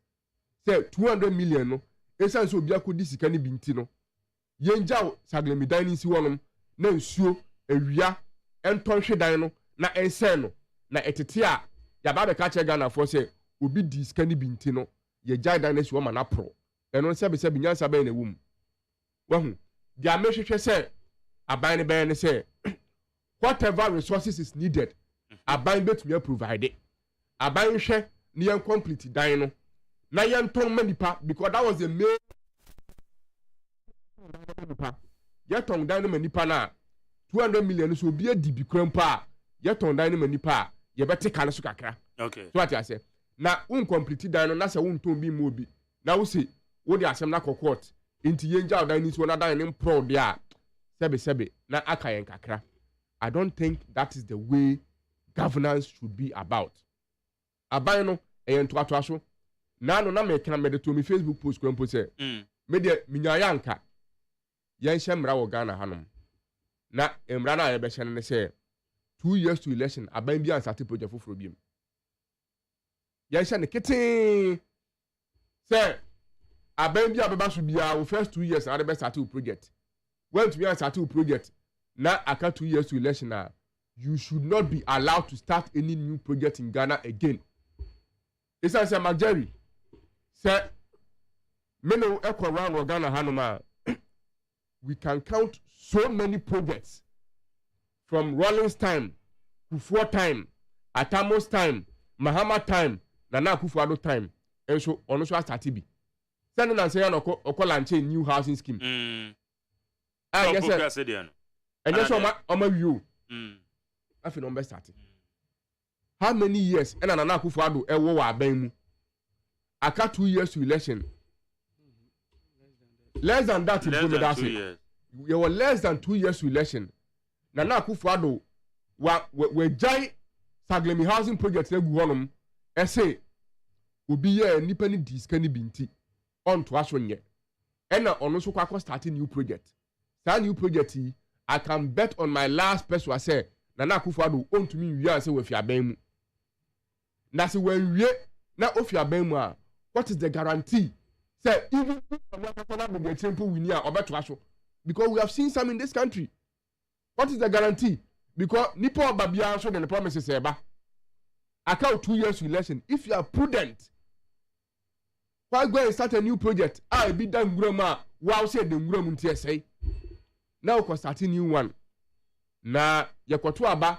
Na say wakaza kwa do kodada. Until there's no for you. Na obi ba no so nto aso a. Na che say eno so aba be yeka e de amagana. Minim say asem we den pa. But I'll keep on saying it. Say NDC, MPP. Mona more parliament. Mo hwe na mo nyamra bi sa. Because samose mo do Ghana mind dia. Ese mutumi yamra e bebo Ghana for ho ban. Ye nyamra bi say 2 years into election, no new project. Whoever flout it, ye fa no go nyina court no go prison. Na ye hwe say projects are abaya hudu aba betwem akona starting merry go round. One step forward. Enkaboni bi ani hu say Ghana fo ye beka say o ye bi si aso dan kese e de ase Nyankopon anunyam. Nanso ene aso dan yesi aso Nyankopon anunyam no e de nimguase bom na abre Nyankopon. E ho scandal upon scandals. Say mahu Reverend Kusibu Aten the case against Okudzeto Ablakwa mahu ruling na court na bae no. And I'm going to be kind. I will work in Kenny. I saw a lawyer in Kenny. I don't know. I don't know what I'm saying. Judge, and say, Reverend Kusibu Aten, a scandalous. There was a bank rather than a court prosecutor. Because who was your friend, Victor Kusibu Aten? Yeah. Udimba Kono, and I was also the Quabla Edu Jenfi. Kusi Boateng ne maame din different from Kwabena Edujemfi. Kusi Boateng with different tin number. Kwabena Edujemfi so with different tin number. Kusi Boateng with different address. Kwabena Edujemfi so with different address. Now you're software. We are board member for National Cathedral. What National Cathedral board so no wa award sika to private company. Private company no what the Kwabena Edujemfi na register and a board national there yeni mo say we have to Kusi Boateng. We any criminal na saying. Munko hwe judgment bi na mon kenkan. Now you are na human rights court one at the bar outside. Well, enti no eye nim guase mom e na National Cathedral e dia bre Nyankopon. Se wo ye Kristoni a e se wo ma wo yere ho. If you say Nana Akufo-Addo e the National Cathedral no akobata no ma bi ho a e de nim guase abre Kristotum e wo man mu. Manuesi. Medal Senate 100.9 Executive Secretary Progressive People's Party Richard Niyama and Aotene Kano. Maza Lawrence. Mark. Yes, sir. Mechia, my brother solo, na mechia ni. Na mechia yetefu. Titiri, ewa 150 mantu. Na mechia His Excellency John Dramani Mahama. Saglema sema abada hoi. My brother solo kasa, miti ne kasa mbebre. Na kasa nani baby are ho.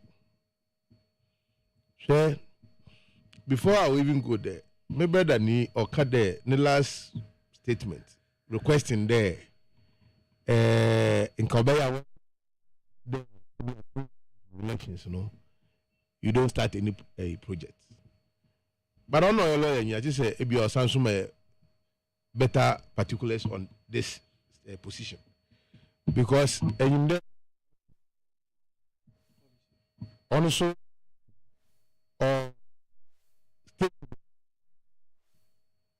because government is a continuum, no. Jumedibia about NDPC and also development agenda of the state, and one na wash it. And they have for from the directive principle of state, I'm if there and can share on mumu kena na say asutribi and the other can there say in the madi dwa ebutume asutribi a me feel there ono so obotumu abua in any case because meja wana ma lawyers na ma come sagleme ado saglemo semebe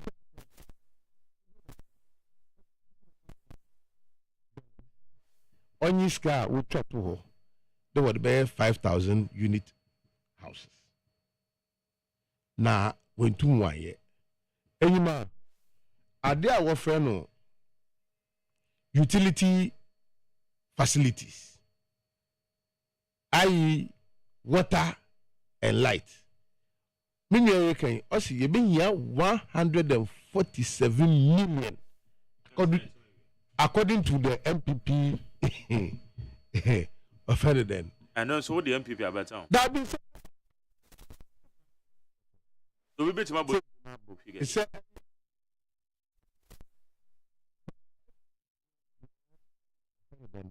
Emma, where you quantify value say engineer the more items too to get to the site,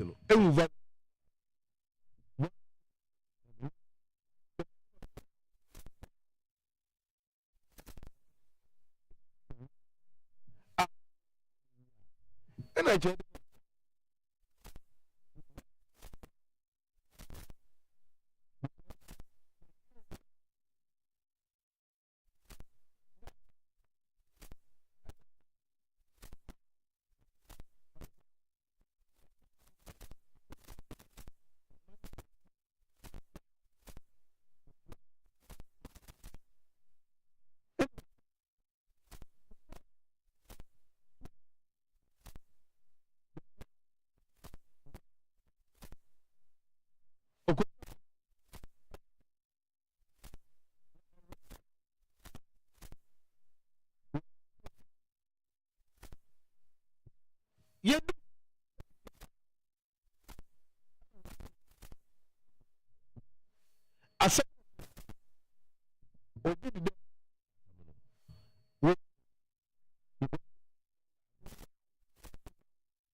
Yɛnyim dɛ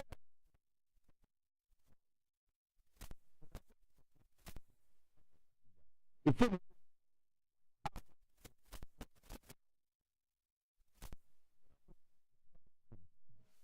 ɛnti sɛ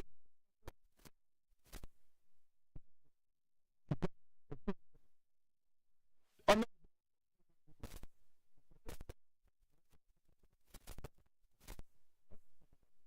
didi obi akɔgyina court mpo de ɛnka project no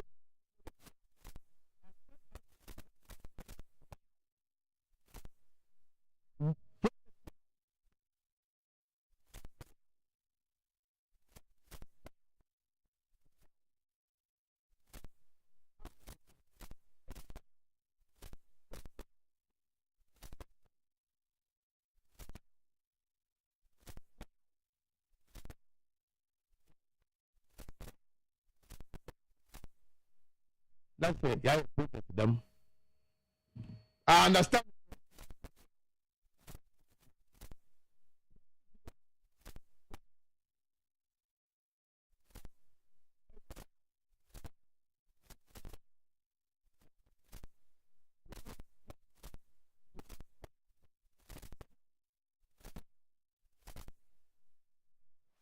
and but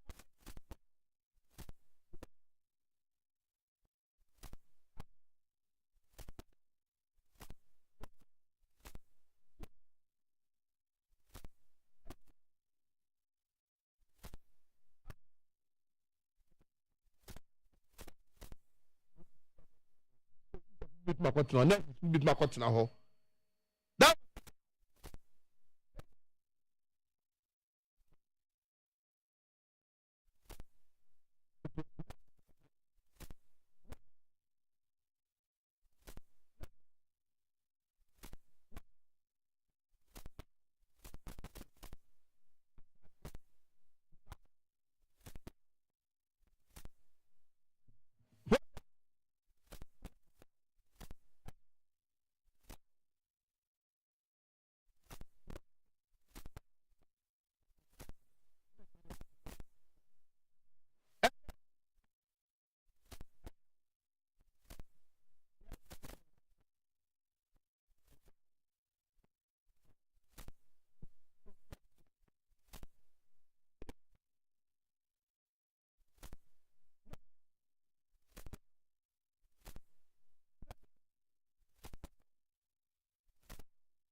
na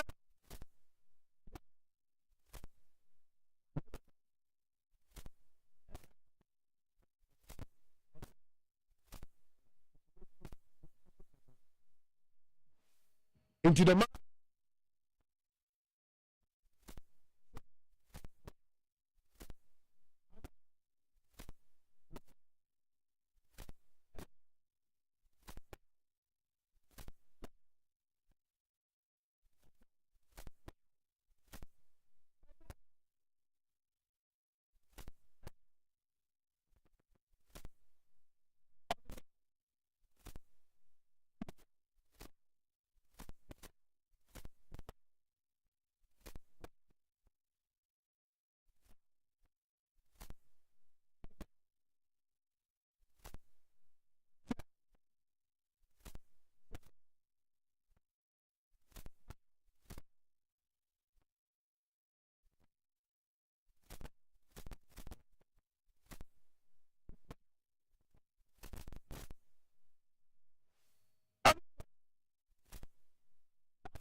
ne da ma Ghana nyɛ ɔyɛ adwuma na Ghana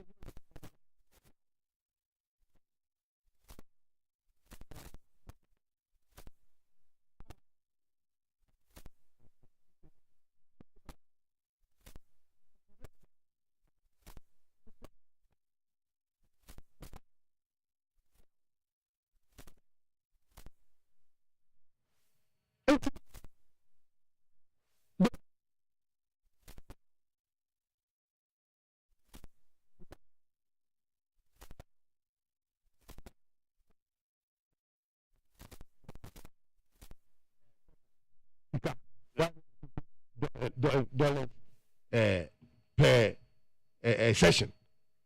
Time I cover the buy.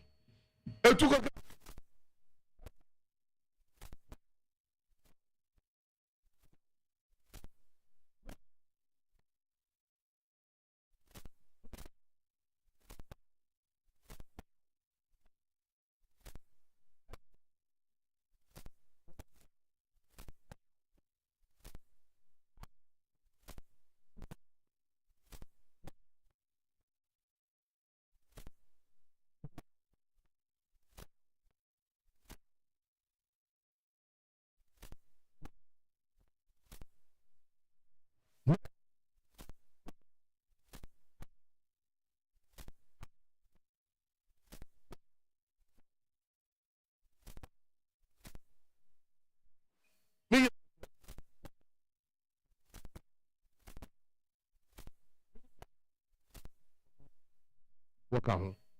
Now, state occupation no. CCR.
Abayi buyer, wa bet two company no. And you see, sometimes I do.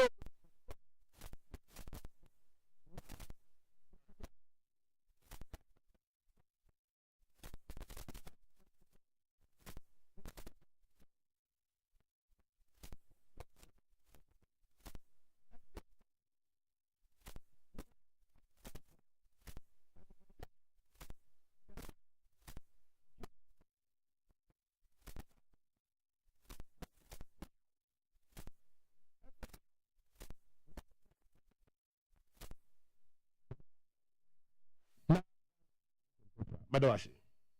Also be that same. Higher needs 100.9. It's a better phone and one match now. Other issues because of time in Inti, whichever angle that will be a befanum. The endorsement of Alan Martin Dambuchi, Kase Dr. Baumia, MPP be breaking the 8. MPP be winning 2024 elections. Now, mom, Dr. Baumia, undo na AGYEMAN Dr. Baumia, they so the kind. Now, cylinder recirculation model and also MP, one more day back, Damiadma next month, Inti, mess spreading across border, their mama.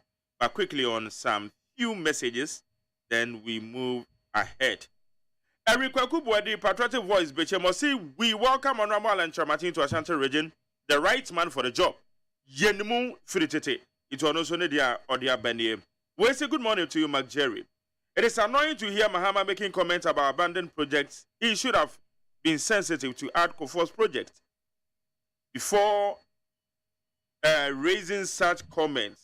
How could he abandon Kofor's project and blaming Nanado for abandoning Saglem housing project? Jumara, Eddie Freebota, Jumara, Motra Montumobo, Nasabi, Yebrepa.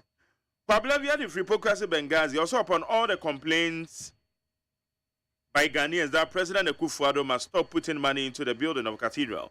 Still, MPP government has spent millions of dollars on the cathedral. The question I want to ask is it another way of corruption to make money? So upon all the millions of dollars some MPP government officials have stolen, it is still not enough for them. Well, you have that evidence. Where's McJerry? Good morning. Please, we want to know what senior researchers and posters are saying with regards to the MPP Special Delegates Conference this August. Santa Maria last stop. Kwesi Nediabe. Kwesi. Where's McJerry? Please, the vehicular traffic on Ashama runabout to Michelle Camp is too much. And as I want to cry, don't bear there. Once you go overhead, we ho. Hey. Where's Mark? Do you realize that Mr. Kwabena Mafo's hypocrisy is equally to that of JM? When Mr. JM traveled outside Ghana, his words are on Russia, Ukraine, and COVID. But when he comes back to Ghana, his words are mismanagement. Same way to Kwabena Mafo. When it's MPP, he has the way he say it. Likewise, if it is the NDC, it's a Kwesi Noah and Odiaba. Where is it? Akoto all the way from Amwako Nungwa Estate. Akoto ben okay, they are all pre-MPP wenana. Jaguar said the things I almost say McJerry. See, Ghanaian politicians are all the same. I'm telling you. They are very unreliable. So enough of their lies. Boshaba Mr. Goss Zongo. Also, I'm still pleading with Ghanaians to have faith in the MPP government because they are putting good measures in place so that we, the citizens, will live a happy life. So, Yao or Sebwa, that's enough for. Okay, so then I'll Jerry, I mean, I said, I mean, see, I be yes. Me used to say habitable. And if I say habitable, you cannot read my mind and tell me what I mean by habitable. Me na make me habitable. Machirem earlier, but if you want to misconstrue me a year medema, I will want to reiterate it again. Say me.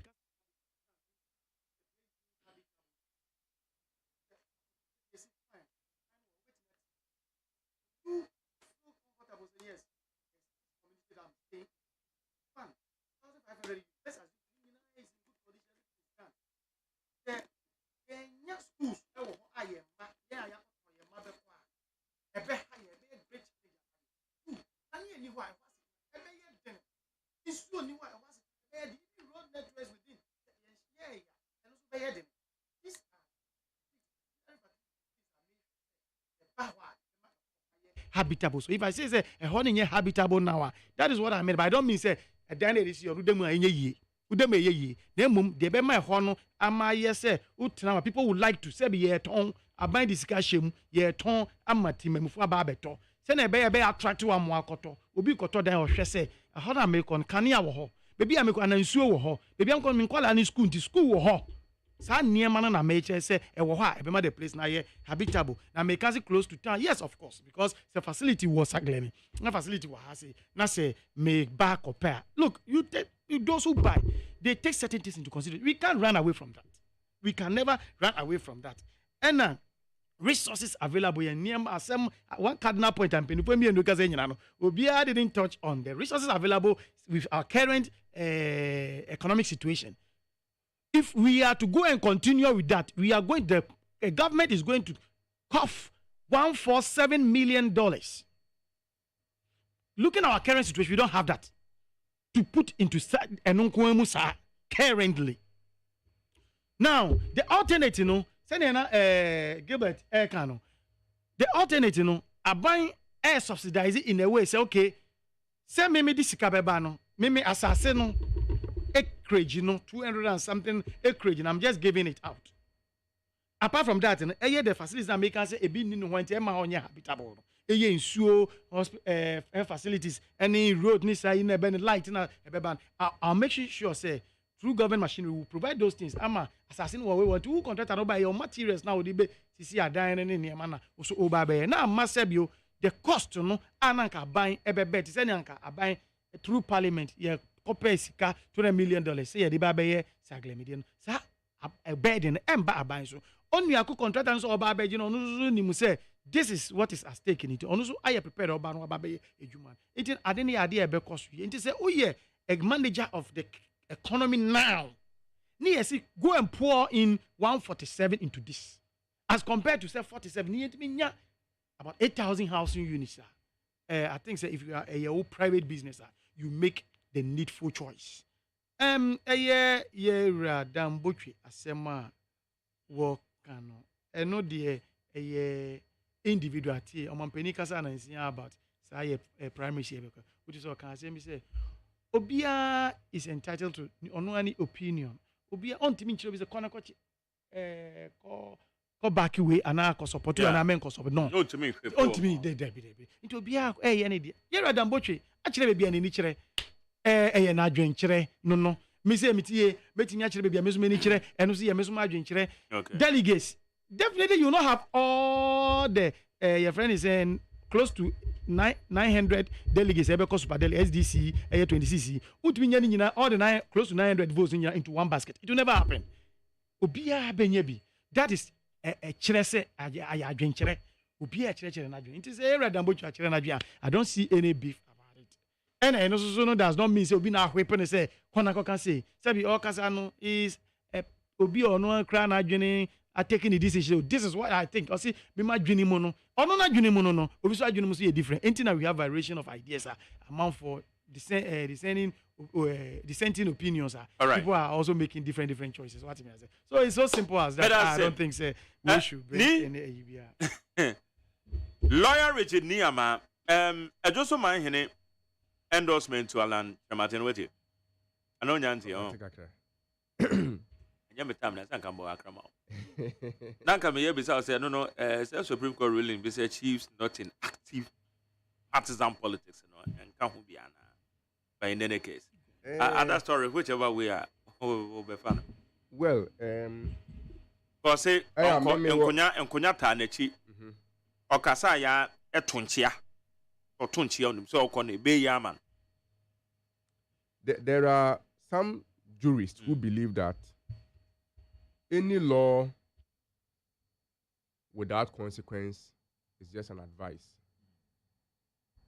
Embrebia asuchi entachi. I wouldn't want to see any message that wrong. Interiafutu. Of course, constitution can say we are here want to be active partisan politics. But one candia, at the end of the bayon. Me patro, with the fancy ones. Will be a mechanical bit for Bonnie. But I don't even want to go there. Okay. Me person me can be about cylinder recirculation.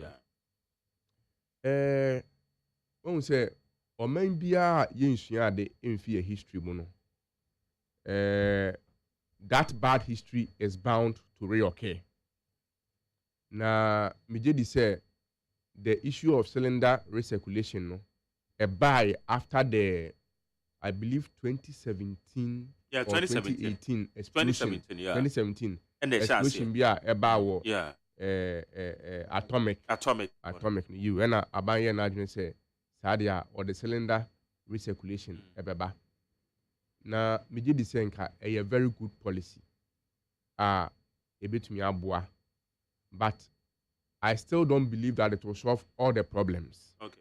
But we shall still it's a good policy. Or how kakra mehu ohun say aban be kan say or the cylinder recirculation no ebeba no. Besi ne aban enye any public advocacy. Okay. And now say education bia or the be educate ya ye consumers ne say cylinder recirculation ya me de be say na tinye Inti asad now no. In fact, metie most of the industry players. Bebrina, they don't even know what is going to happen. If they say was cylinder na abande ba na free. If they say cylinder na abande ba na kwa obi tuyaka. Ya de kan beka gas no hama no tuyaka. Uko jina hono ma say o gas ko si gas filling station no fele ma wa. Utumi so bi a 10 cedi ma to 20 cedi ma ko. Wo be ko na affiliates wadada. Obeden when who say the woman no sana opa na say sana ope. All those questions have not been answered. The big room park say uni Ghana card won't mean koye recirculation ni bi. Because also registration process be registration ya in our room. As at now, most of us don't know how the thing is going to work. Inti me de in kameda manu betumu bi. Na maka kire aban say ya de papa na aban de reba no. Now so gas no so ya de bia ya nya careful na ya hwe ni ya. The problem unim say gas na nkasa no yiswa no 1990s mu honom no na ban air campaign pa so obi an use gas di ntia na ban air campaign si use gas ne ye deforestation na ekoso nnua na manfo twitwa de ye bidie no na utie some of the industry experts now we ka tell say for the past 1 year gas ne prices ne started say ekosoro no nipa use gas na so started na say ebi mu asate koto bidie ndi akoye adwuma wo na wo de cylinder recirculation yi ba na one two bu anya nkyerɛkyerɛmu ama Ghana for na nte ase say ni ba na say the people become afraid to use it they will go back to charcoal and it will be very uncontrollable nti meje de say aban onye asotie na ontie Ghana for in fact em say I want to believe say Africa had use gas cylinder because who to kwan ko ama hodo so abibi na gas no and I'm from to say pipe near the meter be bow down it's the who use no be no so anya kwai wa han magana nyina be hye system no because hanum no watu from the pipeline na hye ho no no bi so abetu sem bitwa gota akomifie betri 5 akomifie da bia manfo tu from twa pipe musa nti ho no de menya sure say ye do ho no ma ye bitumi akosa level nti bia cylinder recirculation ye bitumi abo ama ija hye no so akofoma abanya abotre na onye nchechemu kakra na ya ye users no yente ye ho ase begidi se yete ye ho ase wi aye nyina be use obi apoma ni ye nti se wo de ade na ba na akoye gidigidi deadline nie by force obi ankoye wanhwa insunsuanso na nyinsuanso papa nti be de be si he ya better same Lawrence also there na befa mark mamen kakra mfa me brother solon kasa na odi twa no hu na it's neither here nor there and a school new hall and the new hall the massive bombem. So you think they would do such a facility without the school? Hospitals are also Ukraine. In there, a University of Ghana Medical Center. Yeah. But wow, music therapy department. The projects that was there, no, and your project you will sit and think there. It is BBR. BBR was planned.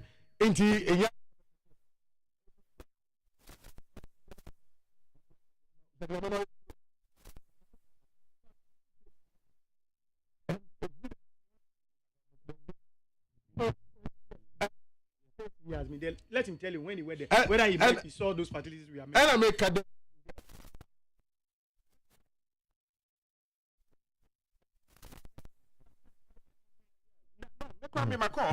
point is yes, I'm there. Time and always a man for you are there no. And your question.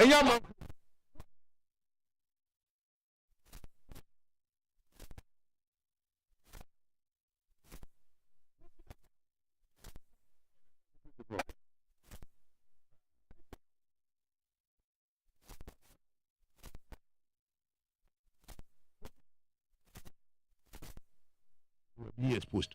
But I never heard.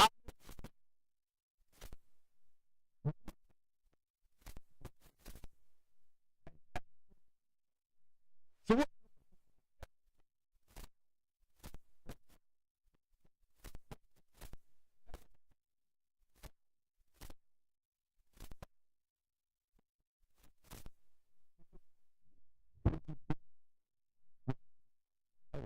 Hey, I'm a salmon.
I mean, this is elections.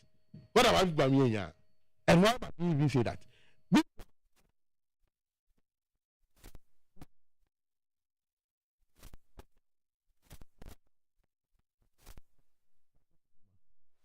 Are you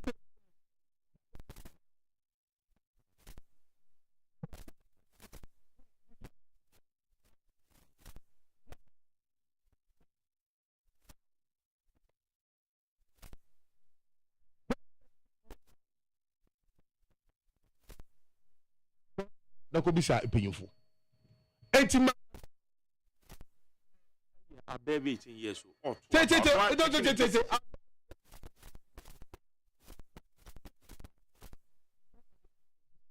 The person has stated his position. And he said another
but I hear you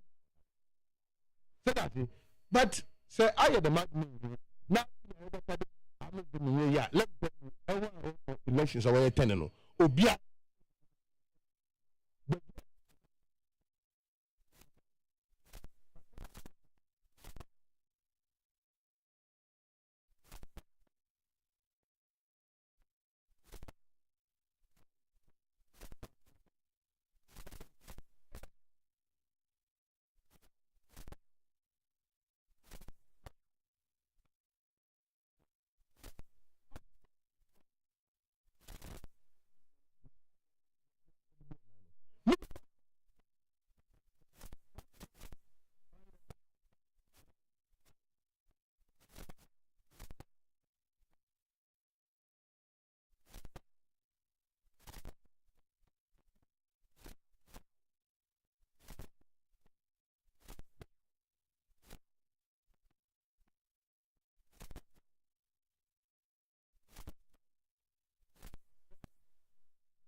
for Kakania go 03022435540 030225790 issues I discussing and open. Come on, you sorry and any sports. Yeah, the 12 so. Mate. Mijoso, Mr. McDerry, Pacho, on what is it? Yamiado Bakoetio. We are done for the boss, Royal Gatti, the mommy moso, the bomb was a mitia wati. No cre asa, the Catafrica swab, baby, our constitute to contain no trouble but good and hope and everything. Minchia, Mamma, and a temati was wager in a coupon and common. All the executive, I was a charity with you, BPR. Opening our who are system. Say, yesterday, a year. No young contract, no young fight, little cuckoo, moment trim. Nothing better to Makaka cry at the trunk I cried to Ghana for 2 minutes. On my penisa de the uncle because and when there were any home, never were done and what are the 43 million dollars. And what you are done and what them because of what the on the charm of some action wine. Our my Ghana yet to be and some say, if you come out with what you are done and what them know, I hear I'm with the team, if you want the only discover the problem. Yet come 200 million, see the about the thing cry, and in patem, I might be asking why may I whom be also. Up because 200 million and for so many enough, and then black a free dollar and tonto one as the MP, and in the MC, or much more generated Yamay.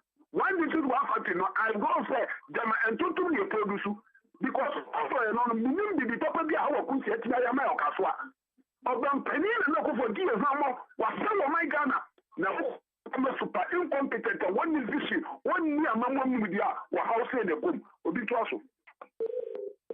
Okay, may I say any what the mammy father do or maybe I My dad, I was there. Yes, you. Honorable Kasibuake, live from Kantaman to Accra, Ghana, city, within city.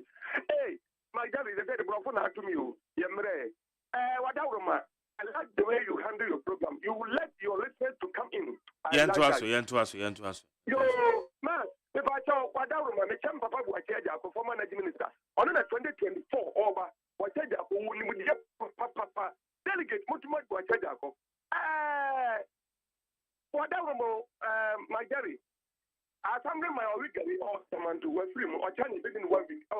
shit obi abegyan masma make can say mama na no NDC for better radio so mo kana some dey mama for obedi president no madam ba to me ta question o mama da na nim no na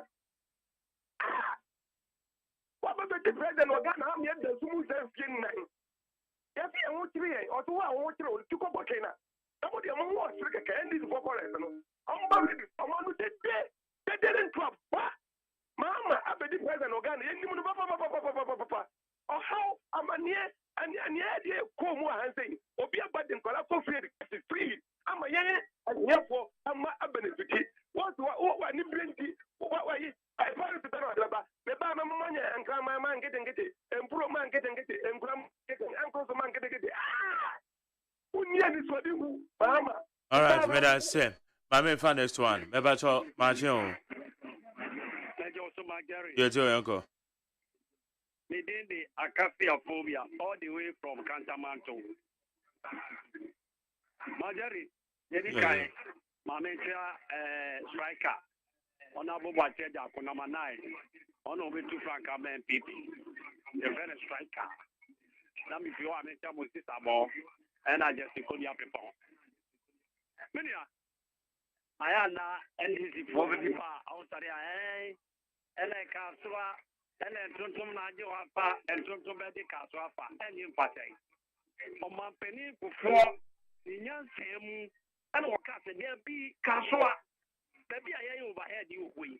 Now why a market? I was in my sin market for flower. Apolly.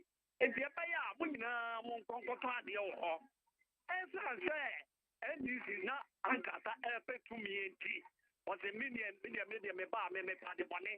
The mama sabe market no baby amoya any money and you say a real equal the money more ending the more than make a touch them no ankata ada roma and a monya sa ball and a go overhead one on my penny for ponya seven or yeah market someone call new market no it's a say move to me and a moya adian and you talk to me and a very much ending for media then me come some so I had ending support on I and another by and no man say onye say hey masa me do come krom atem awusa da wunu awusa ukokro ni mu a uta say o pe be yesi TV technical school obia ni wo be ko about wonya go all right me that say mama phone say mama last one Magere yes it you yeah well near asori beni ko bukuru this year and no pay nfanya nkuba ho bambo so nkuba no wabusia ahomati mu sorry na air condition mu traffinia nyamenya okesie amentia lawyer selo pomseti our first lady office ono na say domiko benyafo nyina say ma mi o dende o obaye mi emitiana no pay na ntia yura alam kwaje ture maten magari edu ba bi hu me rate me ho mi nwe kasa asie me ma ho fatu hu yes for aba NPP for any abre say ye bragalam say ye NPP for mpani for court site ho okubwa hene ne team ewura amene nim ko ka say ye de ye wini a ye be mama san akoye galam say is any guy galam say mi mra no a na who got am the same thing who ko pamu obi wo kwan ho a NPP for the very campaign na me de eminua NPP no studio ho na sem no kan ye affordable houses a ye sisi a Omampani da mahama ehye biase a ehukasi makoye ngungunan Omampani kufo project oye na nka NDC for be na omoto aso a enka na NDC for ka bibi se yanka Ghana for be jima tum eye muntenchro for na Ghana for do no etie mu because NDC for ye nkrofo a on to say reserve prayer bibia won tena kire se obom pa ye se obi be president na mekasa upon hardship ai react ko mu nyina yenhwe secondary school be bia me shop wo enkwala e tro JSS I'm back to exam in Kwabenya Elion Kwame school for a exam since when you never go secondary school. I'm a buying a copa hookah. I'm a penny that I'm a so could 2 billion of education. Yet to a common doom so. Mama can't say, yet I phones to the door. Yet in Ghana for big Ghana crochet Togo, not a buying a and I said, come in the buyer, care buyer, and when you're men, you know, who could be crum Kua. Yeah, quite good to call and say, MPP are buying more more than a mestre. Part in a war are buying. Okay, that's correct. A quite on the just in could you move back on? I'm very careful. Yeah, that's say none of pay. Obibia afraid be ameda say, and what doing child by high need 100 points and 100 you made in this solo. Yeah, Conte, yeah, sorry, so. Sir, baby, and what the other men was. Oh, baby, there was some Jerry because of the limited time, the nuancy, you can say, between the NDC and the MPP, no. Idea that clear. Yes, I equalization. I don't want to, but call out to all cans and be not referring to some of the things I said BAC on the same circumstances. You know, someone penny for the NDC by ultimate 2000. I am personally those equalization. What I am saying is the government of Nana Dankwa Kufuado has realized the need. Say one, Timemfo here housing. The housing, you know, here no na ebisu wo hode na ye hwe cost e di be rem as compared to cost kuma bi asebe no so betumi amayen bebre no up to for the service ebebo public person ho ban intini yenti na say astimamofo ni ehunu se enye se ebia se na yera John Dramani me America no ye mpese ye toa aban enjuma wa sha ase so me brat ye kan se sebio Kwame Nkrumah Muslim yakoye because Kwame Nkrumah Muslim tourist attraction no unya ye wi a e resource revenue efi wa eba abebo man akon mabosika enu dia ban bi obebe bi obeye prudent ana enu ntina John Dramani Mahama mrezo no wan hwe anye because Kwame Nkrumah Muslim ye tu munye ne. Okay, better say. Mame ko Lawrence. Man. Kasa me kind of wo suban. Ona na na justify CCI. Anu ya. Messi ade awa ya.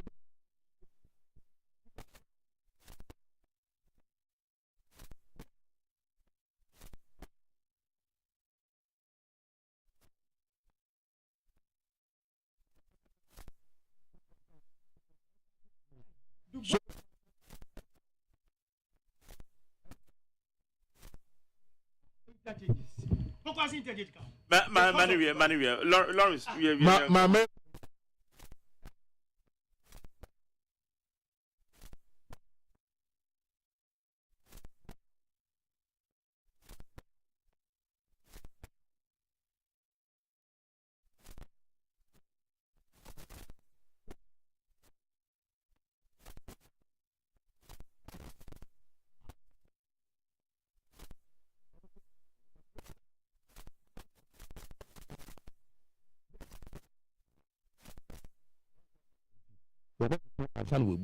what friend Mr. Nano Crano. 18 answers are every day. Okay, I don't know.